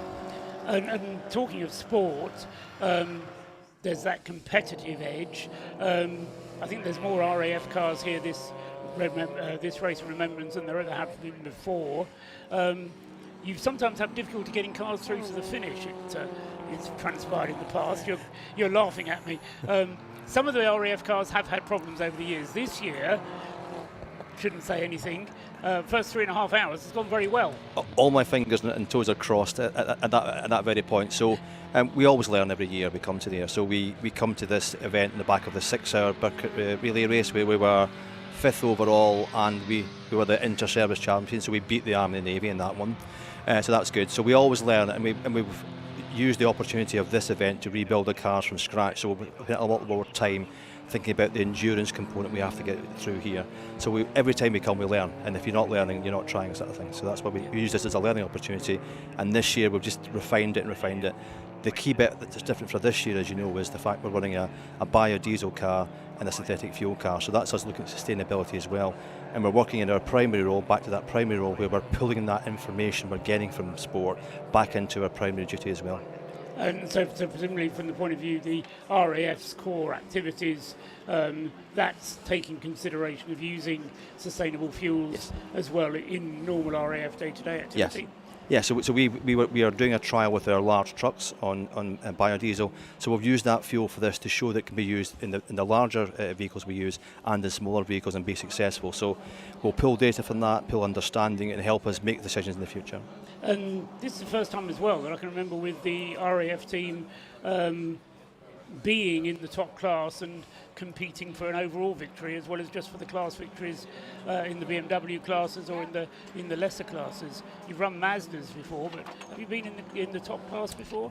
No, we tried it with a Caterham, which was a bit of an experiment, but this was a deliberate decision this year to try do both the class one with the two different cars we've got and go for an overall one, because we've got this calibre of drivers to do it. We've now supplied them with the machinery, and we're very fortunate we're supported by Central Fund, which is our sort of charitable organisation that creates funds for sport. They've encouraged us to do this because it creates that sustainable component. It challenges people to do something in quite a fast car, let's be honest, the Audi in particular. But we've got the skill set to do that, or I wouldn't put them in the car. So, having beaten the Navy and the Army, you now want to beat everybody else as well? We've got to try, haven't we? Excellent. Brian, it's great talking to you. Thanks very much for coming up.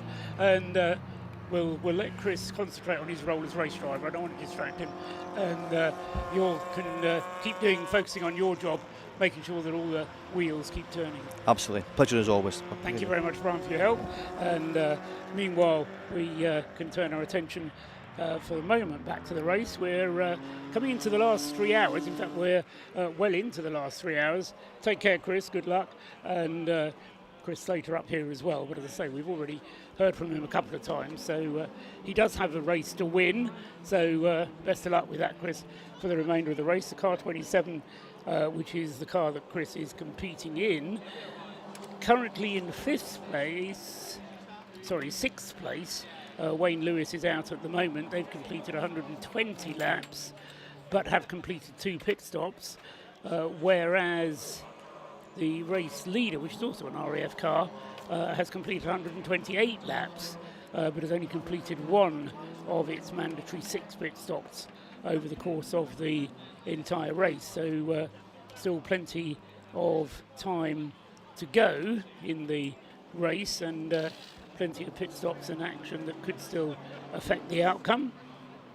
Just to review that situation, Ryan Parkin in the RAF's Audi, still leading the race now by 2 laps from David McNulty back in the Able Care ES Motorsport Lotus Elise. Now that means they've made another pit stop whilst I was not looking, but they're in the pits at the moment.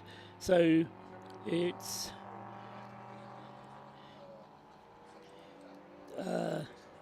Jason McInulty was the most recent driver of the 117, but they're in the pits at the moment, having their 3rd pit stop. So the race is going to get increasingly hard to follow as we head into the last 3 hours, as different teams use different strategies to use up their pit stops. The Audi that leads, as Brian was just telling us, from the RAF Motorsports team, running on this biodiesel, but of course that makes it extremely economical, so they can go an awfully long way on their tank full of fuel, and they're using that to their advantage at the moment, but they will still have to follow the regulation, which says that there are 6 mandatory pit stops to be completed over the course of the race. So they've done 1 of them, but no more than that. The car number 7 was started by Paul Cook. Ryan Parkin took it over. It was started by Matthew Isherwood, I should say. Ryan Parkin has taken it over. We still haven't seen anything of Alex Smith or Oliver Wayne, who have yet to drive it today. David McInulty and Jason McInulty are a 2-driver team, and they have now completed, or they are in the middle of their 3rd pit stop, because Jason McInulty brought the car in, and we expect therefore it's going to be David who takes it out again. In 3rd place is the Leos Racing Caterham, which has Steve McCulley behind the wheel of it. That car has completed 126 laps, so it's 4 laps behind the race leader, and has only completed 1 pit stop, 2 pit stops for yes, 2 pit stops for Steve McCulley and Don Henshaw. So Steve McCulley started it, Don Henshaw drove the middle stint, and then Steve McCulley is back into it, the car. So 2 pit stops for the number 97 car, which could be taking over second place, whilst Jason and David McAnulty have their pit stop. See whether or not they get out before the Caterham comes through. In 4th place is the breakdance and relay Caterham team, number 77, Harry Eyre, currently the driver for them. Then in 5th place is Wayne Lewis with the second of the RAF Motorsport entries, that being the BMW E46 M3, and that car is on 122 laps. Then coming up now into the lead of Class C is the Stuart Humphrey racing car. So Stuart Humphrey choosing to do their second pit stop early. We've now had the second pit stop happening for the number 69 car, and Rob Boston is back out in the number 69 car, having just completed his pit stop and taken the car over from George Grant. And the pit stop time for George Grant to hand over to Rob Boston was 4 minutes and 49 seconds, and that's lost them the lead of the class. So it was a slightly longer pit stop for the Rob Boston team, or the Rob Boston getting into the car, George Grant getting out, and so that lost them the lead of the class. There's now, well, we'll work it out when the pit stop cycle unwinds, but they've now done the same number of pit stops, the 69 and the 91 Mazdas, and Martin Rich is at the wheel of the 91 car, and Rob Boston at the wheel of the 69 in 8th place overall, just behind the leading Class B car, which is the Adam Kindness Track Scotland 2 car. In fact, in Class B, it's now a Track Scotland 1-2, because Adam Kindness in 155 leads Class B. Scott Armstrong in 55 is second in Class B. But they have, 2 Track Scotland cars have both only completed 1 pit stop so far. So they've still got pit stops to complete. Then we've got the Tacona Racing Division BMW, which Max Watt is still driving. That's in 10th place overall. In the BMW 116 trophy class, it's still Alex Seddon racing first and second. Toby O'Reilly at number 34 leading the way in the BMW class, with George Heller in second place in the Anthony Seddon racing car. Those cars first and second, and then third now in the 116 trophy class is number 80, and that's the Ellsworth EIC entered car, which Chris Bayliss is currently at the wheel of. In the Citroen C1s, WRC Developments lead the way with 586, Finn Edwards, ahead of the Silver Lake car of Michael Chapman making its recovery, and then 408 is another of the WRC Developments Citroens, and that is third in its class, car number 408. So back out onto the circuit goes David McAnulty at the wheel of the number 117 car. So it's now David McAnulty driving the 117, and he has lost second place as a result of that pit stop. And so into second place comes Steve McCulley with the Leos Racing Caterham, and he is now 4 laps behind the Audi TT, but with, let's say, very different pit stop strategies going on. Scott Woodwitz has been following the events whilst I've been chatting to various people and trying to work out what different strategies are going on. As I say, it is going to get quite complicated even when we get to the end of tonight, Scott, because it may well be that some cars at the end of this evening's running have completed more or fewer pit stops than others, and so the positions even at the end of tonight, as they could be in slightly misleading because of the number of pit stops completed. I was going to say we might see something like what I call the accordion effect, and I usually mention that in terms of whenever seeing anything like a Fun Cup race or a C1 endurance race, because it's a shorter race and there's a set number of there is a pit window range that you have that you can pit any time within C1s, but Fun Cup, for example, have set pit windows that you have to make pit stops within. So typically you'll find where what I call the accordion effect, where everyone will be bunched up together at the beginning of the race, then it will spread itself out and it will kind of ebb and flow throughout the middle of it, and just as it comes back together on those last pit stops, everything all comes back together again towards the front, and you've got those really tight lead battles. Different dynamic with this kind of race. 1, it's in 3 parts. 2, it's 12 hours long on top of that as well. 3, there's no pit window, so to speak, in terms of when you can and can't pit, so you can do so whenever you wish to. So it's a different way of looking at it in terms of the strategy, and it will be down to who can play the fuel game better, who can play the tyre game better, who can simply make the most of what the car have got underneath them in order to keep on improving what they've got to make more progress up the order. Now, you see, when you talked about the accordion effect, I just thought it was because they make a lot of noise. There's that too. No, I do see what you mean. And, I mean, the difference, and part of the reason that the Audi is leading the race at the moment is that the only pit stop they made was during a safety car interval. And yes, they've only made one pit stop, but it was made whilst the safety car was out. So the 4 minutes which they had to spend in the pit lane stationary, the rest of the cars were going round in a lap time of about 3 minutes. So it meant that they only lost a lap whilst they did their pit stop. Under normal racing conditions, you'll lose 2.5 or 3 laps just making a normal 4-minute pit stop. So that's part of the reason why the number 7 is out in the front.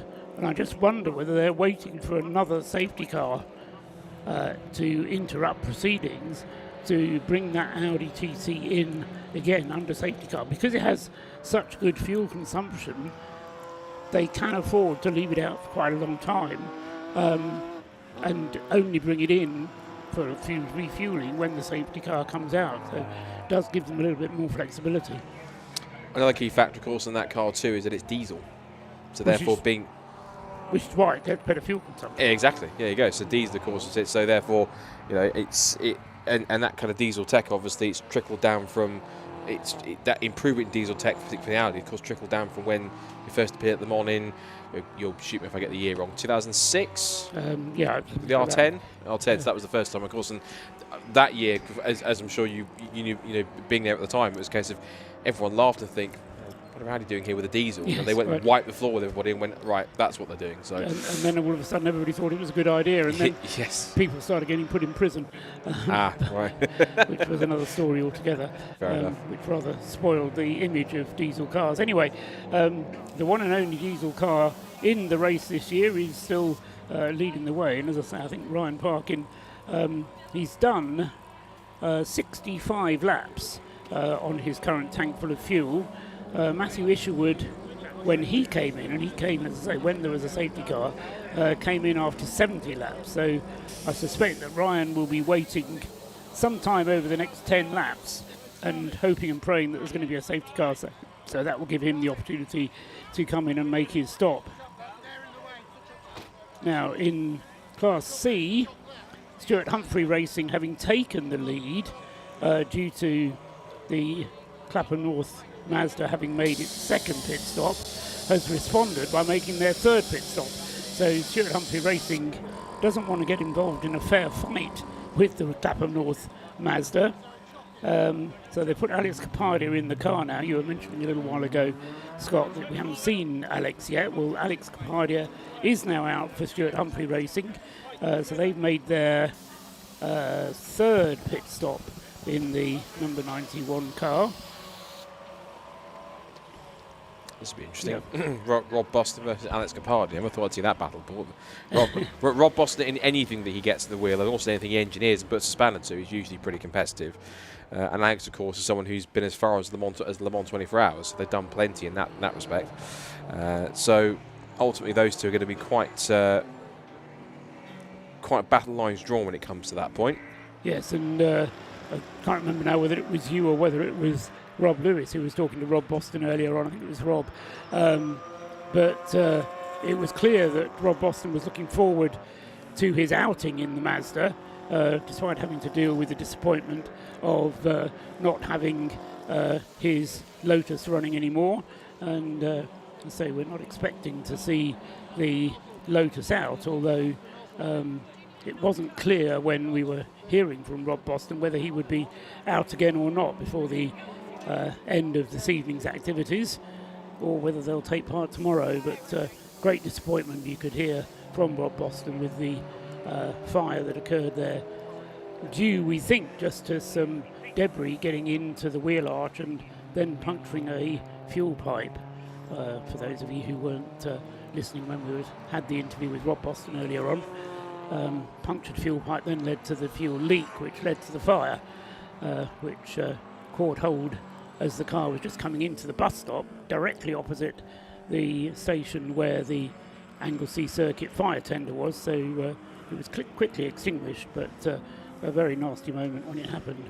It's just pure bad luck, because you couldn't have predicted for that kind of situation to happen. So unfortunately it was just a case of where it just didn't really work out for them, and fingers crossed if they can do some work on that car, if they can at least salvage it in the terms of getting it back out for the race, then I'm sure they'll be able to do what they can to get it back going again. Here is car 448 making its scheduled pit stop, one of the Citroen C1s, car 448, which is, where is car 448? It is Road and Tracks. So it is Road and Tracks in 44th position. So that car making its pit stop at the moment. Car 448, which is currently has Alistair Morton at the wheel, but he'll be handing over to the driver. There's the 555 Subaru BRZ also making its stop. We heard from their team boss earlier on. That's cars plugging away as that happens. Speaking of team bosses, I've been joined by one who is overseeing, I think, activities for the Flat Cap and Mission Motorsport Toyota Aygo, and that's Andrew Payne. So, Andrew, good to have you in the commentary box. Thank you. Good to be here. It's going really well as a race. It's the first time that they've done the Race of Remembrance after watching for a few years, and so far so good. 3 drivers: Alex Foden, Hayden Payne, and Joe Moss. Hayden's actually my son, and he's in the driving seat right now. So they seem to be doing really well in their in the car. I think we can just see them just going past one of the C1s, actually, just in this little gaggle of cars that we've got in the mix, which is seeing plenty of lappery going on for a lot of drivers in the mix. But this is quite a unique situation for these guys, because of course we've talked about other teams and drivers that have done mainly sprint racing and stuff. This is essentially a city car. They've done the Race of Remembrance before, but the city car is primarily a 15-minute sprint car rather than the C1 endurance cars. So to prepare this car for endurance racing, is there anything different that you've had to do to it, or is it simply just build it to spec, tweak a couple of bits, and away it goes? Steve's just built the car to the spec that we have for the city cars. They're a little bit different, obviously, the endurance cars, with different wheels and tyres, different suspension, and a full roll cage. So they do seem to handle a little bit better, especially in the dry. The C1 endurances are faster in the wet because they're running on road tyres, where we're running on the Nankang NS2Rs. So Steve's brought loads of bits. Really excited about it. He's been excited for weeks getting everything ready for it. And so far, so good. It's been, we don't seem to have had any issues with any penalties. Fingers crossed for with the pit stops, because a lot of us have not done that before. And keeping within the regulations, but yeah, so far so good. And some great lap times as well. Keeping really up with the BMWs as well, top of the sector and top of the C1 endurances. So the guys out in the car are really putting in a decent shift. It feels like they're doing quali laps every lap. And especially from yesterday with the paid practice that they did, and the Qualifying, I think we did about 400 miles in the car. It just did not stop. They've maximised the time out there. So, and the first time for a couple of them, like Hayden especially, and Joe, well, all three of them, for driving in the dark. They've not driven in the dark before. So it's a whole new experience, and they're used to sprint racing 15 minutes of straight out. So now this is, they're absolutely buzzing from it and loving it. And why wouldn't you? Fantastic circuit. It's all for a fantastic cause. Anybody that hasn't been to this Race of Remembrance really should come, because it is something special, and there's so much more time left for us to enjoy tomorrow.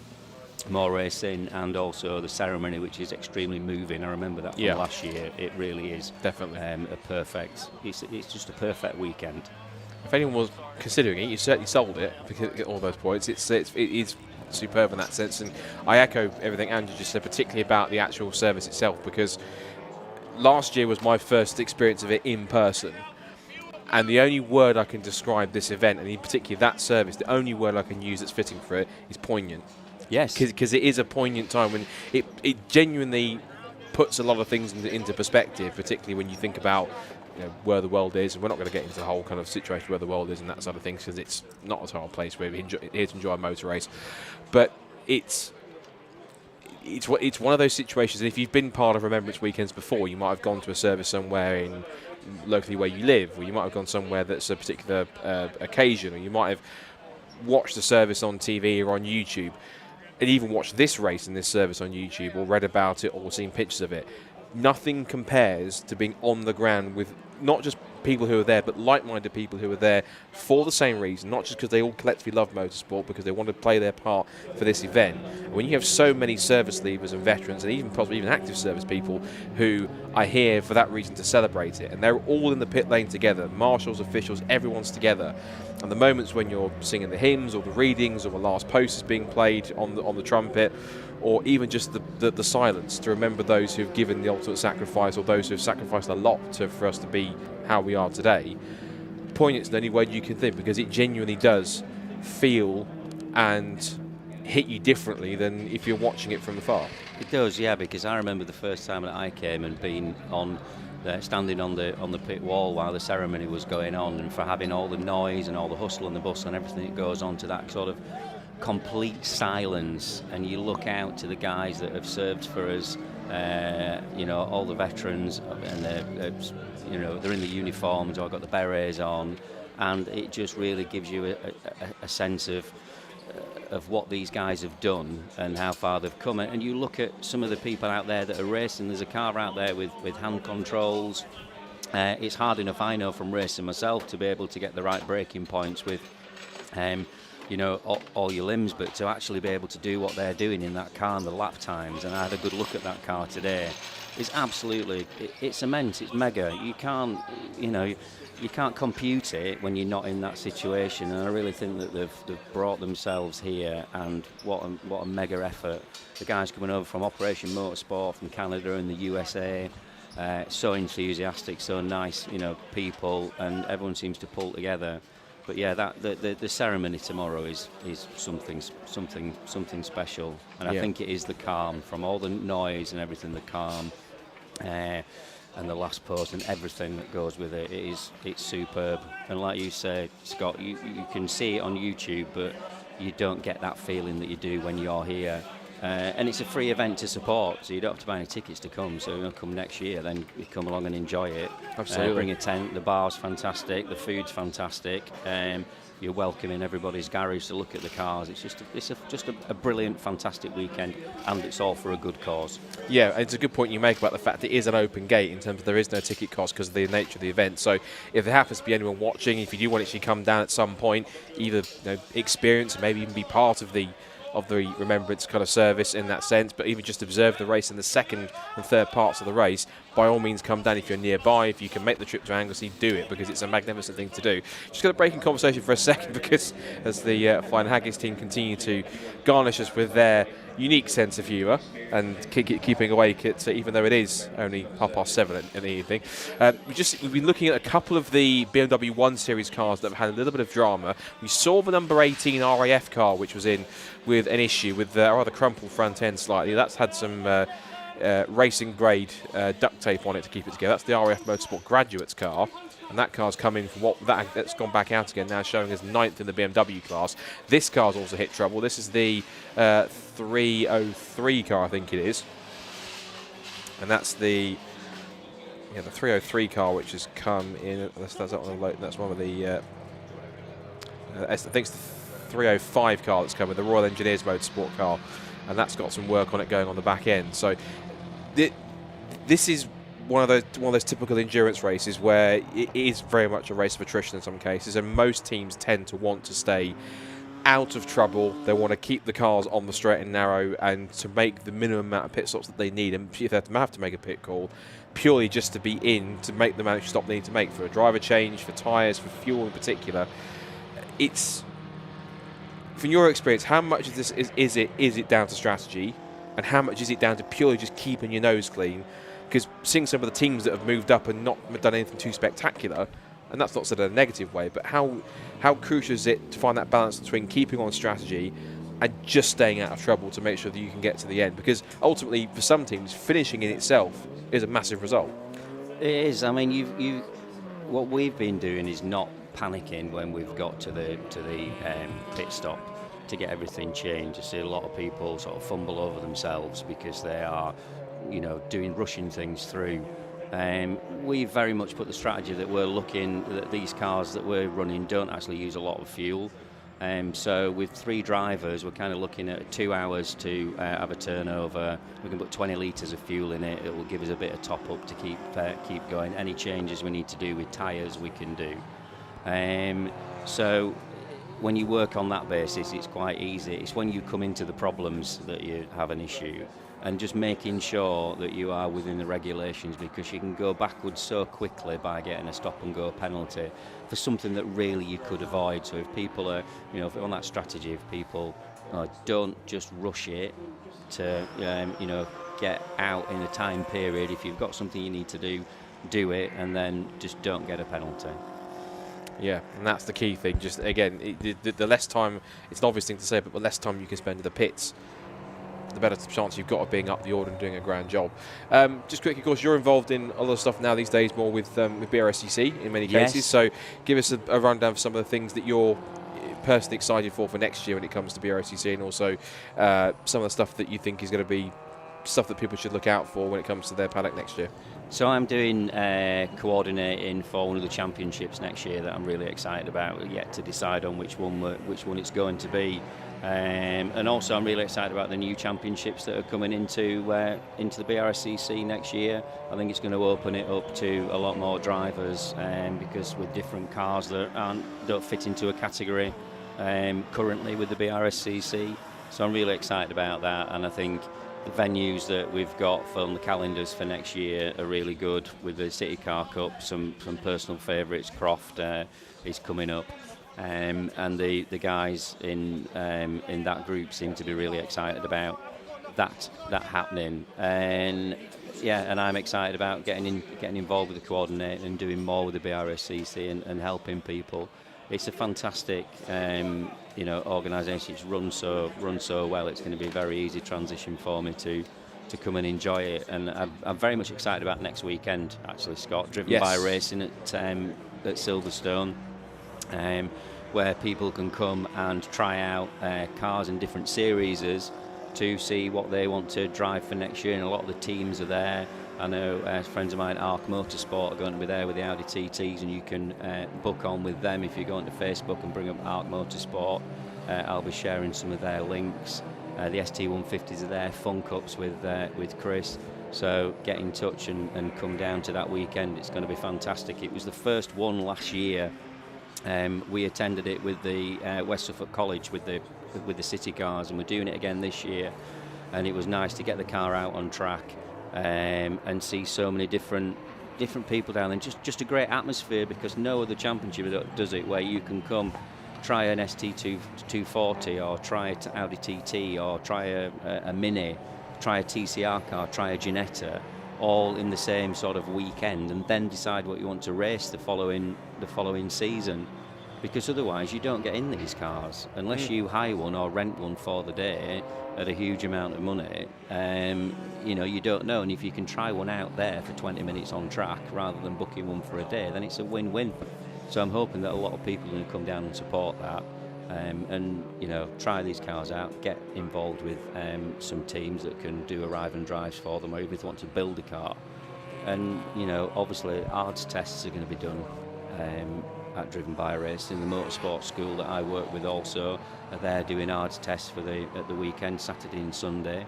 So you can book on with them. You just need your Go Racing pack as soon as possible, get that through, and then speak to the motorsport school, mail at the motorsport school. Again, I'll put something on, send to you, Scott, if you want to post it on Facebook, the details, get in touch with Mel at the motorsport school, and get your ARDS test done, because that's the first line for racing. If you can do it all in one go, then it's a win-win, and it's the offering that service that the Brscc are doing at Driven by Racing. You can come and do your ARDS test, you can talk to the teams, you can drive a car out on circuit, and then talk to people about championships. So, and also the stewards are down there, you can do marshal training, everything. So it's a really good weekend. I'm excited for it, really am. Yeah, a lot of people are, and 16th, 17th November next weekend, if you want to check that out, to do so. Andrew, been a pleasure, as Thank always. You very much. Good to talk, and best of luck for your team as it goes through. Thank you. Before we go back to track action, we're going to quickly throw down to Rob in pit lane, who has another interview for us, another feature. Rob, what do you have? So you've seen the garage shots of the BMW that's currently having some work done. You're correct on the exhaust. It appears what has happened here out on circuit, it's been rear-ended by one of its RAF counterparts. Certainly some tough racing going on amongst the forces. The problem is the component that's bore the brunt of the impact is the large exhaust system on this car. These 116 trophy cars have the catalytic converter at the back to sort of comply with the MSA regs and make it a little bit quicker. And it just makes them sound a lot cooler. The problem is they stick out just a little bit more than normal. So in an impactor in the rear, it shunted all of the exhaust forwards and caused some mechanical problems for this BMW 116 AMG GTI VRS Quattro Cosworth BTEC M40i TFSI superb car. Back to you in the commentary box. Thanks very much indeed, Rob. You read the back of the car very well indeed there, I thought. So good stuff. Thanks very much as well to Rob Lewis, and good to hear as well from him about what the Brscc is planning. Just to revert to recap on the race, we have 146 laps now completed by Ryan Parkin, who still hasn't had the safety car that he's been waiting for. He's now been out for 74 laps. Sorry, to make that 76 laps, because the extra laps were done under the safety car, so 76 laps for that Audi TT, and that has been a stint of some 2.5 hours now for Ryan, so he's been working pretty hard out there, and as I say, as a result of all of that, he now has a 6-lap lead over the 117 Lotus Elise, of David McAnulty now. That car has completed 3 pit stops though, compared to the 1 only for the number 7. In third place is Don Henschel with the Leos Caterham. That car has completed now its 3rd pit stop as well, so 2nd and 3rd are on the same strategy. In 4th place is the Caterham Relay team, number 77, and then in 5th place is the 27 RAF BMW, which Chris Slater is now back in. Wasn't that long ago that Chris was up here? No, it's not, is it? It's Wayne Lewis who's just brought the car into the pits. That's why I've got confused. So Wayne Lewis has just brought that one into the pits, and he will be handing it over to whoever is next in the driver sequence, and we'll pick that up when it comes out of the pits. In 6th place is in the leading Class B car, which is Adam Kindness in the Track Scotland Mini. That's only completed 1 pit stop. But then in 7th place is the car I wanted to talk about, because that's Clapham North MOT Mazda, which Rob Boston is driving at the moment. And we've been joined up here now by a certain George Grant, who knows all about Clapham North MOT, but I won't ask him to talk about his garage, because he's got a race that we were just saying actually before we came on air, George, that it's hard to tell where you are in this battle with the Stuart Humphrey car because every time you make your pit stop, so he comes in and makes a pit stop, and he's completed one more pit stop than you have. So it's difficult to measure the gap, but it's quite a tense little race between the two Mazdas, isn't it, in Class C? Yes, Paul, it certainly is. And in fact, it's a bit like driving at night. Not only are you blindfolded, you don't know where you are in class, you can't see really where you're going, you have to do it from memory. Although I have to say, I mean, to be fair to the marshals, they've done a fantastic job in terms of putting the markers out because, you know, it's a bit like, I was just thinking coming up here, it's a bit like going up the M1 in a fast PlayStation, dodging in and out of cars, because obviously we're quite quick at the moment, as you say, we're 7, and you know, trying to get past actually some pretty fast machinery, but also bless those little C1s who are they don't mean to get in the way, but obviously. As we heard from the 2CV driver, they often have different lines that they take through the corners anyway. So as they come through, they have to kind of follow a different line through the corners. So it does make life difficult. But no, I mean, we said from the outset this is going to be a battle between you and the Stuart Humphrey car, and it's turning into one, isn't it? You're enjoying the race. Oh, I'm thoroughly enjoying the race, actually, and I reminisce, actually, because it's 10 years ago since I first did it, when I think there were 23 cars here, and I remember I've just sent Jim Cameron the final results of that, which was quite sweet, actually, because it's amazing, because we finished third on track, but there was 2 invitation classes that obviously pipped us to the post. So 10 years later, we were actually competing right at the top with the big boys. We're 7th, and you know, obviously Rob Boston is doing a fantastic job. And what's the biggest thing you've learned over those 10 years? I mean, of all the things that you've learned in that time, the very biggest thing I've learned is always do what Jim Cameron tells you. James Cameron is actually standing behind me at the moment, so yeah, I mean, it's that's the reason why. But it's good advice even when he can't hear you, because even when he can't hear you, he's still listening. But no, if you want to talk about obviously technical and analysis, the biggest thing is actually listening to the technical guys, and obviously then absorbing all that information, because it's not just about driving, because of course the strategy here is really quite complicated, and we've got we've got big spreadsheets that we've actually calculated. We've done sort of ideas on, you know, what happens if safety car comes in on lap 3, what are we going to do, and a whole sort of, you know, all that boring stuff. You're taking it seriously, in other words. Oh yeah, we are. Yeah. So, you know, Stuart Humphrey and his team have presumably done the same kind of thing, because their team is vastly experienced. They've got Alex Capardia and they've got Martin Rich driving on their team as well, who, with the best will in the world, are well-experienced drivers. They're both raced at Le Mans twice. So, you know, they've got experience as well. Why is their strategy different from yours? You probably can't explain that, can you? Well, who's got the right strategy? Possibly. Well, I suppose the person who actually gets across the line first, they've probably got the right strategy. But you're quite right. What is the right strategy?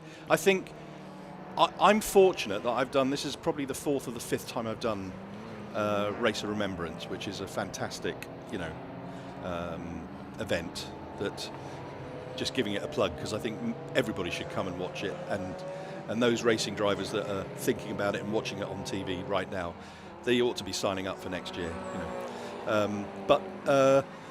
Yeah, I mean, I think it's experience. I think if you've, this is not a sprint, right? So I compete in the Mazda MX-5 Super Cup, the Brscc Super Cup, and the various other categories. Those are sprints. You literally are gunning all the way. Here, you've got 12 hours. You've got to preserve the kit, right? We know that the tyres go off within an hour and 3/4, you know, or thereabouts, you know.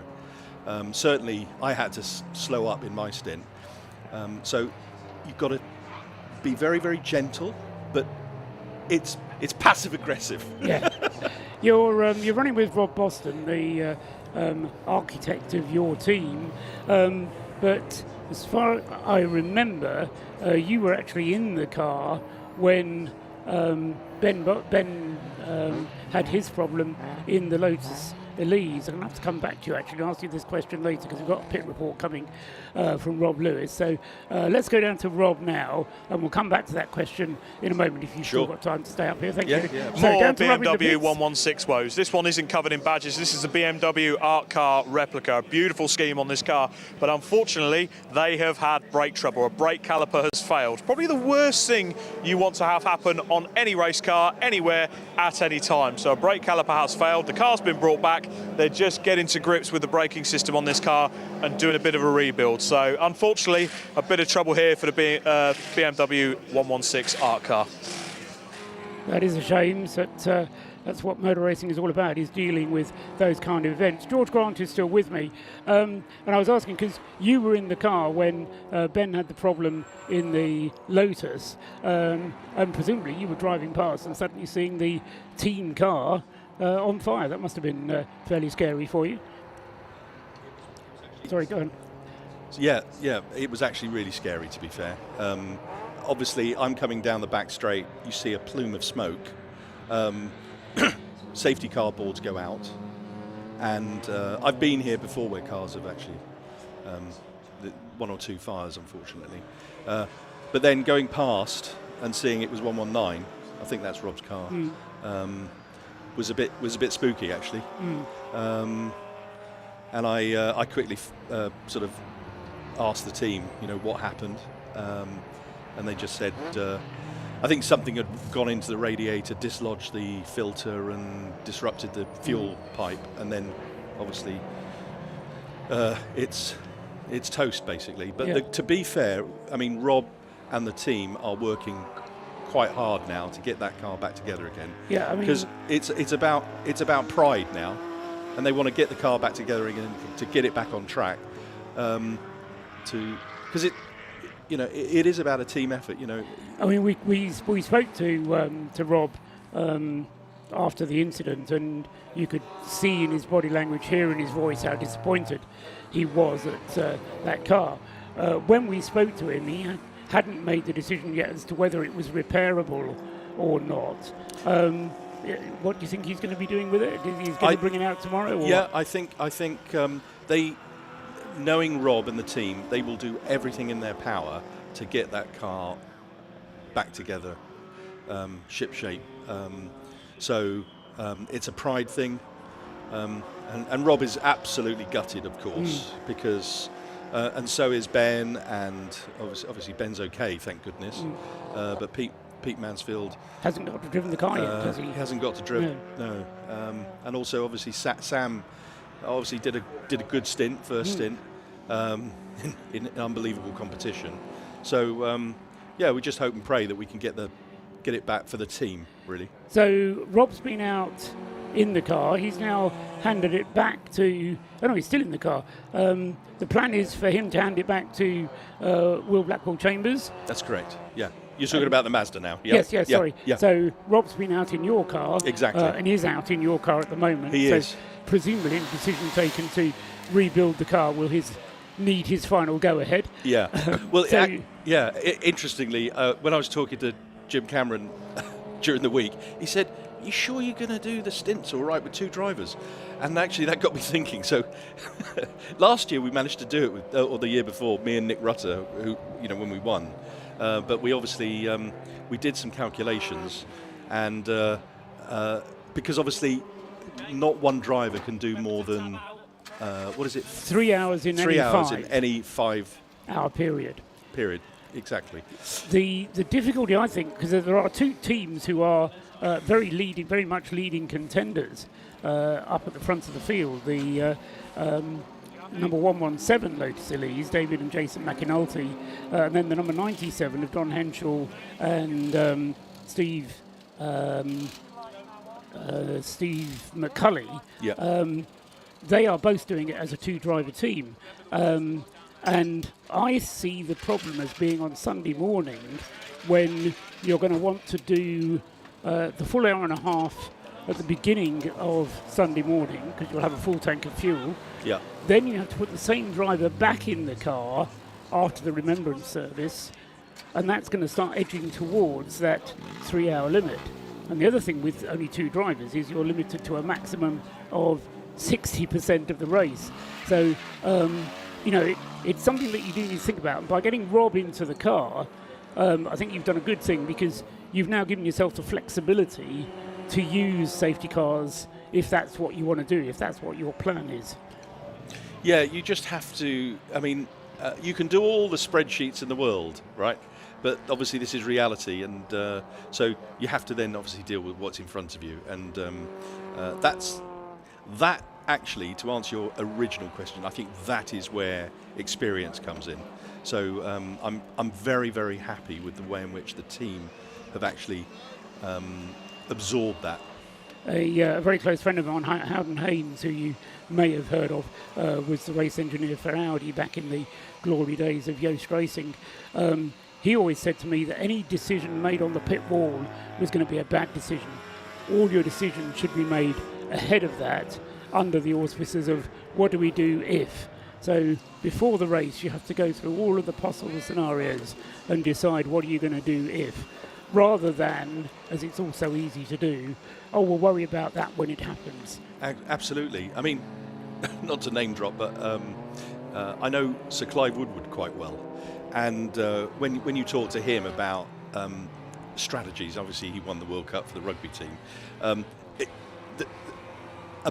it's all about predicting, what are you going to do in a certain situation, and you need to do it on the fly. There can't be any sort of, mamby-pambery around. Literally you have to make a decision based on what's in front of you. So you need to then rerun that in a sort of scenario. And I think that's one of the reasons why this race works so well with the military involvement, because there's an awful lot of overlap between the way you go motor racing and the way that the military approaches a campaign, in that you need to, yes, you need to make a plan, but you need to have contingency for when the plan goes wrong and what you're going to do when the plan goes wrong, if it does. Exactly. I think the military are incredibly well suited to this. What they need is more seat time. Yes. Right. So they've got all of the kind of the back office functionality, right, and the gadgets, but what they probably lack, these guys, is a bit more seat time. But to be fair, as I was saying to you,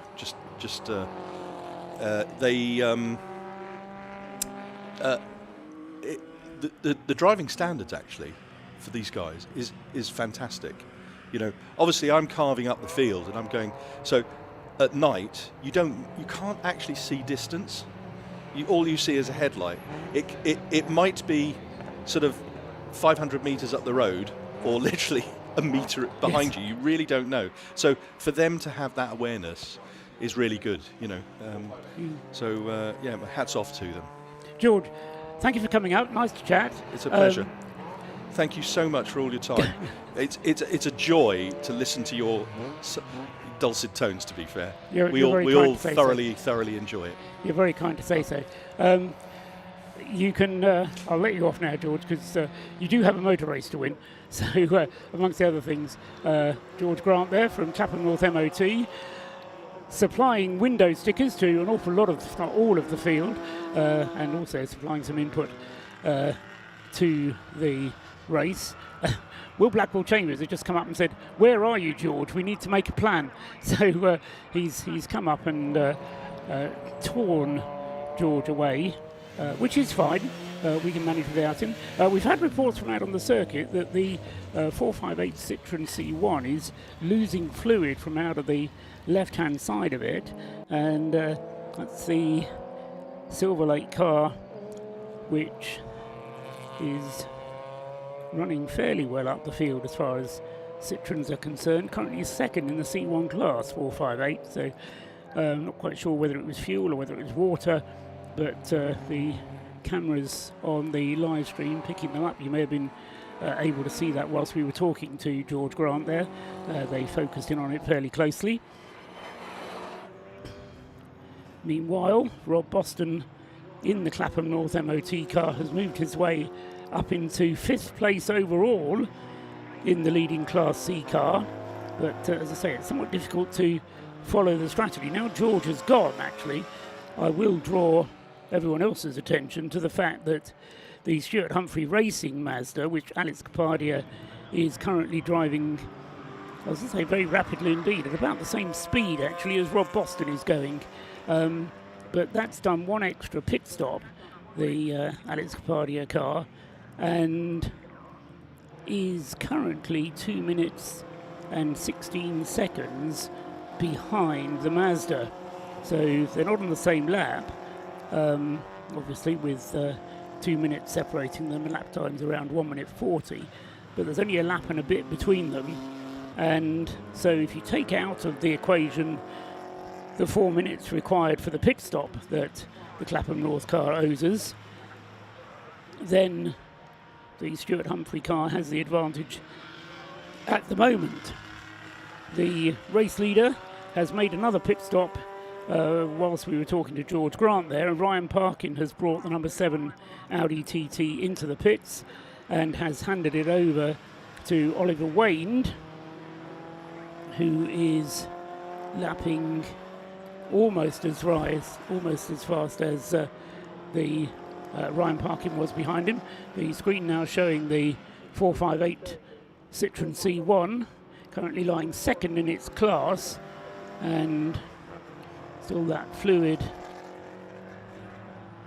possibly coming out of it, or has it all fallen out now? That possibly it was just a very full tank and they have lost a little bit off the top, but I say it's no more fluid coming out of that car, at least not that I could see at the moment, of the Silver Lake Citroen C1. So just to recap, Oliver Wayne now at the wheel of the RAF Motorsport Audi TT, that car having now completed 2 of its mandatory 6 pit stops, and a black and orange flag, the mechanical warning flag, going out to the 458 car, and a similar flag also being shown to the 558. So 2 of the Silver Lake Citroens being black and orange flags. That's a mandatory flag saying that they have to come in to the pits at some point to have that investigated. Both of the Silver Lake cars then, 458 and 558, with mechanical issues that require investigation from the team. So they will be both into the pits, and that will hand the advantage in Citroen class to, well, certainly James Porton, who leads anyway, but then Matt Shears and Colin Gillespie, who are next up in their Citroen C1s. Matt Shears in the 408 and Colin Gillespie in the 386, running in 3rd and 4th at the moment, but behind the Silver Lake car number 458, which Daniel Dewell has currently in 2nd place. Meanwhile, at the front, the lead of Oliver Wayne over David McAnulty is 3 laps. Oliver Wayne has completed 155 laps. David McAnulty is coming through to complete 152 now, and crosses the line precisely 6 minutes behind. And in terms of pit stop strategy, the McAnultys have completed 3 pit stops, and the RAF Audi has completed just 2. But even taking that into account, the gap 1st to 2nd is in favour of the RAF's Audi TT. In 3rd place is still the Leos Racing Caterham, which Don Henshaw is now back at the wheel of, having driven the 2nd stint of the race. He's now on his 4th stint of the race, so 3 pit stops for car number 97, 3 pit stops for 117, Then we get the relay caterum of the breakdancer team, which has just completed its 4th pit stop now. So they are ahead in terms of pit stops completed. Then we get the caterum, the Mazda of the Clapham North MOT team. Rob Boston still at the wheel of that and lapping pretty much on the pace with Alex Capardo. In fact, in average lap times, he's lapping a little bit quicker than Alex Capardo. Not much, 0.2 of a second a lap. But over the number of laps, that can soon add up. So Rob Boston faster than Alex Capardo, and Alex himself quicker than Martin Rich, although not as quick as Stuart Humphrey went earlier on in the race. So the Clapham North MOT car having completed 2 pit stops so far.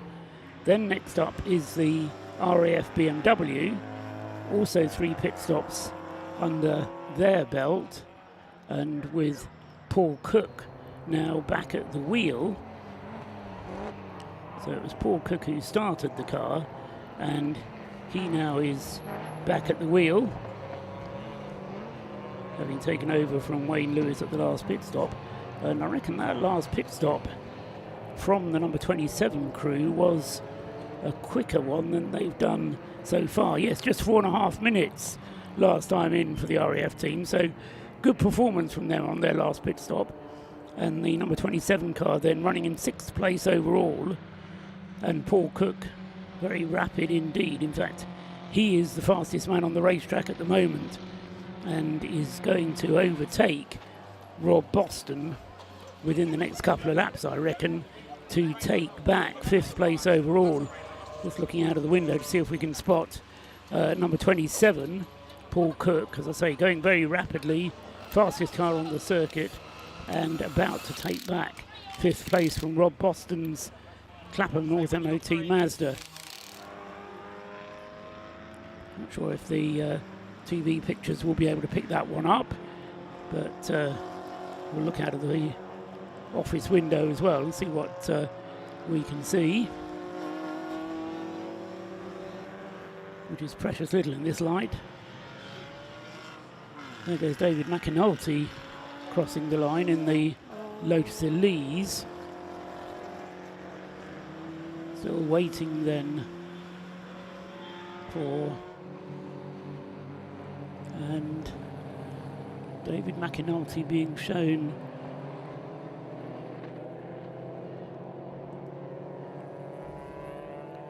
with a penalty, and that is car 117 with a driver time infringement and a 1-lap penalty. So a 1-lap penalty for car 117, the Jason and David McAnulty, and I think that will be for exceeding the 3 hours in NE5. I think it will be, because Jason did an hour and a half at the beginning of the race, then David drove for a little under an hour, and then Jason drove for a further hour and a half. So he did more than 3 hours, and David didn't drive the car for more than 2. So exactly that problem of a shorter stint from David McAnulty in the middle wasn't long enough, and so a penalty being applied to the 117. That's a bit of a drama for them. Miscalculation as a result of having just 2 drivers, and they have paid the penalty then of doing that. So a 1-lap penalty to be applied to the 117 car.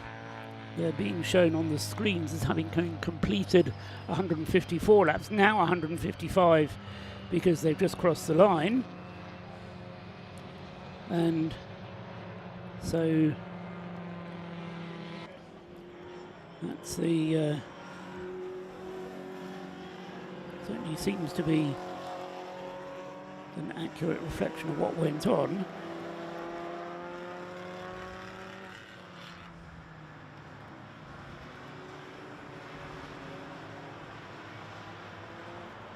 And Paul Cook has now got the RAF BMW number 27 ahead of Rob Boston. So, as I say, the fastest car on the circuit by quite a margin at the moment. Car number 27, Paul Cook, because he was at the beginning of the race when he was opening up establishing lead at the front of the field. He's doing the same thing again with that number 27 BMW.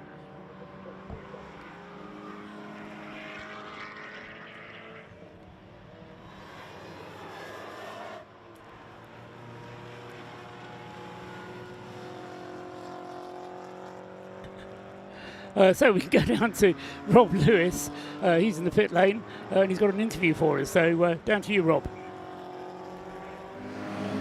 So this first part of the race is starting to unravel slightly for the Silver Lake team. Both cars were first and second in qualifying for the C1 class. I've got Mike Chapman with me from car 458 Chappers. What's going on with these cars? Black and orange flag for both. Yeah, apparently we got fuel gassing out of 458. We possibly believe that it could be the fuel cap, maybe a popped up. We're guessing it can only, that's all it can be, basically. But apparently I'm led to believe that the stewards wasn't sure whether it was 458 or 558, so they called us both in to check both cars. 558's been in, but we're still trying to get 458 in. He apparently hasn't got his glasses on. We're guessing and can't see people waving at him, but hopefully he'll be in shortly. So the cars themselves have been rockets this weekend. What have you been doing to them? Mate, yeah, all credit to everyone that's had their hands in under the bonnets of them cars. I mean, cars have driven the best I've ever driven. They've been phenomenal cars. We haven't really done anything out of the normal, to be fair, but the cars just seem to be set up for this track, mate. They're just on fire, or they were in qualifying, notably why we ended up P1 and P2. But yeah, phenomenal cars, lovely to drive, but don't appear to be going quite how we planned at the minute. Car 558, the Gen 2 car, you've had a few niggles with it throughout the season. Great start, put it on pole. George Davis behind you had a steaming start, but then dropped back with an issue. What was that? Yeah, that was the into limp mode issue again. We had this a couple of races ago and we thought we found the problem. It seemed, I don't know, it's a bit of a gremlin on that one. It come in, we plugged it in and it had 4 error codes, cleared the error codes out and away it goes again. We don't appear to be at the minute seem to find out why it does it. It seems to have a mind of its own on that, but hopefully let's try and get it sorted for next year. But it's a tricky one. You know what new cars are like, Rob? With all this electronic stuff, it's very tricky to get to the bottom of it. Hopefully you get the teething issues sorted, because you've got 24 hours to aim for next year. Yeah, I'm looking forward to that. Silverstone is my most favourite track, and I'm led to believe we're building another Gen 2, so currently the one that's out there now is going to be my car. So I am really looking forward to that, yeah. Fantastic, Chappers. I'll let you crack on and deal. We've got car 458 coming in at this present moment, so I'll put the mic down. Let's see how it goes. Stay in the car, stay in the car, stay in the car. Thanks very much, Rob, and interesting to hear the shouts there as the car was coming in, checking that fuel filler issue on the 458. So, yeah, we do have some fuel leaking coming out on that car. They're having a good look around now. Scrutineer is having a good check as well. It's lifted a lot of the wrap on that bumper, so there's been quite a bit of fuel coming out. The team are getting to work. I'll just hang the mic down actually, so you could get the visual and the audio of this stop.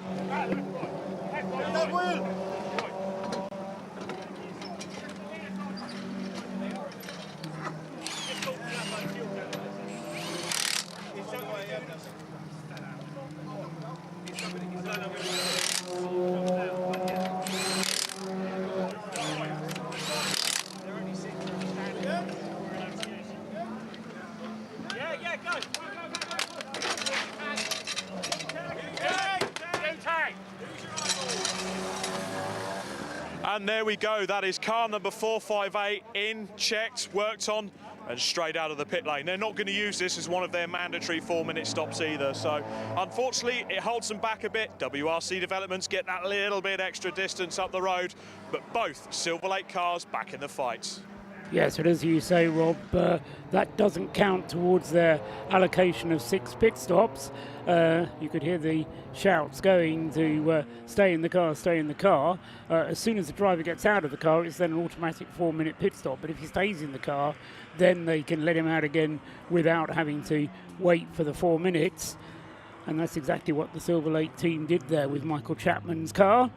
And he is still being shown on the screen in second place, but I think that's just whilst the outlap unwinds itself.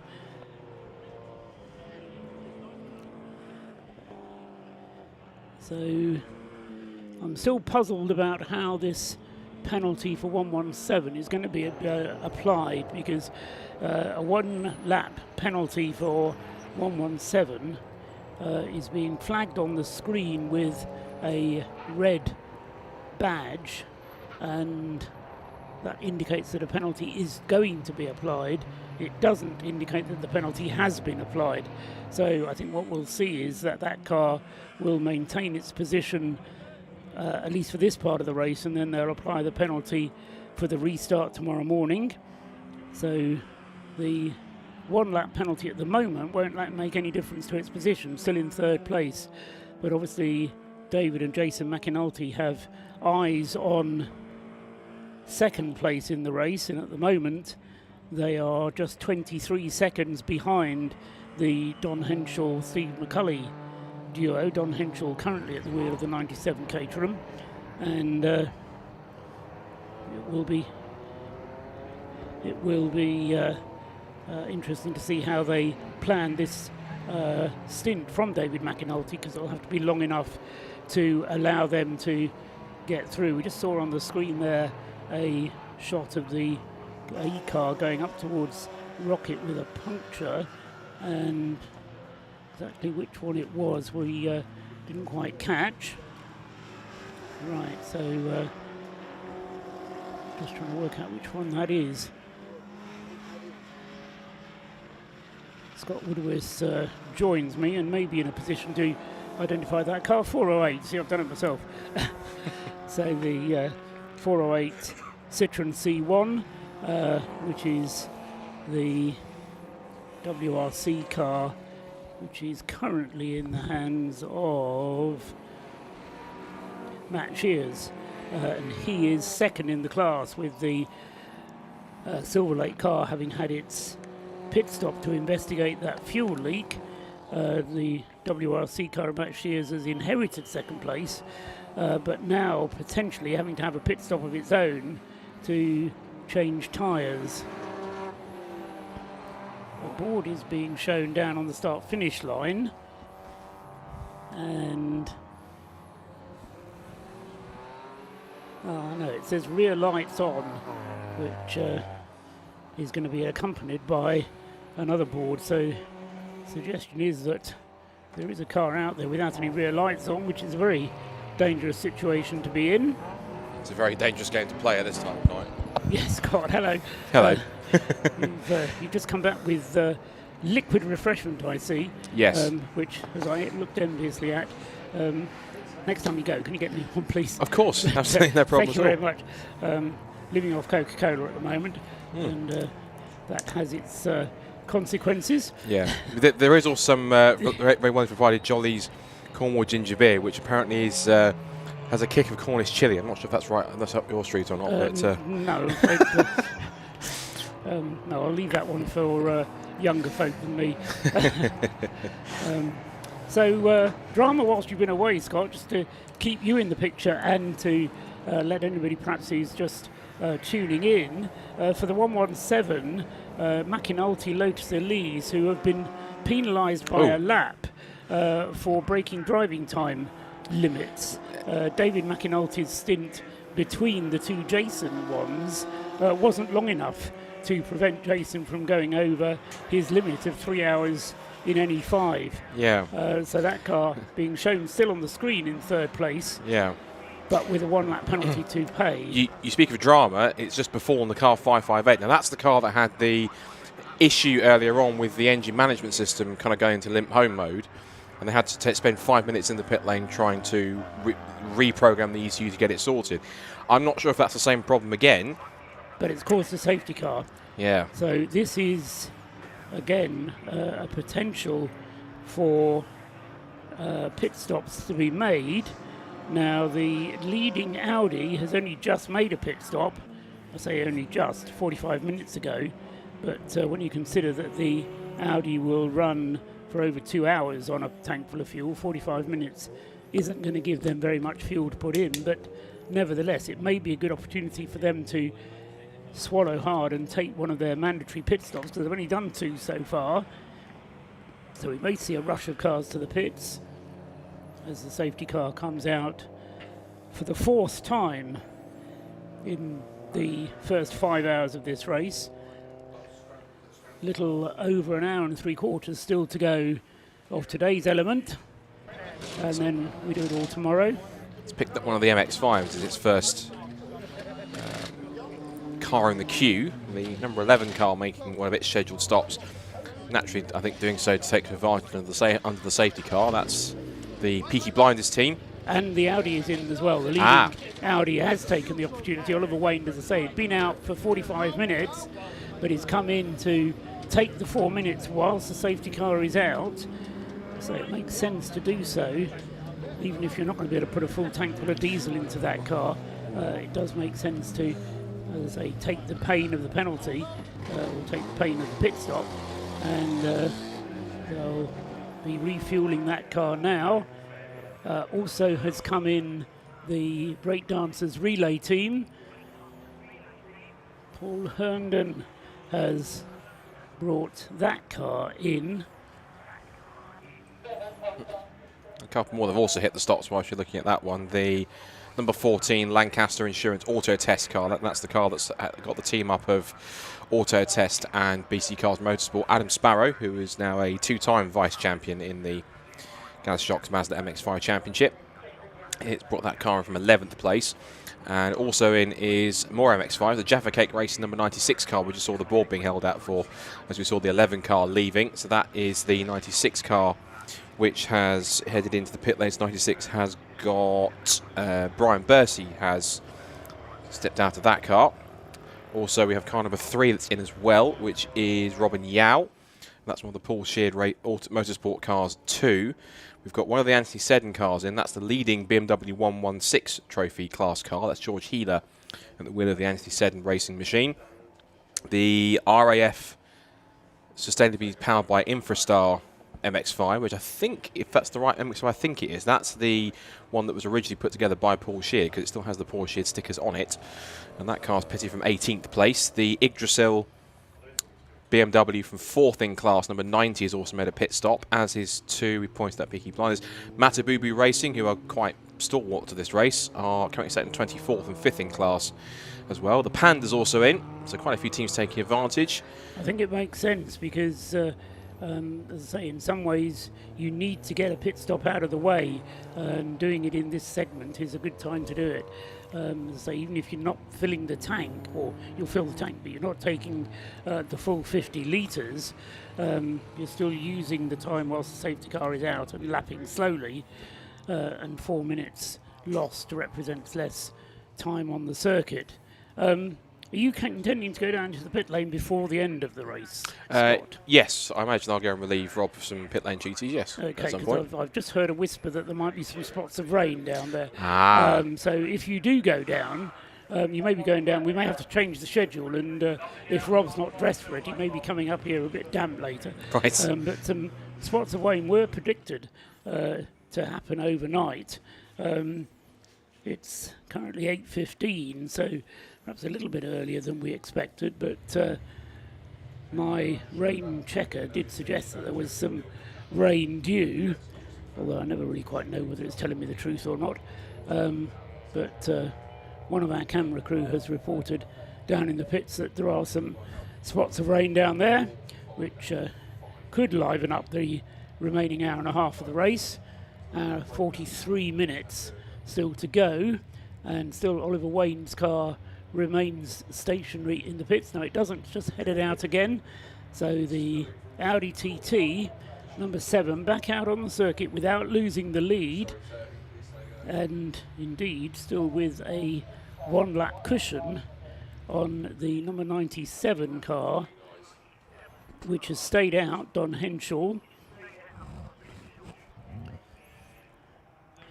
And also in the 117, the David McAnulty driven car, he stayed out, as indeed he has to, because they don't have that flexibility. He could come in and stay in the car and they just refuel it.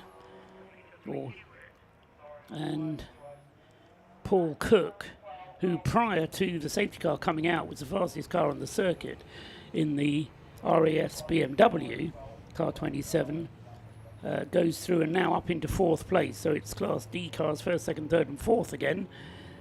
The Paul Herndon Breakdancer Racing Caterham having been into the pits and in fact now out again in the hands of Alan Curtis. Just quickly, I'll mention as well the Class C battle that's going on. We have got the leaders. We have got the Rob Boston Racing Clapham North MX-5 in. So Rob Boston is handing back over to Will Blackwell Chambers. Alex Capadia hasn't pitted yet. If he intends to, in this safety car, in the 91 Stuart Humphrey racing car, still a lap between them. Yes, but they've already done 3 pit stops, whereas the Clapham North Mazda has only just now come in for its 3rd pit stop. So if the Stuart Humphrey car would come into the pits, it would be for the next pit stop, if you see what I mean. Yeah. So Capadia staying out, although he won't be able to get to the end of the race, or the end of this segment of the race, without another pit stop anyway on the fuel. I don't know if I was supposed to publish this, but George Warrant told me off air before we talked live on air that they believe that the Stuart Humphrey car has a smaller fuel tank than the Clapham North car does. So I see. Whether that's true or whether that's just George trying to feed me with some misinformation so that I then publish it. Because George knows perfectly well that anything I say, or anything he says, I'm just going to repeat. You're sure not conducting just a skullduggery, are you, Mr. Troswell? No, not at all. We'll see what happens. As I say, anyway, it will be interesting to see how this battle plays out between the 2 Class C cars, the 2 Mazdas. We were saying right at the beginning that there was a great race in prospect. Will Blackwell Chambers against Stuart Humphrey in the early stages.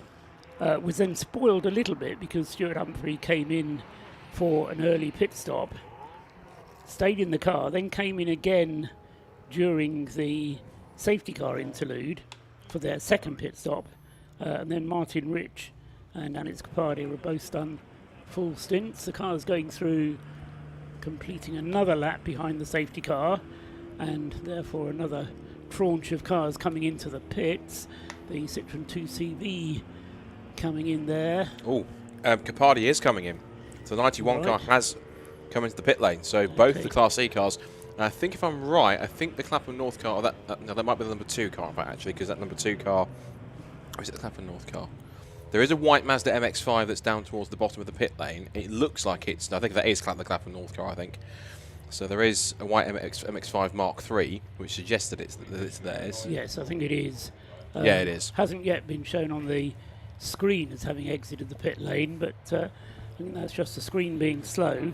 It's that, and also they were being held at the end of the pit lane because the train of cars under the safety car were going past, so they were allowing them to get through. I think now, if I'm correct, yes, the 69 car has now left the pit lane, as is the rest of the cars that have come out from that first round of stops. We've got the 555 car is in, the 305 is back in, which after had its incident after being hit from behind by the car that's directly next to it awkwardly in the pit lane, which is the number 18 RAF Graduates car.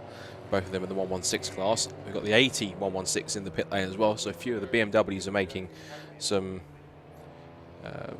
stops while they can under the safety car to save themselves a bit of time later on. Yes, and interesting that the cars that stayed out behind the safety car lapping just under 4 minutes.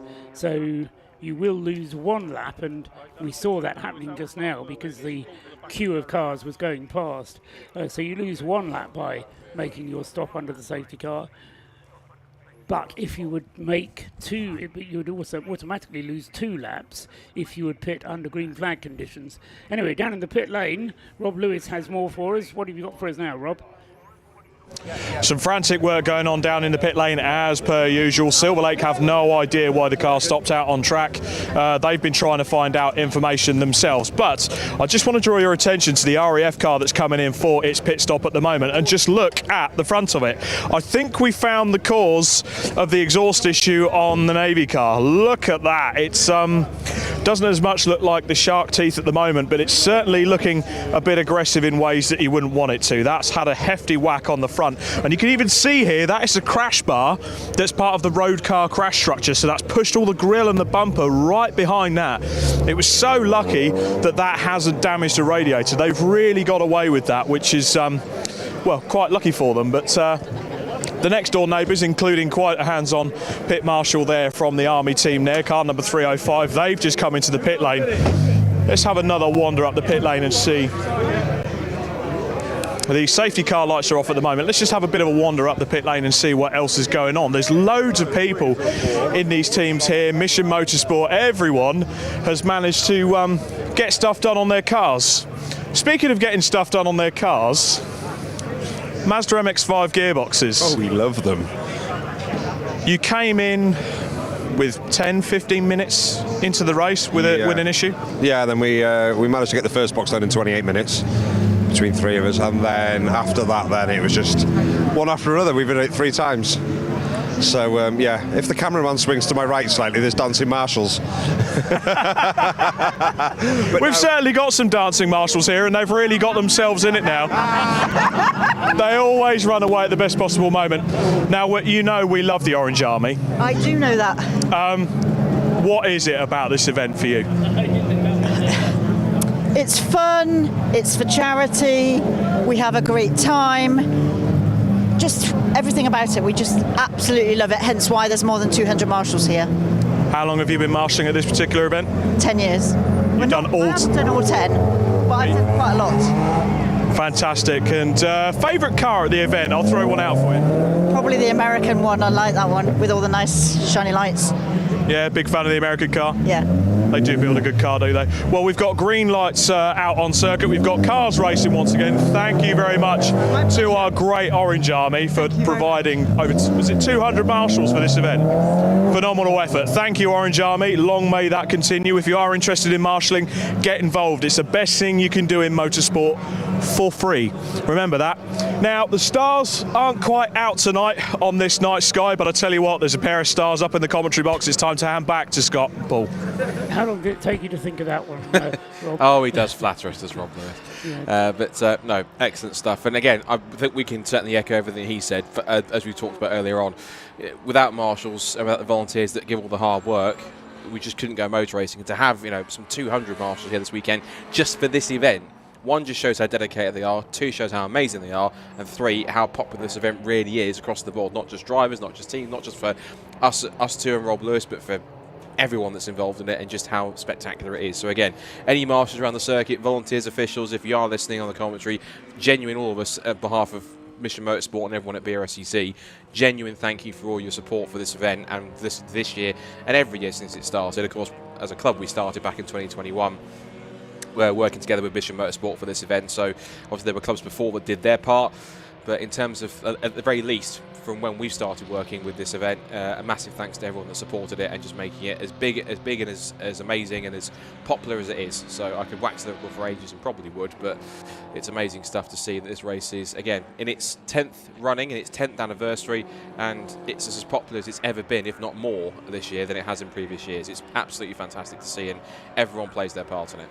A lot of rushing around going on down on the pit wall, and I reckon it's the Silver Lake team trying to attract the attention of the 458 team. Daniel Duell it is who's driving in the 458, who's just been given a stop and go penalty. So whether that's for continued fluid loss or what's going on, I'm not sure, but the car number is fairly large, probably not quite a metre high, but certainly written in large letters on the start-finish line. But Daniel Duell would seem, without his glasses on, doesn't able to see that, so can't see the fact that the car is being called into the pit. So the team is down underneath the floodlight, on the start-finish line, trying to attract the attention of the driver. Meanwhile, Oliver Wayne in the RAF Audi TT is out, still leading the race, although just going across the line now, he is not the quickest car on the circuit, because the quickest car on the circuit is once again Paul Cook's RAF BMW. So that car is lapping in the 1 minute 40s, regularly into the 1 minute 40s, occasionally dipping down into the 139s. When you consider the best lap that car has done is a 136 in broad daylight, it's a pretty good performance there from that car, from Paul Cook in particular. And he is now on 163 laps completed. The Lotus Elise of David McAnulty has completed 167 laps, but remember that car has a 1 lap penalty hanging over it, so delete one of those 167s, down to 166 therefore. In second place, Don Henschel with the Caterham, who's also completed 167. And now, having done a pit stop under that safety car, Oliver Wayne is only 2 laps ahead. In fact, only 1 lap ahead when you take into account where he is on the track.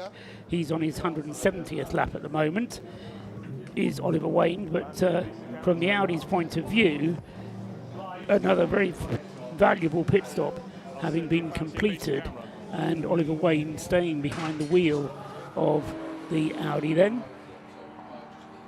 So Wayne it is who leads then by a lap from Don Henschel's Caterham. 3 pit stops completed for him, only 2 pit stops for the Audi. So this race still very finely poised indeed. Down in the pits, Rob Lewis has more news. Now, I've heard a rumour that a lot of these Mazda MX-5 drivers are considering running auto boxes in these next year, because at least then they'll be able to have some gears. It's another MX-5 with another gearbox issue. I don't know what it is on these cars. There's a lot of work going on by the RAF team. They've got multiple members in. They're going to have to change the gearbox on this. Carl, I've got one of the mechanics just in the background. Carl, definitely gearbox gone? 100%, mate, yeah. We've been monitoring it through the race. It was a question of when. You couldn't quite nurse it to the end? No, that was a plan, to nurse it to the end, but hey, it wasn't. We got the Sheedy lads here with us now. It's all man on the deck, so I reckon with the boys on it, half an hour we'll be back out. Fantastic. I'll let you crack on there. Good work, sir. So yeah, more problems for the Mazda MX-5. Car 558 Silver Lake, parked up Corsa safety car. That car's gone back out, so I'm going to go down and find out what happened. They had those electrical gremlins early in the race. Have they come back? Let's go and find out. But for now, back up to the 2 stars in the commentary box. Thank you, Rob. So what I was just explaining, and whilst Rob was talking down there trying to do the sums, Don Henschel and Stephen McCulley with their Caterham is now a matter of 3 and a bit minutes behind Oliver Wayne with the Audi TT, but the Audi TT still owes us a pit stop. It's only done 2, whereas the Caterham has done 3. When you bear in mind that a 4-minute pit stop, if it's done under green conditions, then the Audi's lead doesn't look so secure, does it? 117 in 3rd place has that penalty. David McAnulty at the wheel, having to stay out for 2 hours in order to give Jason McAnulty the time that he requires before the drive time will once again get in the way of their progress. And just checking actually between 1.5 hours, just over 1.5 hours for Don Henschel. He's been out for another hour there, so he's been out for 2.5 hours in the last 5, so he will have to be in within the next half hour, will Don Henschel, or else he will be going over the drive time limit as well. This is precisely the problem that George Grant anticipated might happen, and as a result of this problem has got Rob Boston into the car to help them with their driving time so that they don't go over any limits. So Rob Boston then in the car at the moment. Will Blackwell Chambers standing by to take over, which he'll be in a position to do at their next pit stop, I would say, because we've got only an hour and a half of the session remaining. I think they've actually made the change. I think Will Blackwell Chambers is in the car now, I think. Is he? Right, yes, he is. Yes, yeah, right. because he came in underneath the safety car and made the change there. So Willie's actually at the wheel of the car now. Yes, he is. And actually at the moment, only compared based on the last lap we just had, and traffic may well have been a factor in this one, possibly, but Will Blackwell Chambers did a 1 at 46.590, and that was 3.2 seconds better than Stuart Humphrey. So in terms of pace, particularly I suppose in clear air or without any traffic around him, that 69 car certainly is the better in terms of pace. This has always been a treat for those watching on the live stream. It's the onboard cameras for the 2 Operation Motorsport car, a little bit jittery in there, but we saw a brief glimpse of the 220, the Operation Motorsport Canada machine. And there it is again. And again, great idea of kind of just what the driver sees in this scenario. And again, even with the headlights, you can see the little, like almost kind of cat's eyes on the edge of the circuit to kind of help guide the way through the corners. That gives a bit more of a mark in terms of where to go and the edges of the circuit and the racing line. And they just climb up the hill, down through the gears in towards the rocket complex. They'll turn left and then all the way 180 degrees right, ever so slightly banked around this corner. Back on the power once more. Just grab another gear and head up towards Peel Corner. You're right pretty much at the top of the circuit here as you turn through. Peel opens out as you just put the power back on, and then in a clear day you get the great view here, which is up at the top of the crest, so looking out to the Irish Sea, and then you're faced with a massive drop as you come down the hill towards the corkscrew. And there goes one of the that's the BMW number 12 BMW just gone through to put a lap on the 220 car, and 458 is in now for its stop. So I think the phrase for Silver Lake is it never rains but it pours. We've had an issue with the 558, another 458 has been called in for ignoring a flag signal. So it's not been the best night so far for Alan Preble's team, that's for sure. No, and what I thought that car was going to do was to serve a stop and go penalty. Now, whether it's done that already and has now got itself down to the pit garage, I'm not sure. It's actually just gone past stop go area. Rob Lewis can tell us though, because he's down there with the car. Rob. It gets from bad to worse for Team Silver Lake. That was car 458. They got a stop-go penalty because they didn't come in a quick enough time when they got the black and orange flag when they had the fuel issue. Car 558, Greg Rose was in that car, stopped suddenly out on track with its electrical gremlin. As he was making his way up the bank as instructed to by the marshals, unfortunately he slid and it looks like he's jerked his shoulder. So he's gone to get checked out at the medical centre. George Davis has gone back out in that car because it appears the gremlin has once again reset itself and the car is running again. Gutting for the team. Both cars were absolutely flying in qualifying, started the race well, but those niggling little issues have started to creep in. For now, back to the commentary box. Thank you, Rob. Yes, that's exactly what you don't need. Then Daniel Duell coming in to the pits, then out of second place in the Citroen C1 class. And that's going to help Darren Ball, who is how far behind? Well, he's actually a lap behind is Darren Ball, so they may well have managed to get that Silver Lake car back out again. Number 458 it was, wasn't it? They may well have managed to get it back out again before they were overtaken by the next Citroen C1 coming up. They're still in second place behind the number 586 WRC Developments car, which Liam Crilly is behind the wheel of. Liam having had his win earlier today in the Club Sport Trophy race, now driving a somewhat different proposition in the shape of a Citroen C1, but nevertheless still doing so from first place in the class. So Liam Crilly then in the WRC car, number 586, leading Daniel Duell, who is now on his way out of the pit lane. Back into the race. Nice little gag of the cars here we saw. That was the 555 Subaru with the 34 car. And just steaming past all of them to make it 3 abreast into the corkscrew. That's the number 27 BMW still charging its way up the order.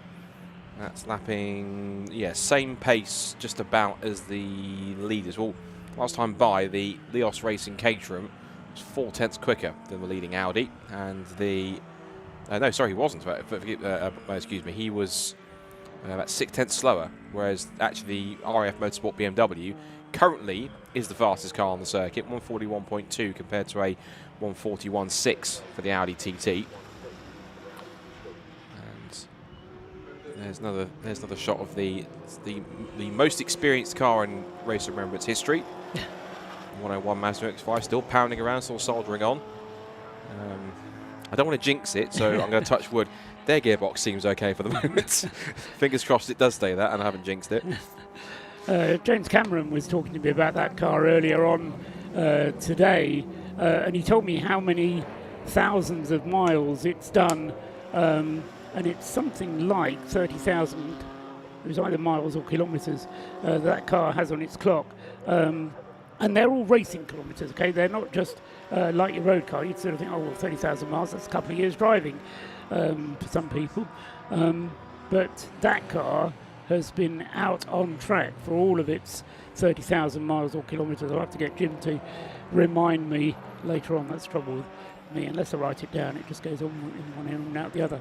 But anyway, the Mazda number 101, as you say, without wanting to jinx it, going well so far, in the hands at the moment of Roland Wilkinson, the Mission Motorsport entry in 23rd place overall and 7th in Class C.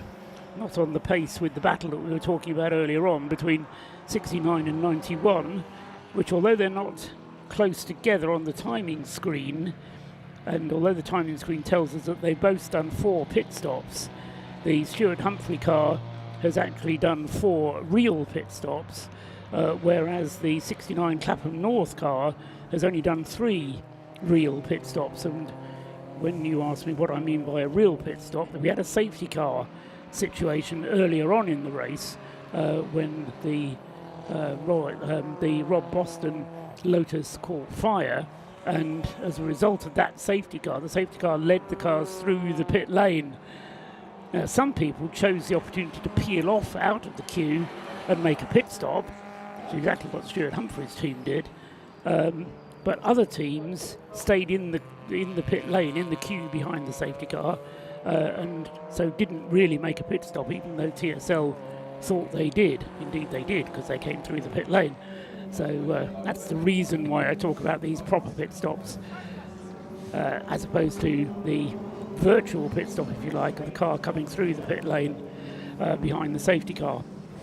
I think there's a rave about to happen at Flying Haggis Racing, and Rob might be about to join in with it because they're getting the glow sticks out. And again, it is, I stress, it's only 20 to 9. So it's, again, that's just the atmosphere and the actual the fantastic just camaraderie and the fantastic just sort of good humour and good nature of this race. It's absolutely excellent to see. One thing I was going to point out, I saw one of the rapid moving caterhams just diving down the inside of a couple of cars to put a lap on them, is that this is one of those races where, as in any endurance race, particularly when it goes into the night time, but particularly with this one with so many different speeds and different pace levels when it comes to all the different classes that we have, the pace of a Caterham compared to one of the C1 endurance cars is such a chasm that ultimately there's a bigger responsibility on both sides to make sure that when they're lapping or being lapped, that they're as extra cautious and as aware as possible, because when you're the car being lapped, you've got your rearview mirror just becomes a wall of white, because all you've got is just headlights behind you, and that can be constantly, if you're one of the slower cars in the field, that'll just be constantly happening over and over, not because to doubt any speed, just pure pace difference compared to the cars around you. So you've got to be super aware of the cars that are making moves, but at the same time, as the faster car, you've got to try and be as predictable as possible, because when you get into situations where, here, like the 117 Lotus, he'll have tried to make himself as obvious as possible that he's there, but the one thing that some of these drivers don't want to do, particularly with drivers at different experience levels, is have someone, a faster car, just thinking they can make a move quite far back, diving down the inside, and that's how accidents happen. And I think particularly with where you started that sentence, Scott, is with the Caterhams, because the Caterham is a physically much smaller car, there's less to be aware of. One of our camera cars there has taken it into his head to explore the grass. That That's at Rocket, isn't it? That was there. That was the 22. That was the US Operation Motorsport car. That was an actual live excursion onto the grass for the number 22 machine. Yeah, it definitely is that time of evening now already, because Flying Haggis are showing their fantastic sense of humour. And Mike Stillwagon it was with the Operation Motorsport USA car. He's been here, I think this is his third race in the Race of Remembrance. Mike Stillwagon, third time here. He was here in 2022, here in 2023, and he's currently running in the Mustang Challenge over in the States. I must admit, that does look like quite a good new series, the Mustang Challenge. I've watched a brief bits of a couple of rounds this year, and it's been fairly entertaining and quite well supported. Also works as the safety car driver for SRO on some of the American series races that take place over there. The SRO Series, GT World Challenge America, and the various other subsidiary SRO races that are run over there. So Mike's Stillwagon should be competent enough to keep the car on the road. Another car you suddenly had your attention brought to there, I think, was our favourite Mazda, Scott. Yes, and it had a wing mirror that wanted to escape. It was the left-hand wing mirror was hanging off the car and kind of dangling about, which means, I guess, if it gets too serious or kind of dragging along, dare I say, it might possibly warrant a black and orange flag. Not that I wanted to get one, but it might well get one if it carries on, if it doesn't fall off. Keep quiet, because otherwise the judges might not see it. So clear evidence there of close contact of the first-hand kind from the little 101 Mazda. Oh, and that's the 22 car that's gone off again. Is that the same place? That looks like it's at the same corner. Or let's just have a look. Oh, no, that might be the banking. Actually, there's two very similar parts of this circuit, and it might well be that's the banking going through Church now, gone to the back straight. So that number 22 car, no, it is up at the same complex. This is now going down to the corkscrew. So Mike Stillwagon, twice in as many laps, has gone off at exactly the same spot, which is the run at the top of the hill under brakes for the Rocket complex. So is that enough of a concern for him to warrant a stop to the pits? Because is that possibly just him getting caught out of traffic? Is that a brake issue? Is that something else on top of that? But that number 22 car, we've now caught it twice off the road at exactly the same place. Maybe tyres beginning to go off on the car is one thing, although with their I won't call them trick because that makes it sound... anyway, they're special Michelin tyres that they're getting. Should have good tyre wear. The car crossing the line across start-finish line now and heading off on another lap, but I think it does illustrate how much traffic there is to deal with, and so even somebody with Mike Stillwagon's experience is finding dealing with the traffic difficult. I think it's particularly difficult when you're in a middle car, when you're in one of the middle classes, so you're not overtaking all the time, but you are overtaking some of the time, but at the same time you need to be aware of what's coming up behind you, because otherwise you end up, as Mike has done, off the circuit. Well, let's see if this happens again, because he's coming up towards the same car. It surely can't happen 3 times in a row unless he's about to prove me wrong. I hope he doesn't, but let's see. So under brakes, down through the gears, and he tries around the outside, goes to the edge of the circuit. That's fine. Just trying to sneak up the inside of the Flying Haggis Civic to put a lap on them. So he was fine that time, but whatever spooked him or saw him miss his braking point the last 2 times is interesting. There was a spark there, if you spotted it, just on his front brake. And we saw a couple of cars with sparks on the front end for various reasons. So is that possibly him pushing the brakes a little bit too hard? Maybe the pad issue, yes. Does wonder that. But again, coming through, because you've slowed the car down anyway to go into the first part of Rocket, it was kind of more at the second part of Rocket where Mike was having the problem. Anyway, he did manage to get through. Still impressive pace being demonstrated by number 27, Paul Cook, in the RAS BMW. He's still a long way behind. He's some 5 minutes, nearly 6 minutes adrift, and that's 6 minutes of drift of the car in front of him. the David McAnulty Lotus Elise, but he is lapping some 5-6 seconds a lap quicker than any of the cars ahead of him, lapping 3 seconds a lap quicker than Don Henschel's Caterham and Oliver Wayne with the Audi TT, the car in the lead. 6 seconds separating those two on their last lap time. So Paul Cook, when he's at the wheel of this 27 BMW, is by far the most impressive car out there. We saw it at the beginning of the race when Paul Cook disappeared off into the distance, but then they kind of spoiled it a little bit with a very long pit stop, and they have since then they had one long pit stop, but just tell us what you can see.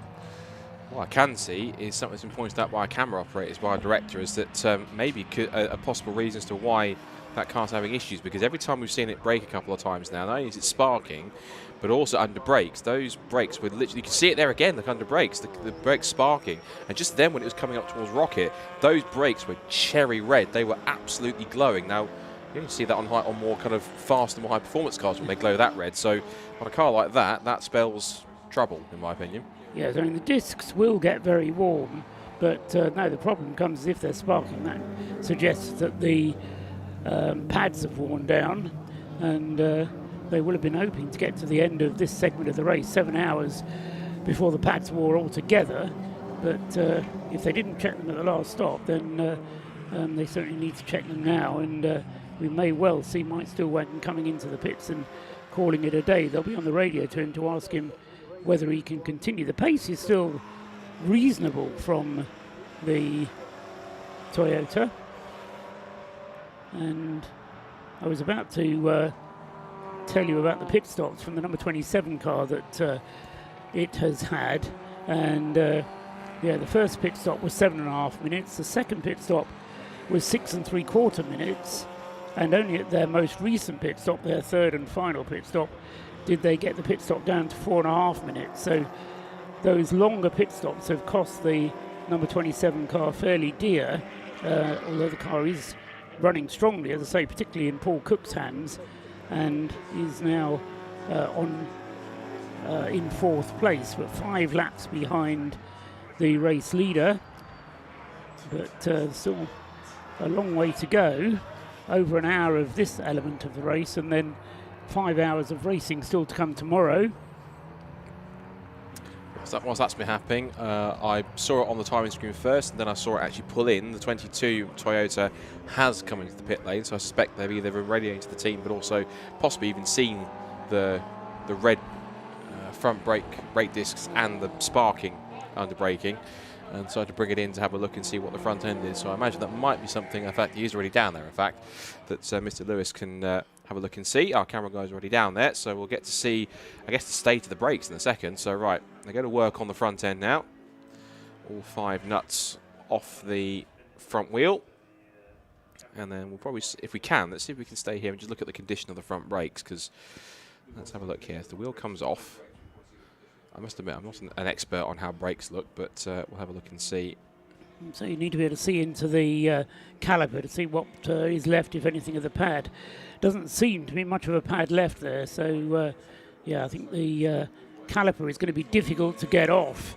That's the first thing they're going to find out. It's going to be red hot, of course, and somebody once told me it takes commitment to take a disc caliper off, particularly when the discs, or the rotors as they'll call them in America, is as hot as it will be, and the team will be, as I say, they'll have a new set of pads ready, but they're going to have to replace the whole caliper, I suspect, if the pad has worn down to the metal. You can see the scoring on the disc there, which indicates that that pad has been completely worn away, and so they're coming out with new discs. They've got new pads there, but they're going to need new calipers, I think, as well. Yeah, I think those are the old ones. In fact, that's the ones that's come off the car, I think.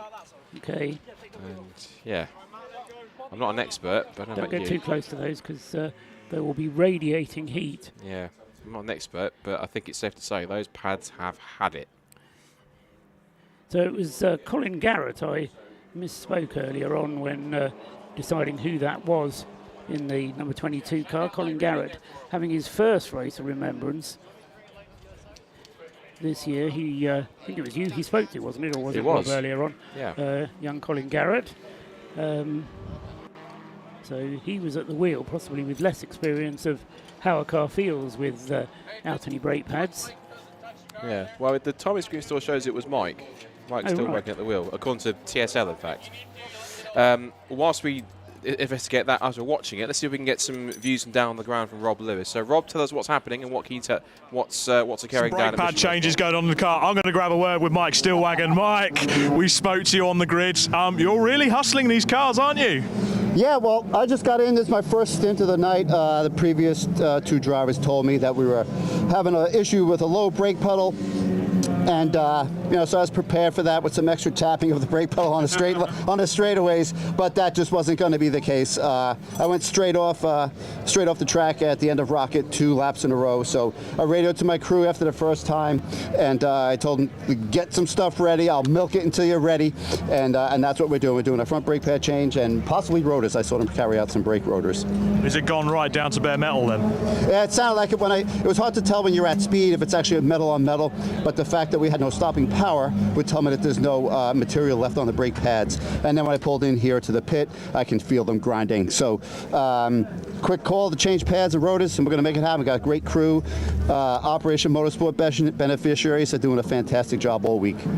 Fantastic. Mike, I'll let you get your head back in the game there and get going. But look at the work these mechanics are doing on these cars. Don't forget, folks, these are red hot brakes on this car, and they've got to get the calipers off, check the condition, assess the discs. They've got both sides on the disc they've got to check, don't forget. These have been grinding. They've got to see if they can just get away with changing the pads on these, get it done, get the car back out, and most of all, don't lose any performance. But what work the Operation Motorsport team are doing here to the car, and that just means Mike Stillwagon can sit in the car, probably sit back, have a pina colada, and get ready to race it again for the rest of the race tonight. But fantastic work from the Operation Motorsport USA car. We're going to get a garage tour with these guys tomorrow morning and talk to some of the people amongst this team. They are doing phenomenal work. Great to see it in action. For now, back up to the commentary box. Thank you, Rob. Doing great work yourself down there in the pit lane, finding out what's going on and why and the wherefores of it all. So thank you for your hard work. An hour and 5 minutes still of this segment of the race to go, and then we'll have the overnight pause, during which time the cars are allowed to be worked on.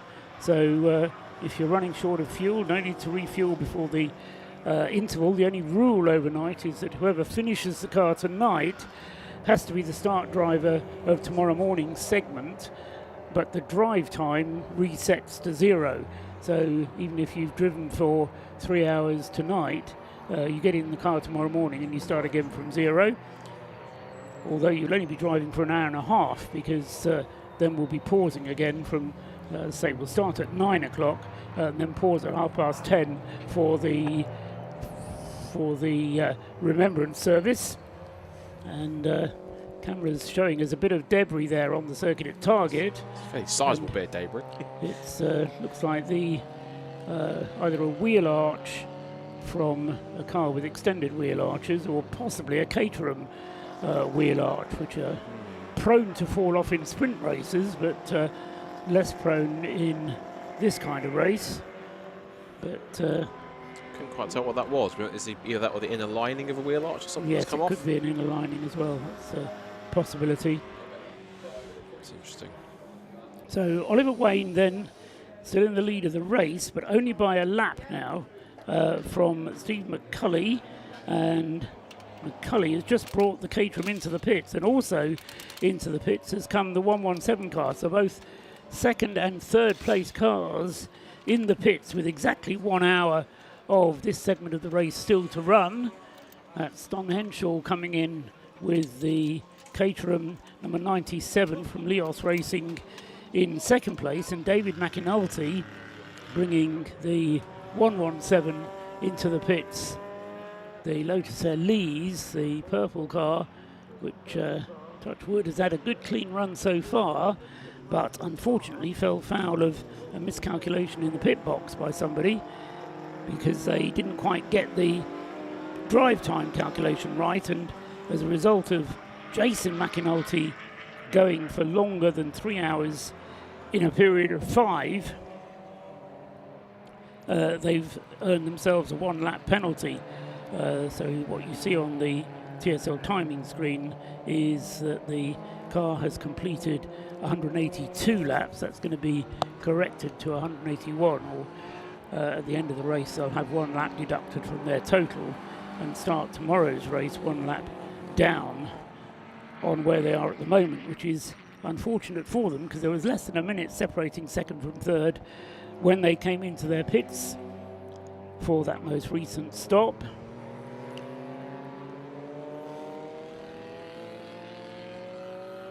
And Stephen McCulley already back out on the circuit, so Don Henshaw out of the car, and Steve McCulley having his 3rd stint behind the wheel, so he'll be feeling the effects of that at the end of the race, no doubt. And Jason McAnulty will be getting into the 117 Lotus to take the place of David McAnulty, who that time did a stint of very nearly 2 hours, but with just 1 hour still to go of today's part of the race. Jason won't be in danger of extending the drive time over its limit this time through. Paul Cook still lapping very rapidly indeed in the number 27 BMW. He's been out for 43 laps now, so he'll probably be coming short of fuel fairly shortly. Another 2 laps for Paul Cook at most, and then I think we'll see Paul Cook into the pits, and then presumably handing back to Chris Slater. Just seen a shot of the front right brake disc from the 22 car that's still having its brakes being worked on. You can see there's even a patch of it just around the edge, which has practically been charred from where it's been braking so hard, I think, and it's steaming like it's smoking like anything. So either that's been out and then back in again, but the brakes still aren't right, or there's still something wrong with that car which they've been working on for a while. I'm not sure they've taken the disc off yet. They've only just got the caliper off, so I think they're still working on taking the disc off. Of course, this is a road car, and getting the I don't like the way that bare arm is as close as the close to the disc as it is there, but probably all perfectly safe. I'd be wearing double thickness sleeves, I think, if I was. No, that disc hasn't come off yet. They're still trying to unscrew it.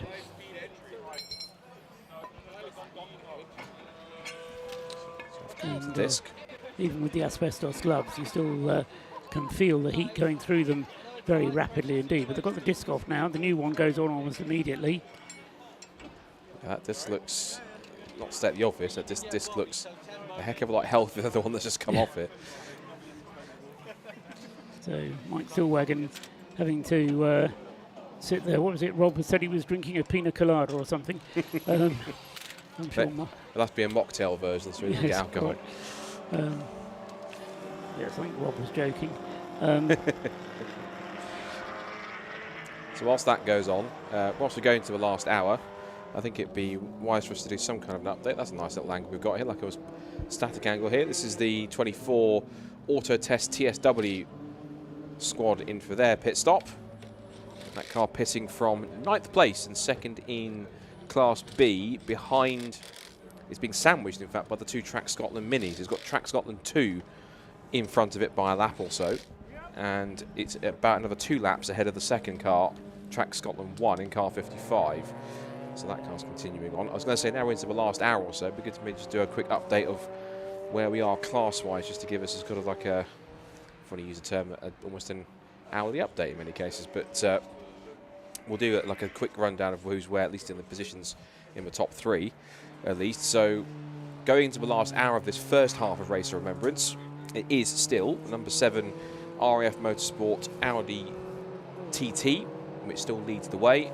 It has a 5-lap lead at the moment over the number 97 Leos Racing Caterham, Steve McCulley with that car, and then the Able Care ES Motorsport Lotus Elise, which still has that 1-lap penalty for exceeding the drive time, is currently in 3rd place, car 117, 5 laps off the lead at this point. The rest of the top 5 is the 4th place number 27 BMW RAF Motorsport with Paul Cook, who started that car at the beginning of the race. He's back in it in 4th, and then the relay team of Caterhams, Breakdancer Racing, Alan Curtis at the wheel now in car 77. One thing I have noticed as well, for a bit of observation, if you want to do well in this race, get yourself a car with the number 7 in it, because the top 5 cars are 7, 97, 117, 27, 77.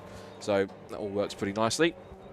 Then in 6th position immediately is our leading Class C car, which is the Clapham North Rob Boston Racing MX-5 Mark III. Will Blackwood Chambers at the wheel. They've got a 1-lap lead at the moment over their perennial rivals, not just in this race, but this entire season in Supersport Endurance, the Stuart Humphrey Racing Mazda MX-5 Mark III. They're a lap ahead at the moment with Stuart Humphrey at the wheel right now. And then 3rd place in Class C is the Tacona Racing Division, number 12. I think that's another one of the RAF-based cars, this with the RAF Ramble on it. And that car currently 13th overall in the pit lane, making one of its scheduled stops. And 3rd in class, as we mentioned. Class B, we've just gone through the top 3, but it's 155 Trac Scotland 2 in the Mini Cooper. They currently lead the way by 2 laps from the car that's just left its pit stop with Sebastian Fish at the wheel now. That's the Auto Test TSW Mazda MX-5 Mark I, number 24. And then in the 3rd in class and 10th overall. So 1st, 2nd and 3rd in Class B are 8th, 9th and 10th respectively. And it's the 2nd of the 2 Trac Scotland Minis, Trac Scotland 1, and that's in car number 55. There's only one Class A car, as we know, and that's the Flat Cap Racing and Mintro Motorsport, Flat Cap Motorsport, Mintro Motorsport Toyota Aygo. That is currently in 29th position and 28 laps off the lead. In the BMW class, it's still the Anthony Seddon number 21 Anthony Seddon Racing 116 with Alan Caulfield at the wheel, and then Mackenzie Priestwood, who we talked about as being quite a rapid young driver, just 19 years old, is Mackenzie Priestwood. And in car 34 in 2nd in class, 18th overall, and it's currently at the moment about a lap away from its teammate at the moment, and they're sandwiched on the timing screen by the number 2 Mazda MX-5 of Porsche Motorsport. 3rd in the BMW class is the Yggdrasil Tim Crichton number 90 machine. That's currently 19th, and that's 1 lap behind 2nd place. And then the only other major class we have to look out for is the C1 class for the Silver Lake C1 Endurance class teams. Currently leading the way there is the number 586 WRC Developments with CB Auto Services. That car currently with Liam Crilly at the wheel, who won the Club Sport Trophy race earlier on today. And he has a lead of 2 laps at the moment over the 458 Silver Lake car with Daniel Jewell in 2nd place, and in 3rd place at the moment, hoping to make it, if they can stay this way, 2 WRC Developments cars on the podium. By the end is car 386, which is the other car with Ball at the wheel. And that's currently in 38th place overall. And the final class we have to look out for is Invitation, and that is, of course, the 2CV Hybrid. That's Crisis at Tete Rouge after it lost its wheel early in the race. That is back down in 50th position at this point in time. And conditions are still dark but still dry, and hopefully they'll stay relatively dry overnight as we progress into the final hour of RRR 2024. Thank you very much, Scott. Good rundown. Let's get you doing that properly sometime. You never know. So thank you very much. Yeah, reports of the rain in the pit lane that we had earlier on seemed to have been a bit of a panic by somebody, probably one of our cameramen who probably wasn't dressed for the occasion, and reported some rain, but thankfully so far it's remaining dry. Whether there will be some rain coming in or not, we'll just have to wait and see. So the other thing that happened while Scott was just running down the order there, Paul Cook bringing the RAF Motorsport BMW into the pit. So out of the top 4, 3 of them have made pit stops within the last 5 minutes. So Don Henshaw has been in to hand over to Steve McCulley. David McInulty has been in to hand over to Jason McInulty. And Paul Cook has come in probably to hand over to Chris Slater, but that car hasn't yet gone back out onto the circuit, so we'll have to wait and see who the RAF send out in their very rapid BMW, or at least a very rapid BMW when Paul Cook is driving it. Chris Slater not quite as quick. Wayne Lewis kind of in the middle ground, but it'll be an hour's further racing then to be completed in this segment of the race. Less than an hour now to go, only just under 53 minutes of this segment to go, and still the RAF's Audi TT with Oliver Wayne at the wheel leads the way, but with only 3 pit stops under its belt. Everybody else has done at least 4, and in the case of the number 77 relay team of the breakdancer crew, they've done 1, 2, 3, 4, 5 pit stops already, with still a further hour to go in the Caterham relay team, so they'll have no trouble at all getting through their 6 mandatory pit stops in the time allotted. The number 27 car is now completing its 4th pit stop. The other one that's only done 3 so far is the number 69 Clapham North team, which changed from Will Blackwell Chambers to George Grant to Rob Boston. That's 2 stops, and now their 3rd stop was back to Will Blackwell Chambers. And now our understanding is, or my understanding is, from what George Grant has told me, either officially or unofficially, is that Will Blackwell Chambers will be staying in the car to the end of this segment. Whether he has enough fuel to stay in until the end of this segment is going to be touch and go, so they may well elect to put their 4th pit stop in just before the end of the race, before the end of this segment of the race, and then rely on the fact that the safety car will close the gaps up just before the end, and at the very least for tomorrow morning's race, and so thus help them to maintain their advantage over the 91 Stuart Humphrey team, which, as I think Scott mentioned, now has Stuart back at the wheel of the number 91 car, Stuart having started the race for that team, and then Martin Rich and Alex Capadia both having done their turns behind the wheel. Martin Rich having done 56 laps, Alex Capadia a slightly shorter stint of 35 laps compared to the opening stint by Stuart Humphreys was, he did a full stint of 56 laps and then went out again for a second stint, but brought the car in under the safety car when the safety car led them through the pit lane, as I was describing earlier on. Notice the 22 GT86 is still being worked on with its brakes. Either with that story or something else, we'll head back down to Rob Lewis in the pit lane with more details. You can hear there the starter motor is turning on the car. He's just pressing the button. For some reason, the Team Flying Haggis car went into the pit lane, tried to start the car up again. They've put the master switch on. He's frantically pushing on the starter switch to try and get some power and get the car fired up, but it's just got electrical gremlins. The team frantically working around the back of the car here, which is where the battery's actually bolted in.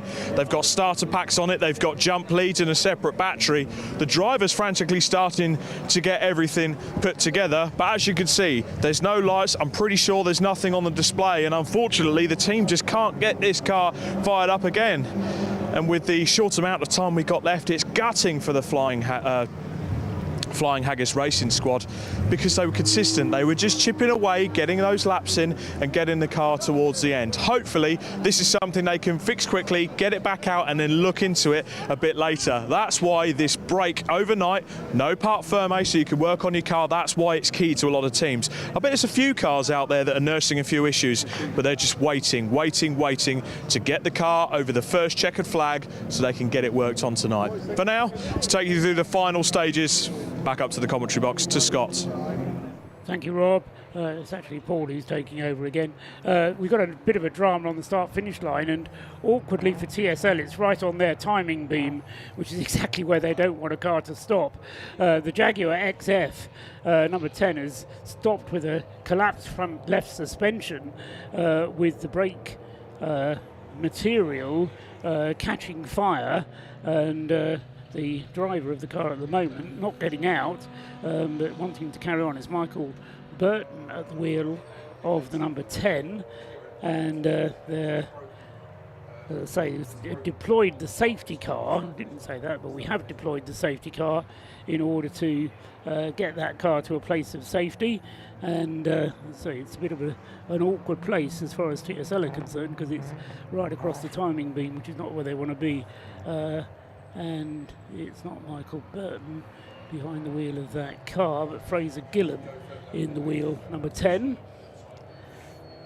So Fraser Gillen then having the difficulties on the radio, no doubt. I will mention something else, is that now, of course, we're on the safety car, people will start to pit. Have a guess at which car decide it's going to pit under the safety car. Well, the leader will. Yes, Oliver indeed. Wade. And has, because it is now in the pit lane right now. So the number 7 leading Audi is again taking full advantage of the safety car. And why not? It's in that position to do so. So the RF Motorsport team will indeed get this another scheduled pit stop out of the way. But I have to say, that's one of the fan favourites cars this weekend, and it genuinely is a shame to see it in such a state. The tricky thing is whether or not it's collapsed by itself, or, dare I say it, and play devil's advocate, whether it was involved in somebody or something. It's that kind of an angle that doesn't look like it did it by itself, unfortunately. No, it's definitely not pointing the way it should, and it would only do that either if the whole of the front suspension there has collapsed, or it's had contact with somebody. So it was right all along, it was Michael Burton at the wheel of the car when that drama happened. And our intrepid cameraman has got himself onto the pit wall and is looking over at where the marshals are standing there, and they're not going to be able to push that car. So the recovery flatbed is coming to its assistance and is parking partly on the track, and they're going to hoist it onto the back of the flatbed, and this may be, even more frustratingly, another reason for the safety car to lead them through the pit lane, because where the flatbed is, there is quite a bit of the track which is blocked by the recovery unit, and on the racing line the cars tend to stray out to the outside of the circuit after coming through the bus stop, and the safety car will have to make its decision as to whether it comes through the pit lane or down the start-finish line again.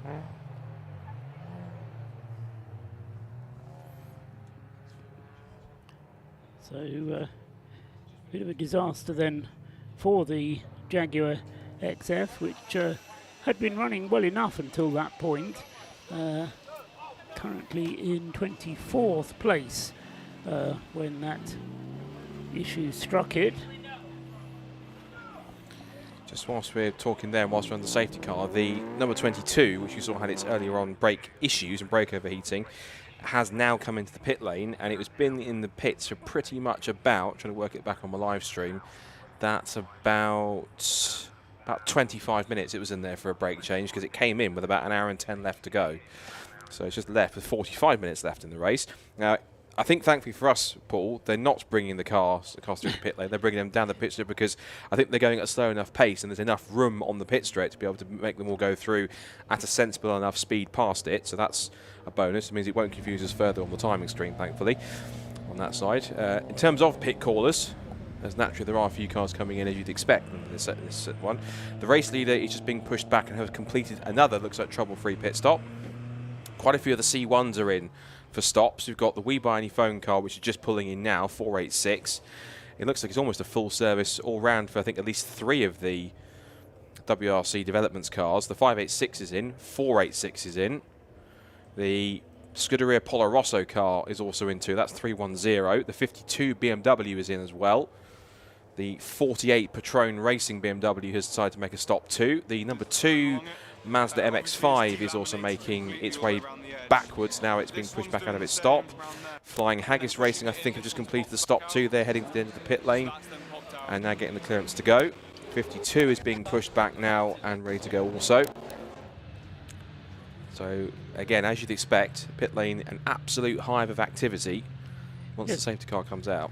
What surprises me, Scott, is that, yes, under this safety car, it's become very, very busy. Under the early safety cars, it wasn't busy, and certainly under the first safety car, it wasn't busy. When the safety car then led them through the pit lane, it actually made it even easier to make a quick pit stop because the 4 minutes included driving down the pit lane.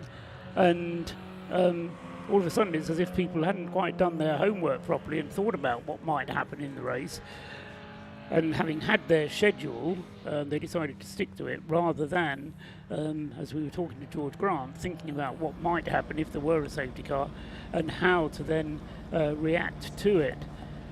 The Jaguar, meanwhile, is being hoisted now onto the back of the flatbed at a very jaunty angle. The front end of that car clearly heavier than the back. It always pains me to see it at that angle being lifted onto low loaders. Kind of, please be careful with that Jaguar. It's quite. As a fellow Jaguar driver. Well, anyway, on weekends. Yes, I get the joy of driving mine all the time. Anyway, that one is going to be, well, it is now on the flatbed, and it will then get taken back to the pit garage where the team will be able to work out what, if anything, has broken on that car, and they're going to be able to work out what to do. Mike Burton has exited the car and is now trying to fight his way through the pit wall gate, which is being opened for him. Knock and it shall be opened. So Mike Burton then back on his way. The Operation Motorsport USA Toyota you mentioned, Scott, back on the track. Yep. 26 minutes 23 seconds was the pit stop time to sort out that brake change, but a somewhat unscheduled brake change it was for them. So Alex Smith has now taken over doing the driving of the leading car number 7, and it has now done 1, 2, 3, 4 pit stops. So it's on a schedule with the rest, and it had a lap of a lead anyway. Well, it had 3 laps of a lead anyway. So it's got that pit stop out of the way without losing the lead of the race. Steve McCulley is in the 97 Caterham, still in 2nd place. And then Jason McInulty at the wheel of the number 117 Lotus. Then the Breakdancer relay team, which has taken back 4th place from the BMW, which has got Wayne Lewis. So they've skipped Chris Slater and gone for Wayne Lewis in the number 27 car. Oh, so that's happening. More pit callers in for stops. Number 3, Paul Sheard MX-5 is in. The 555 is in also. So the Subaru making a little bit scheduled stop. The 54 car is also, that's another of the BMWs, and that's taking at least 1, if not 2 churns of fuel. So that's obviously fueling itself up for the rest of the race. Churn 1 is done. Churn 2 is in. You can see with the 555 Subaru, the fact that all the drivers are wheelchair users. So essentially there is a different system for them to get in and out of the car. Remember, of course, they don't have, it's an automatic gearbox and they have hand control, so there's no adaptation from one to the other. Sometimes some teams have a wheelchair user or 2 or someone that requires hand controls, and so they have to put 2 sets of controls in, one on the wheel and one on the regular pedals, but this one... the guy who was up here from that team earlier on was telling me that one of the drivers does have the use of one of his legs, and so they do use a pedal. What he didn't tell me whether it was the accelerator or the brake that they've set up for him, but they do use a pedal on one of the cars for one of the drivers. But yeah, they've got one working leg between the 4 drivers, was how he described the situation to me.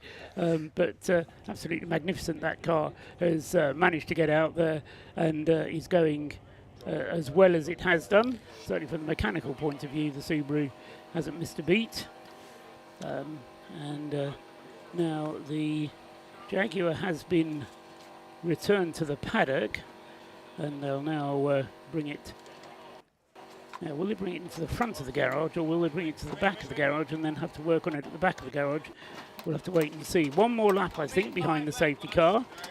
Coming through now to make another lap behind there. It's the third lap it's done behind the safety car.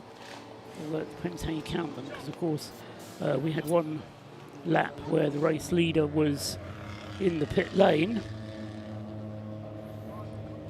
You can see now that the obstructing Jaguar has been cleared, the pace is clearly quickening, which means I think we will be going, I'd like to think, safety car in this lap, because the track is now clear to go once more. I'll certainly agree with that. So every opportunity for them to get going again, as we see on the screen the Paul Sheard Motorsport Mazda MX-5. Very international affair in that car. We've got a Brit, a Romanian, a Chinese driver and an Italian, apparently. So plenty of international interest in that car, at least.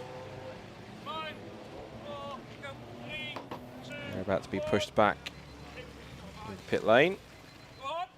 And away that goes off into the darkness. One thing I was mentioning also as well when it comes to the light setups is that a lot of teams do prefer the light bars as well. They'll put light bars atop. It's kind of the modern equivalent of the big WRC star kind of lamp pods that you used to have on those cars. I mean, I think a team should enter again and have one of those lamp pods on the top. But yes, it would be a bit old school, but I think it looked cool. Yes, I think lighting technology these days has very much gone in favour of these LED light bars. Yeah. And, they're very light, pardon the pun.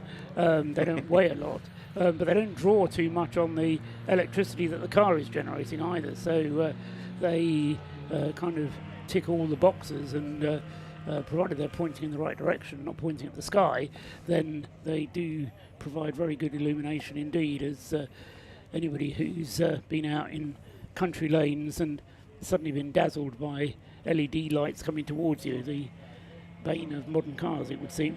The Paul Sheard Motorsport car we just saw in the pits there, Lucas Pugnali brought the car in. They're currently running fourth in Class C, so behind the battling Mazdas for the overall, or for the Class C battle between Will Blackwell Chambers and Stuart Humphrey, the Clapham North car 69 and the Stuart Humphrey car 91. Next up is the BMW, and then we've got the Paul Sheard cars. So they're doing quite well there, and they're keen to continue to do so. Down in the pits, Rob Lewis has more news for us. Time for another one of Rob's sort of tech tips as the safety car comes in the background. This here is an alternator. That pulley spins, it produces electricity, that fills the battery with electricity, and the car can work. As you can see, the team are furiously working on the stricken little Panda, because unfortunately it has run out of electricity because of a faulty one of these. That is the alternator that has caused the issue. So it will be going back on Monday. From? A car parts supplying company. I see. Looks like they've gone to the wrong car parts supplying company, because that is absolutely red hot. It is actually really hot. And it is not producing any electricity. It'll be getting strapped in, so let's clear a run.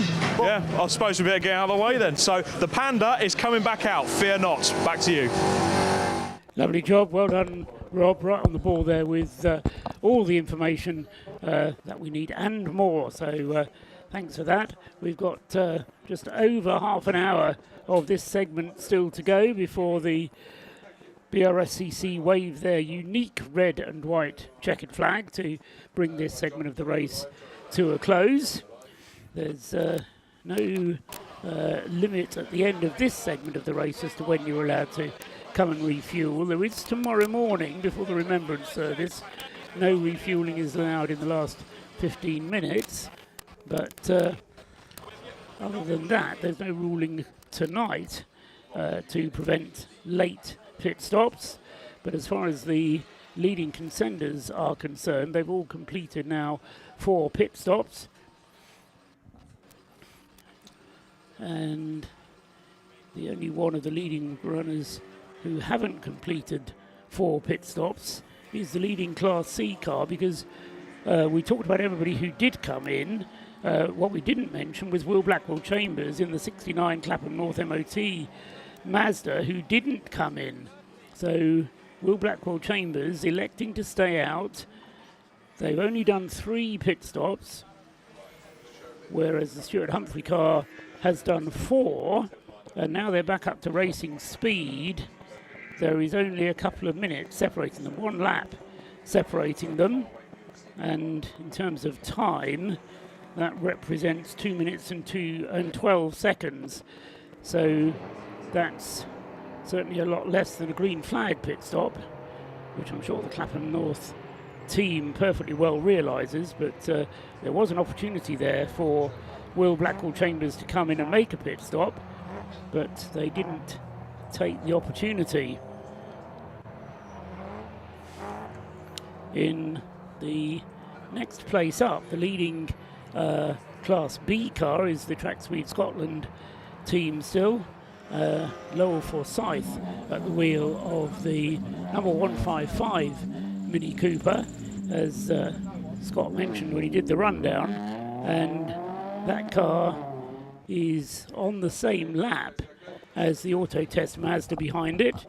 So 155 and 24 on the same lap, and then 1 lap behind them is the other Auto Test Mazda, car number 14, with Fiona Kindness now at the wheel of the Track Scotland 1 Mini Cooper in 4th place in Class B. So we've been talking about the close battle between the 2 Class C cars, but it's pretty close as well in Class B between 155 Lowell Forsyth and Sebastian Fisher at the wheel of the number 24 Auto Test Mazda in 2nd place in the class.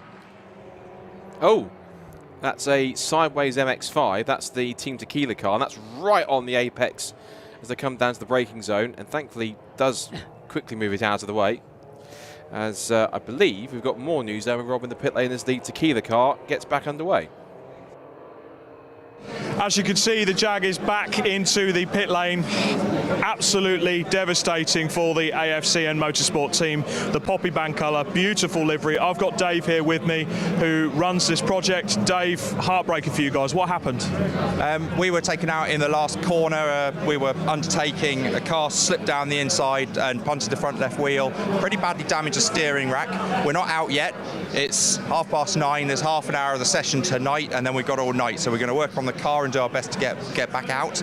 But yeah, heartbreaking, but it's not over yet. This whole project has been fascinating to watch. The scheme, the involvement of the RML group, how do they come into it? A really interesting start to the programme. So it's only in July we decided we wanted to go racing, and I had a quick chat with John Hindhoff from Radio Le Mans. John said to me, Dave, let's get RML involved. So we talked to RML about building a cage for the car, getting some of their experts here to help us with pit strategy and racecraft. So RML have been fantastic supporting us, but we've also had a lot of other supporters. The graphics are all over the car. I think everyone's seen them. But a load of companies out there have helped us out to get us out racing, which has just been wonderful. I've heard a rumour, could potentially we have Mr. Hindhoff join us tomorrow in the pit lane? Yes, absolutely. We refuse to let this race go by without John coming to drop in and say hello. And he's driving around a rather nice Range Rover at the moment, and he's on his way over to us first thing in the morning. Fantastic. Well, I'll let you crack on with the team and get those repairs done. Very best of luck to you, and I think we're going to catch up with you again tomorrow. Thank you very much. I hope so. Cheers, guys. Fantastic, Dave. Thank you. So we'll let the team crack on there with the Jaguar. Again, just take one more look at this absolutely stunning scheme on this car. We'll appreciate it. Look at the people involved with this brilliant project, and then we're going to let the team get on with it. For now, it's time to head back up to the commentary box. Half an hour to go, guys. Yes, not even half an hour, 29 minutes to be precise. So, yeah, the teams are now going to start thinking about how best to finish the race, but with the knowledge that whatever state the cars finish in, they can then pull them back into the garage and do any changes that they need to do. At the very least, that's going to be putting a new set of tyres and refueling. I would imagine in many cases it will be changing the brakes on the cars as well, certainly front brakes and possibly rear discs and pads as well. Who knows, maybe some changes of gearbox and various other hard work going on overnight. So even though we will be taking a break, the work in the garages will continue late into the night, I suspect, and all of the hard work which the drivers have been doing will be copied by hard work done by the mechanics down in the garages overnight. And certainly there's a number of teams with quite long job lists to do, not least that Rob Boston Racing Lotus Elise spot, which we heard from George Grant. They're planning to get out tomorrow morning.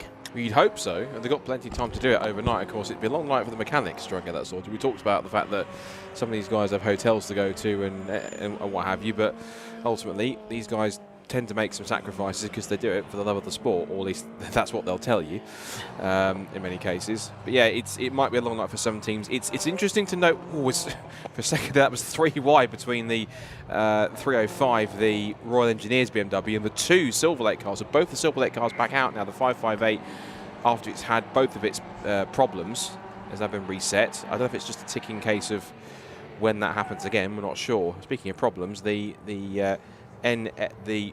Fiesta is back in again. I didn't see anything wrong with it. It just pointed to the fact it's coming back into the pit lane. The NJM Racing Fiesta, Kermit as it's known. So, but in terms of the Jaguar, interesting to note that he was undertaken, or at least passed by a backmarker diving down the inside, and it proves the point that I made earlier on in terms of in these conditions, particularly at night, with this many cars with so many different speed differentials, you've got to be careful. One, as the person being passed, to be aware of the cars around you and the car that's faster than you, to make yourself as clear as possible that you're going to move, and don't try and dive up the inside, spook somebody in front of you, because that's what can happen. Yeah, indeed. And I made a calculation at Le Mans many years ago as to how many overtaking moves were made by all the cars. So how many times did one car pass another, and it was something like 20,000. Obviously this is only a 12-hour race, but you've got similar speed differentials, even though the outright speeds aren't as high, but similar speed differentials between fast cars and slow cars. And when you think of maybe there's 10,000 overtaking moves going on here, you only need one of those to go wrong, and something like that Jaguar happens. So yeah, it's kind of playing the odds that things will go wrong.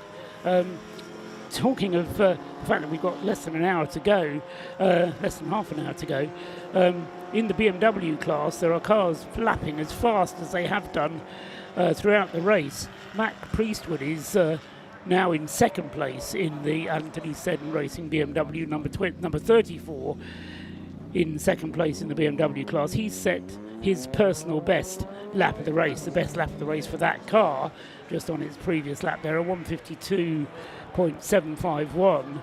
And Tim Crichton in the number 90 Yggdrasil BMW, the car that Anthony Seddon Racing recognised as being their chief threat, has also just put in his personal best lap of the race at 153.929. So cars, even at this late stage in this race, are still pushing on very hard indeed.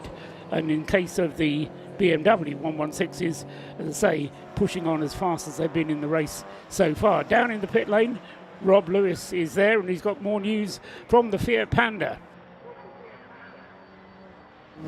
Just quickly, we saw the Panda come in, and you know when you do something in life and you think, did I adjust that bolt correctly? Did I do that fitting up? Did I close that cupboard? Any item in life, you just have this niggling thought in the back of your brain. The team thought that, so better to be safe than sorry. Even with half an hour to go, it's best to call the car in, get a spanner over the alternator bolt, and just give it a little check. Turns out it was tight, but better to be safe than sorry. This is endurance racing, right? Anything could go wrong. Back to you. It's all about having procedures, isn't it? Making those checks and knowing that once you've made the check, it's good and you're good to go. But this is part of what endurance racing is about, as you say, Rob. You have to go through these procedures, and then the drivers jump into a car that's maybe just had the discs replaced or new tyres put in, whatever it is, and they have to give 100% commitment to it. And that means putting 100% trust in the mechanics and doing the job that they're paid to do, or that they're volunteering to do. But you've got to put your trust into that. And as I say, that's part of the magic of what this makes this race so special is that it involves the whole team and relying on what's going on. And bursting into laughter there is we do get 3 cars abreast coming down the start-finish line, but the speed differential we were talking about a moment ago, Scott, never more amply demonstrated than what we saw just coming across the start-finish line there with the 117 Jason McAnulty Lotus Elise spearing between slower traffic, slow cars to the right of him, slow cars to the left of him, but still he charged on into the night. Yeah, I think the obvious phrase there is he was quite literally stuck in the middle. And that was, I think, one car he's getting past was one of the Porsche MX-5 number 2.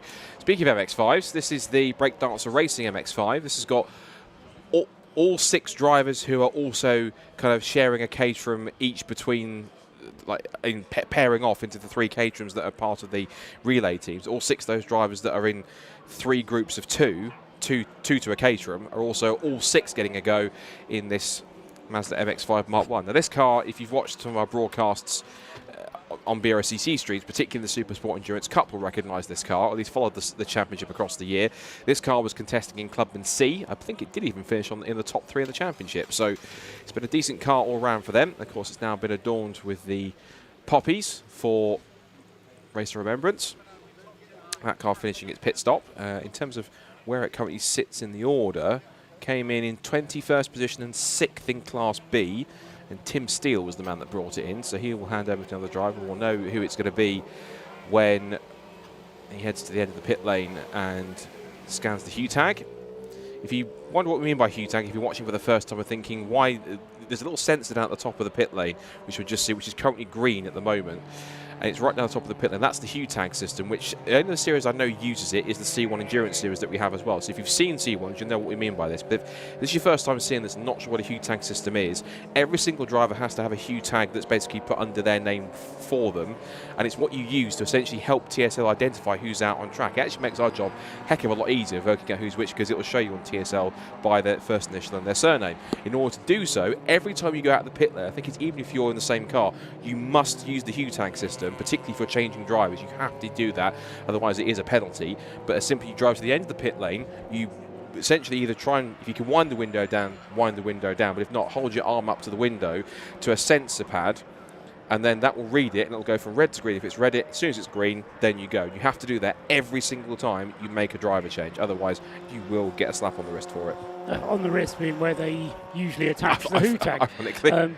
Yes, but the point that I should make there, as Scott was describing that, was that he was doing all the hand signals. He was pointing at the television screen and showing exactly where he meant on the television screen, and then demonstrating where the hue tag went as well. We've got some more sparks coming, and that's from the Stuart Humphrey car, which is sparking from its brakes, as if there is some brake problem on the 91 car, which is not in the lead of Class C, but is certainly battling for the lead of Class C. So are we going to see Stuart Humphrey making a pit stop? Well, they're going to try and make those brakes last for the remaining 20 minutes of this race. It's going to be touch and go. Stuart Humphrey stays out, goes through for another lap, and we'll keep an eye on that by looking out of the commentary box window and also seeing what the Alpha Live TV pictures can pick up. I think he was doing it again. Through the banking, yes. Every time he goes on the brakes, those cars, those front brakes just sparking a little bit. So Enzo Ferrari, you said you don't need brakes to go. No, it's Tazio Nuvolari, you said you don't need brakes to go fast. Well, Stuart Humphrey's proving that at the moment by going fast, but how much longer he's going to be able to do so is going to be a matter of some concern, particularly for him going up towards Rocket at the moment, which is a big stop when you get up the hill there past that's school. Rear brakes. Rear's going as well then, so yeah, certainly.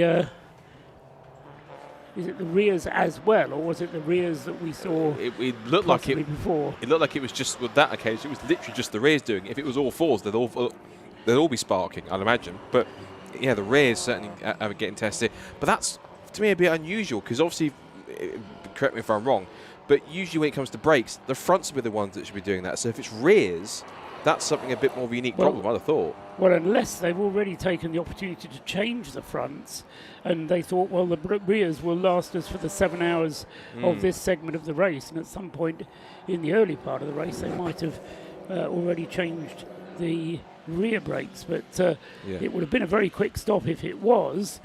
But Stuart Humphrey is at the wheel at the moment. He's got 20 minutes, 18 minutes to keep going. Yeah. So this is, director was listening, so he's put one of the camera guys down there. This is the TSL, this is the Hugh-Tang pad, which the drivers have to put their kind of arm out towards when they pull up alongside it. So it will currently show as red. When they go up against the pad, that red light will turn to green, so they have to do that every single time they tag out. That's a simple pad, and it will read the Hugh tag, which is on their wrist whenever they go out there. And as I said, each driver has one that's individually kind of assigned to them, so each driver will have a different Hugh tag number, which that pad will read. And of course, there's the reminder, make sure that you tag out. And you will see sometimes when drivers go back out when they've got into the car and they're leaving, you will see the teams remind them to either point at their wrist or tell them, make sure that you remember to tag out, because sometimes it's very easy to be in heat at the moment when you've just strapped yourself in, you've got the helmet, the visor down, you're going down the pit lane, you want to get back into the race, and all of a sudden you go straight through the pit lane, or at least wait for the red light to go green and forget to Hugh tag out, and then that slaps you with a penalty. The time that you forget to do it is when you've been in for a penalty, because you're normally in a fairly certain frame of mind when you've been in for a penalty, and you go herring down the pit lane, you forget the speed limit, you forget to tag out, and you end up with 2 penalties. But I always think of it as being a bit like the pub where you go into and the cashier has to tap his little identification thing against the cash till before he can do anything. So it's a bit like that, and it works very well. What it does mean is that they don't have to do any heavy, expensive modifications to the cars to put a particular driver ID into the car, which is what is done in more professional versions of motorsport. I'll leave you, Scott, to describe what those marshals are doing, because I have not a clue. I don't know if it's just my music knowledge or anything else. I think I know what song they're dancing to. Oh dear. I think as well. It's I think it's Cha Cha Slide, I'm going to guess, but I can't hear the music in the background, but it looks like it's the moves for Cha Cha Slide. But even so, good effort from our marshals once again. Again, massive shout out to all of them, of course, marshals, volunteers, officials, everyone that does an amazing job just to make this race happen that it does. And yeah, why not have a bit of fun? It's that kind of race. Enjoy yourself. Have a fun time. My only fear is it might be putting off other people from becoming a marshal. They're not all like that. Some of them are actually quite good at what they do. No, marshals.co.uk. There, I'll give you their mention. If you are interested in becoming a marshal, log on, have a look at marshals.co.uk. Come along to Silverstone next weekend for Driven by Racing, which is a event put on by the Brscc, and gives you an opportunity to see what being involved in motorsport is all about. If you don't want to be a marshal, you can find out about getting involved in race administration, getting involved in race control. There's all sorts of things, but as I say, thanks again to all of our marshals, and if you're listening out there and you want to get involved, log on to the BRSCC website or onto marshals.co.uk to find out about marshalling generally, or the BRSCC website will tell you about Driven by Racing, which is their special event which they run every year. 3rd year they've run it now, Scott? Driven by Racing? Second year. First time around it was last year. Had a really impressive take-up. We had about 2,000 ticket applications. One thing I should point out for those wanting to attend, in case you wonder about cost of tickets, quite literally it is free.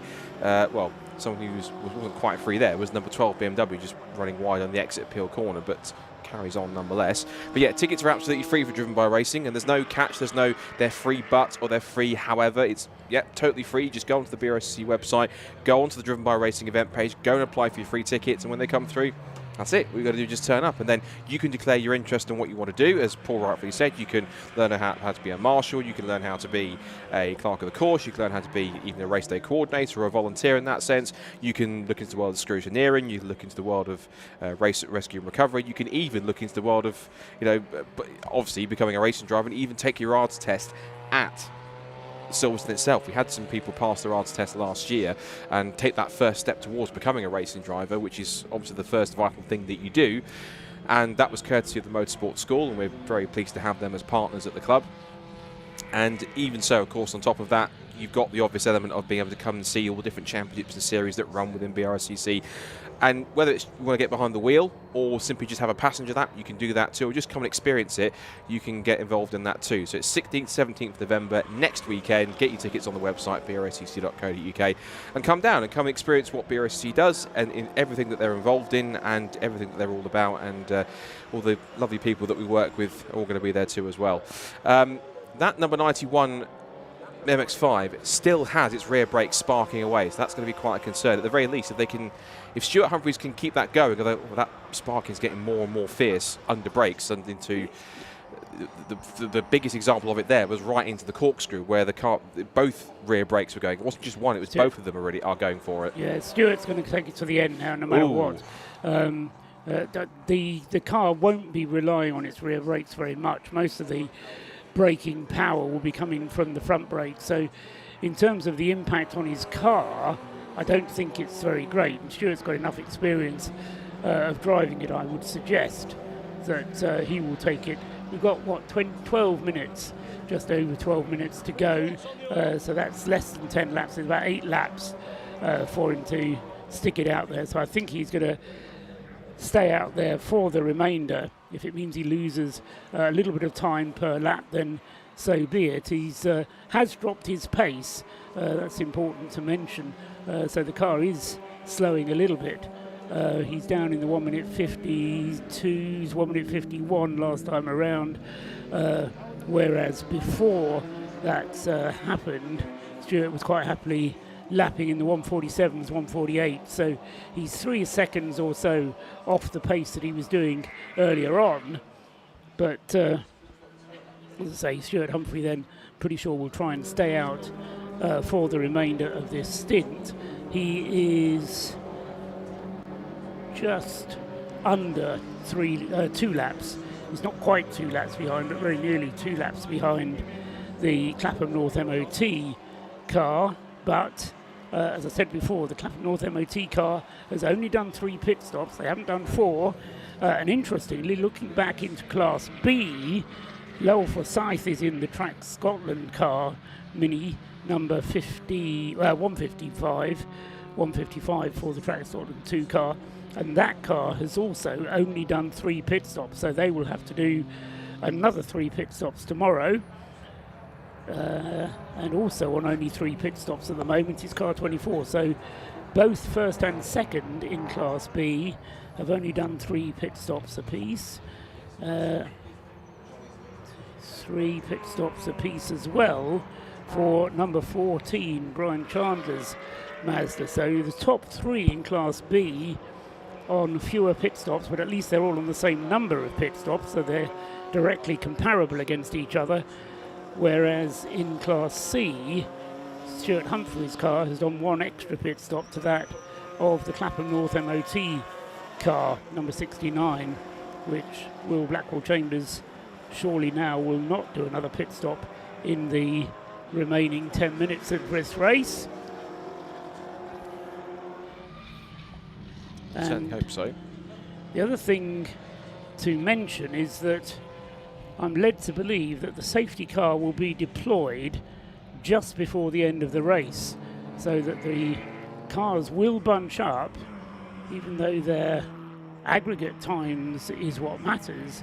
The safety car will be deployed before the end of this segment in order to bunch the field up and bring them past the red and white checkered flag as a group, rather than separated out as they are at the moment. But we'll see whether that actually happens. The safety car has been out 5 times already for various incidents on the circuit, all of them unavoidable situations where we were forced to use the safety car. Oh, somebody else bouncing across the grass there. That's 19 MX-5. That is 19. That's the RAF Motorsport, sustainably powered by Infrastar, back down in 48th position, having done an excursion there as well. So that car is in there too. The 2CV pootles its way down the pit lane to get back into the race. We're going to the final 10 minutes. We haven't seen yet if there's been any further developments on the the sparking rear brakes on the 91 car, although it seems to be more and more aggressively kind of sparking on those rear brakes every time it hits the middle pedal. So it seems as though that it's getting pretty extreme at that point. It's just gone through the start-finish line, through target, up towards the banking. Oh, there's another one. Is that a puncture on the left rear for the Scuderia Polo Rosso car? Because it saw it squirming around on the exit there just as it was coming out of Peel, and there's sparks coming from the left rear. So I think that's a puncture on the 310 Polo Rosso C1. That's going to have to make its way down to pit lane. Have a look. Yeah, that's down its left rear. Oh, I'm getting very sideways. It's certainly become a Formula Drift machine in quick succession, but yeah, that's going to have to go quickly to the pit lane, and I'm certain that its incumbent behind the wheel, which will be in car 310, will be Matthews. I'm certain that he will realise quickly. James Matthews. James Matthews. I didn't want to presume, but yeah, James Matthews will realise that not all is right with that car, and I presume he's coming to the pit lane. Hasn't done yet. He hasn't come. He hasn't come in. Is he? I think he realised that that car has got a left rear puncture. I think they probably will now. They'll probably be on the radio to him to call him in. No, he stayed out that time around. So there's no radio, which has been told. So. No, Citroen C1s, certainly in their normal configuration, race without radios, and so they will have to continue the way they are, even if all is not right with that car, the Scuderia Polo Rosso. I'm assuming, Scott, you will know this because of your intimate knowledge of those drivers, that James Matthews is not the James Matthews that used to drive in Formula Renault many years ago. But I might ask Mr. Rob Lewis, because he's in the pit lane with us now. He's in the pit lane, in the box with us now. Okay. He's not listening to us because he's talking to James Cameron.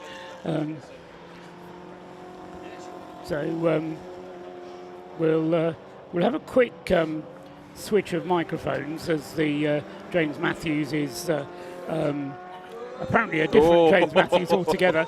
The James Matthews that is at the wheel of that Scuderia Polo Rosso Citroen is having a great deal of fun, and also, I suspect, somebody who's having a great deal of fun. We've certainly talked about you enough.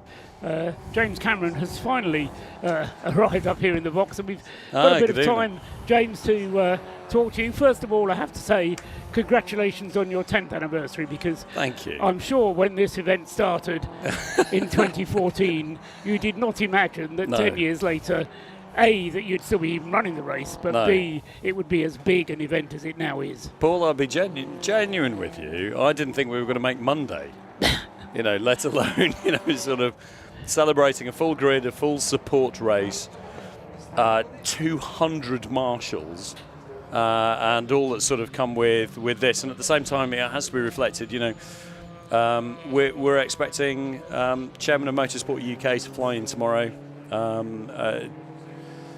David, I had heard that rumour. It's. I think we'll see a helicopter which tips up here because Motorsport UK signed the Armed Forces Covenant. It was always the thing that people would say about Race of Remembrance. Yeah, Anglesey, that's great, but when are you going to move it to a different venue? When is it going to go to Donington, or when is it going to go to Silverstone as it grows? And actually, what Race of Remembrance has done is Motorsport UK has signed the Armed Forces Covenant, and in doing so, in the 1980s, we lost something, which is that a permit would not be given for motorsport to happen on Remembrance Weekend because it was Remembrance Weekend. And that was sort of quietly forgotten about. Motorsport UK have signed the Armed Forces Covenant, and we absolutely do and should have motor racing on Remembrance Weekend anywhere in the nation. But it comes with 3 conditions, and that is that the organisers are asked to support the Poppy Appeal, that they're asked to observe the silence, and that they're asked to do something for Race of Remembrance and your ROR, that thing that binds together the Armed Forces community and the motorsport community. And what it's done is it means that ROR is now the way that we mark Remembrance on that special weekend of the year whenever we do motorsport. It also means that I think for Anglesey that it's got a wonderful endurance race with a bright future ahead of it. I spoke to Mark White earlier on. Apparently you sent him up here. But I asked him a question which he didn't feel qualified to answer, and I'll ask you the same question. How many beneficiaries have you helped in the last 10 years? Could you put a number on it? Yeah, no, he's right to sort of struggle to be able to do that. Wounded, injured and sick, we know that we are over 5,500 who've directly come through the hands of the charity, and we tend to hit about 1,200 a year. But how many broader members of the armed forces community have we been able to help? That number is far greater. If you just look, and we've seen the pictures of the XF that's fighting its way through motorsport, but behind that is an armed forces community which, since the first Invictus Games, which was September 2014, that gave us the opportunity to get behind the scenes at Jaguar Land Rover and change the way in which they engaged with the armed forces community, and they started counting. So at JLR alone, we know that 1,500 veterans have been employed by that company since the 1st of January 2015. We're also, of course, influential in a whole host of other areas through that wider Mission Automotive initiative now. And you see things like we're looking at a wonderful safety car as it's going around starting to collect people. Bentley signed the Armed Forces Covenant earlier on this year. And that's a VW Audi Group company. This is really significant step. Something that you wouldn't have seen, and it gives us the opportunity to make the case that this isn't just the thing that MOD is asking you to do because it's the right thing to do. This makes commercial sense for companies to look after their people in that way and to celebrate and support this really important part of what is British society, which is those who've served the Crown. I think another element that I hadn't actually thought of until this weekend, but is the community around the beneficiaries. It's the family, it's the wives, it's the children, it's the parents of those people who have benefited, who benefit in their own way, because all of a sudden they've got a family life back, which had been sort of drifting through their fingers. And that, as I say, is a kind of knock-on effect of what you've been doing to help our veterans. You've helped their families. And that's had a knock-on effect as well. So, it's a big, deep hole that you're digging in the nicest possible way. Absolutely. You're doing something quite big and quite important. And ultimately, you're talking about changing the way that society perceives those who've served the Crown. And that's an extraordinary thing to be able to do. So, I mean, hey, I'm 51, so I'm a grey-haired guy these days. I grew up in the 1970s. And the armed forces to me, and a veteran, was somebody who'd served in the Second World War, because of the threat from the IRA, we have generations over decades who hid their service from public view. They would change into civilian clothes before driving home. If you met them in the pub, they wouldn't tell you that they'd served in the forces for security reasons, and they would check underneath their car before they drove into work in civilian clothes. And so we lost our connection between society and the armed forces, and an awful lot of which was overseas. It was in Germany. It was countering a sort of Russian threat. And so for society, they thought about veterans as that greatest generation, talking about the Second World War. That's who it was. It was these old guys. We've got to kind of get that back. Since 2001, there's been a new narrative which has come through, and it's quite rightly come from the charities, and it's looking at those who've suffered on operations, and it's saying, look at these people. Isn't it terrible what's happened to them? We should do something to support. And you have this mad, sad, bad narrative, which is easy for a BBC scriptwriter to write a veteran into their screenplay who has issues, is struggling to fit into society, has got issues of dependency or alcohol or domestic abuse or these things, and PTSD is the obvious thing which they will write into that character straight away. That's not my experience. Post-traumatic growth is my overwhelming experience of that incredible generation of people, 150,000 of whom served just in Afghanistan. You have to give those people the platform in order to then grow. And I think that's what Mission Motorsport has done. Just draw attention back to the race for a moment, because absolutely.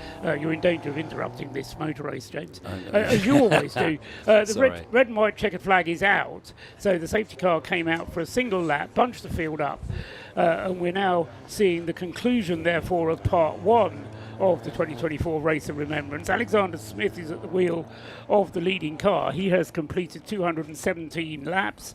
214 laps have been completed by Steve McCulley in the Leos Racing Caterham, and number 97 in second place. Jason McInulty has completed 214, just coming up to complete 215 laps in the number 117 Lotus Elise, and then Wayne Lewis with the 27 BMW, the second RAF Motorsport car in the top four. I don't think that's ever been said before at this stage of the race. On 210 laps. So it's been a fine effort from the RAF this year, James. Very much so, yeah. As an army veteran, you have nothing but admiration for the RAF, no doubt. Absolutely not. Hey, look, I'm not having anything against the RAF. The Race of Remembrance launch, which we held at Thruxton, I've often whinged that I've often been promised a fly past, but they've never turned up. And bang on time to the second. A Chinook came over the top of us and subsequently came back and sort of joined in on the course of the event, and that's amazing. For generations of my era, particularly of Iraq and Afghanistan, the Chinook is an interesting, emotional, extraordinary heartbeat of a generation, because it means that help is coming, and that's extraordinary. It really is. And so, yes, I'm incredibly grateful. Funnily enough, to a young man who's running one of those cars down there today was the guy who did the hard work in order to be able to get us the fly pass. So the RAF, I'm absolutely, but I've got to mention a Royal Marine, because you've just mentioned him by name. Steve McCulley. Steve McCulley was the Royal Marines officer that I handed over to in Afghanistan in 2011. And tragically, his life was changed forever when he was blown up in Afghanistan for an incident which he entirely blames on his handover and the quality of that. I do distinctly remember saying, please try not to get blown up. Steve first came to the charity in 2013. In 2014, he built a Caterham that he raced in the 2014 Caterham Academy. He went up the ladder at Caterham over 4 years with that car that was built in the Mission Motorsport workshop. He is the racer who has raced at Race of Remembrance more than anybody else. He's done 9 out of the last 10 races. And of course, he is the Mission Motorsport beneficiary who's been here more than anything else. Not running in a Mission Motorsport car. Steve has a thriving business. Lios is short for Lily and Oscar, but he makes amazing carbon bikes and has an incredible business which is very successful. And he's here with some friends that he met inevitably through that wonderful Caterham journey, and they've returned every year. He's within 2 laps of winning this race. And for a man who also represented the Invictus Games Foundation for Invictus Games Racing and raced in British GT, I tell you what, that RAF car at the front, I'm really happy about that, but Steve McCulley is the man that I'm really shouting for. So we've got 5 hours to go tomorrow. Anything could happen in those 5 hours. We're going to talk to Steve and Rob down in the pits. Before we do, I must just say congratulations on your class win in the Club Sport Trophy. Thank you. I bet you were quite pleased with that, weren't you? Yeah, no, I'm a bit rusty. I don't get to do the fun stuff too much these days. I'm too busy, swanning around with politicians. Might not be. Right, let's go down to Rob and Scott down in the pit lane. Rob, Scott down in the pit lane, wrapping it up. And that is the end of part 1 of Race of Remembrance. And that is a very, very, very tired rear tyre wheel on the 310. We have been watching this car drift around for absolutely ages. Frank Claydon has just had a look at the car to see how it was going. Scott, this was Drift Matsuri for the last 15 minutes, and they've got it to the end of part 1. And the best bit about it, if we talked in a minute, the guys in the pit wall had no idea there was a puncture. Absolutely. No idea whatsoever. We told them there was an issue. That was the best bit. Let's talk to the naughty boy himself. I do have a feeling the clerk may just have a little chat with a mechanical issue with your car. Did you know there was a puncture? There was a puncture? The rear end was a bit loose, Rob, but I wouldn't have said a puncture. There is a lack of air in the tyre. If it helps, it's only the bottom part that's flat. Oh, that does help. That does. If the top part's okay, then we're probably all right. Yeah. Will that go for round 2? Yeah. We'll get another 100,000 miles out of that one. Yeah. Get my money's worth. Fantastic. Your first taste of the Gen 2 C1 car. a taste of Race of Remembrance. How have you guys found it so far? Oh, we've loved Race of Remembrance. It's awesome. The biathlon of foolishness was brilliant, and yeah, we've had a great time in the car. Really, really good. Fantastic. Get some air in that tyre and get a new tyre on it, and we'll see you back here bright and early tomorrow morning. Scott, let's go and have a little wander. Let's go and see some of these teams that are doing so well. I feel in the C1 class, talking about them, I feel for Team Silver Lake. Both cars right up there, and unfortunately falling foul of issues. It's just endurance racing, isn't it? And I'd said it on the commentary. They've all were lucky today. It's all been bad. They had 2 mechanical issues with the 558 when it's ground to a halt twice, and then the flag infringement for the 458 that brought it in, flag signal infringement for the 458 that gave it a stop-go penalty. So just, we're not the greatest of luck, but that's just how it works. I mean, that could be the C124 hours and they have the same exact kind of luck. But the team that seems to be in the pound seats right now, WRC Developments, having that 4-car strategy seems to be working because 2 of them are currently at the moment looking pretty solid in 1st and 3rd positions. Let's talk BMWs. Anthony Seddon Racing, they're in garage number 9 here. Both of their cars are absolutely flying. They are. They look like in good form. When I spoke to Sam Carrington Yates earlier on, he said the car was feeling good, the team was feeling great. They've got a good lineup of drivers. They might have had not the best of luck in the regular 116 Trophy Series, but when it comes to here at ROR, the car's in really good form. Both cars are looking pretty strong, so they really can't complain, to be honest. They're currently sat 1-2 at the moment. If they can hold that, what a result that would be to end off their season. Definitely. The Operation Motorsport cars always go well. Bit of a brake issue for one of the cars. I spoke to Mike Steelwagon. They're always running quite near the front, though. They are, and I guess you wouldn't expect anything less if it's a regular front-running car. So top effort by them, and of course now the big task is to try and hold on to that. Of course they'll keep whatever aggregate lead they have from this first part of the race going to the start of tomorrow. So we'll have to wait and see how that plays out. But there's still some BMWs chasing them, but they hold all the cars, and it's down to them to hold on to it. And first overall, Dark Side Developments, the RAF. The only thing I can say, how'd he do that? You had to do it, didn't you? You said it was either one or they were going to do it. I think a couple of factors really. One, they were really smart with the safety cars. I think they were probably playing the safety car strategy where, because almost all the pit stops they've made have been under safety cars, which has really helped them to get the advantage. There's like a 3-lap lead they've got coming to tomorrow, which they're going to hold on to. Secondly, of course, the diesel engine. Some people might mock. I mean, they mocked Audi when it was back in 2006, and it wiped the floor with everybody at Le Mans. So diesel power does work, and they've proven that it's working in a car like that. So it's got good range. Good team of drivers, good solid team with Darkside helping out RAF. It's a really good package. So ultimately, touch wood, unless something really catastrophic happens, they've got to be the favourites for victory. They've got to be the ones to hold on to this and take it. And it's going to take something monumental for them to be knocked off their stride. I think they really are in the pound seats. They really are in the pound seat. And tomorrow we've got some VIPs coming. We've got the likes of John Heinhoff coming down. We've got Chairman of Motorsport UK, ProDrive, Racing Royalty, David Richards making an appearance. Just shows how special this race is. And also the involvement we've had. I mean, of course, you look at the fact that, you know, Subaru and ProDrive have lent some of their expertise, well, Subaru particularly for the 555 car. The fact that John Heinsoff was influential as you're talking to the guys down at the AFCN team, that he was influential in getting RML involved on top of that as well. So great the fact he's going to be here. And you think back to the history of this race when it first started, when it was first being run, I think, by the 360 Motor Club.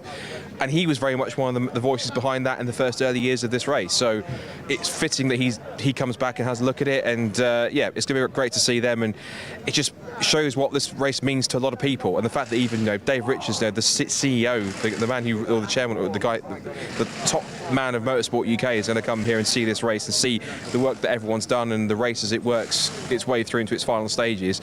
Just proves how special it is, and kudos has to go to Mission Motorsport, James Cameron and everyone else. And even you would have heard Paul say it on the comms that, did you think that 10 years later there'd still be this race? And he even thought, I didn't think we'd get past one race, but to be 10 races and basically 11 years later, because we didn't run in 2020, of course, for obvious reasons. But the fact that all the hard work's been put in by everyone involved in Mission Motorsport, and the race just keeps getting bigger and bigger and better and more popular, more teams come and do it for the first time, and the reaction's always the same, like, why didn't we do this sooner? It's a fantastic event, great atmosphere. You saw Polo Rosso love it, other teams here for the first time, they love it, and for teams that have been here for ages, they go, of course we knew how good it was. We've been here for years and we enjoy it. So yeah, kudos to everyone in Mission Motorsport. Kudos to everyone, of course, who works at Brscc the last few years and helping push that race forward as well on top of it. Again, all the marshals, all the officials, everyone. Amazing job from everyone. Only just gone past half distance. We've still got 5 more hours and some important stuff tomorrow, of course, because it's not just, of course, the race itself. It's the Remembrance service that will take place around about 10:30 to 11 o'clock. if you're near the circuit and you can make it, come and make it. If not, watch it on the stream, because there are remembrance services, and then when you've got everyone here that's here for a common cause, because they love motorsport, they're all here supporting the military, they're all supporting Mission Motorsport and everything they do. When you have everyone gathered in pit lane, it is an experience like no other. Absolutely an experience like no other. So we're going to wrap up part one of this endurance race. It has been a brilliant day today. We brought you a fantastic Club Sport Trophy race, a brilliant 45-minute race that Liam Crilly simply walked away with. We of course brought you the biathlon of foolishness, and we saw the Brscc's very own Greg Graham run around in a unicorn suit. I got accosted by chickens, and Scott had a good conversation with plenty of people taking part in that. And we have had part one of the Race of Remembrance of 2024. At the moment, as it stands, the Audi TT with RAF Motorsports being helped out by Darkside Development sits top, but with the likes of Jason McAnulty hunting them down, the E46 with the RAF car as well. There's a lot more intrigue to come into this race. And the one thing we haven't spoken about yet in this last monologue, the weather. The weather is coming, it will be here tomorrow, and that is going to shake things up completely across all of the classes. But from myself, Robert Lewis, from this man, Scott Woodwis, from Paul Truswell, and the rest of the team here from Alpha Live, this is the end of part one for tonight. We will see you back here bright and early tomorrow morning.